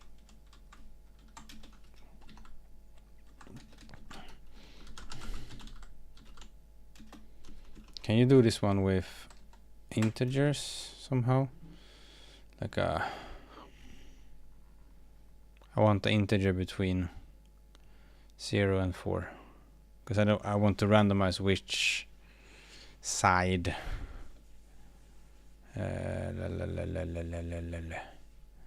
Whatever, not that important. Is a rand get? Oh yeah, and then you modulate, yeah. That's true.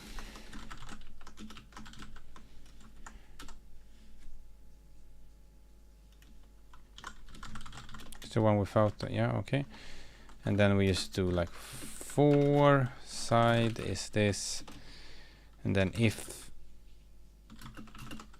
I'm too stupid to use this weird if switch right now. This is the top. Now we're gonna write the best code. Then we copy it several times. Okay, yeah. Actually, the only thing you need to do is the position. I'll be slightly nicer. We do this.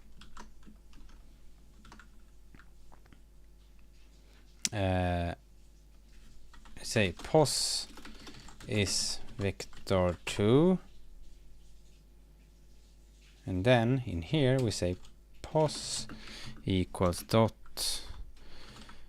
What the? Why is it pos? Why is it? Oh, okay.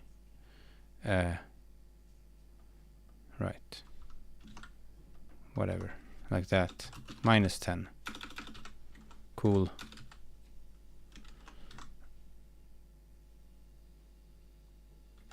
Yeah, yeah. I see how the if would work. Thank you. It's I'll do that next time. To brain is sausage now. This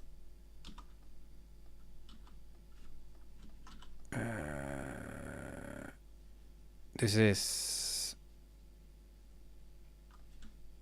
-10. And then we say along the, no, this is, yeah, we're doing the right side first. So then will be scaled screen size dot x plus 10. This is at the bottom, which would be like this, but at scaled. Where is it? Where is it at the scaled screen size? Why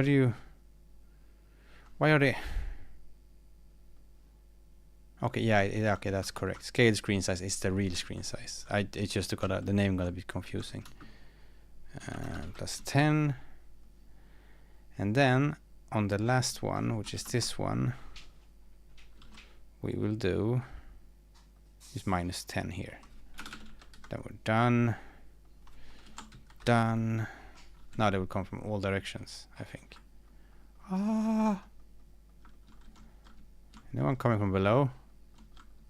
There you go. Wow. Ouija game.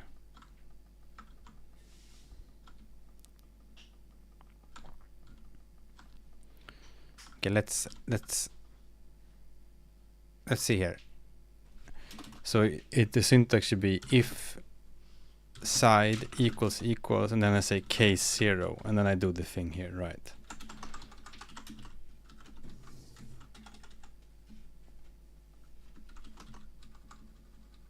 Are there anyone coming from above? I'll check. I just converting it to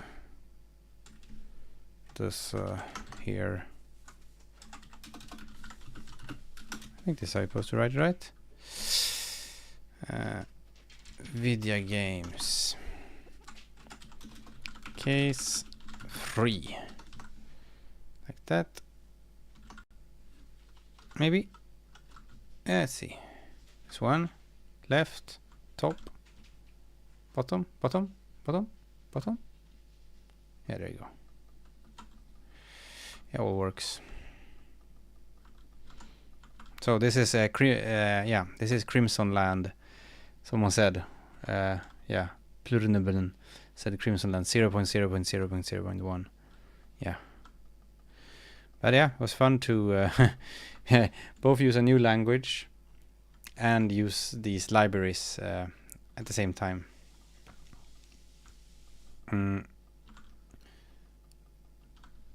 It was a lot. But hey, this works. Right. That's it for this stream. I'll put the source code on GitHub if anyone wants to have a look at what I did, but not there's nothing more interesting. I mean, you can look in invaders instead. It's probably more interesting in there. Thoughts on the language so far? Seems okay. I mean, it seems to solve. We'll see when we get to me. Yeah, we'll see when we get to the nitty-gritty details, like of. I like things like zero is initialized. Having that kind of be premiered, I think, is a good thing. I haven't really looked much at that yet, how it behaves in this language. Just, yeah, sort of how you treat data. Did you have a chance to look at compile time execution? Not really. I did the hashtag run somewhere here. This compile time executes this, but that's all I did. It's nothing. That's just to get that number at compile time. Yeah, I've heard of the backtick notation. I'll get to that at some point. It seems wild. Yeah, it's in closed beta. You have to send an email to some address to get. You can try to Google and find that address if you want to.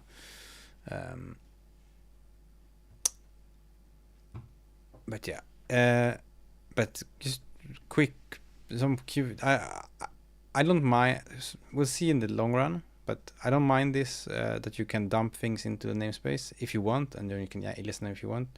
It gives power to you, without, but still makes it possible to resolve conflicts by putting in the alias if you need. I don't like the semicolons. I think they're totally unnecessary.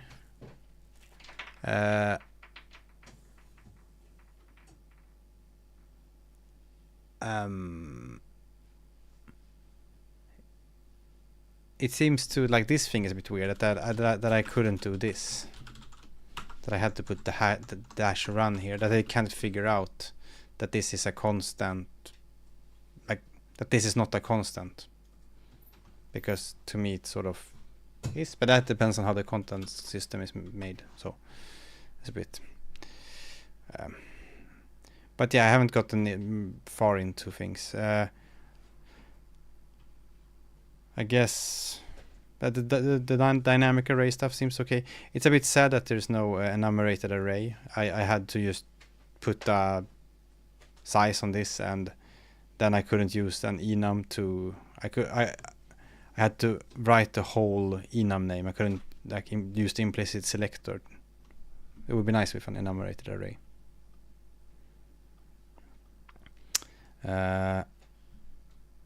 Right.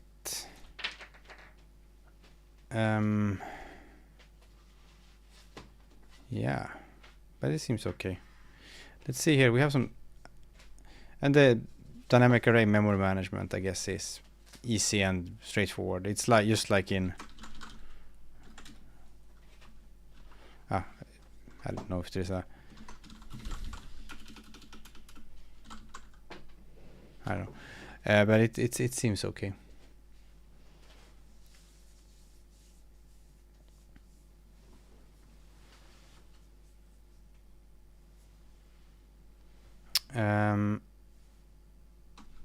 We can do array 3 here, enemies and bullets. Is it?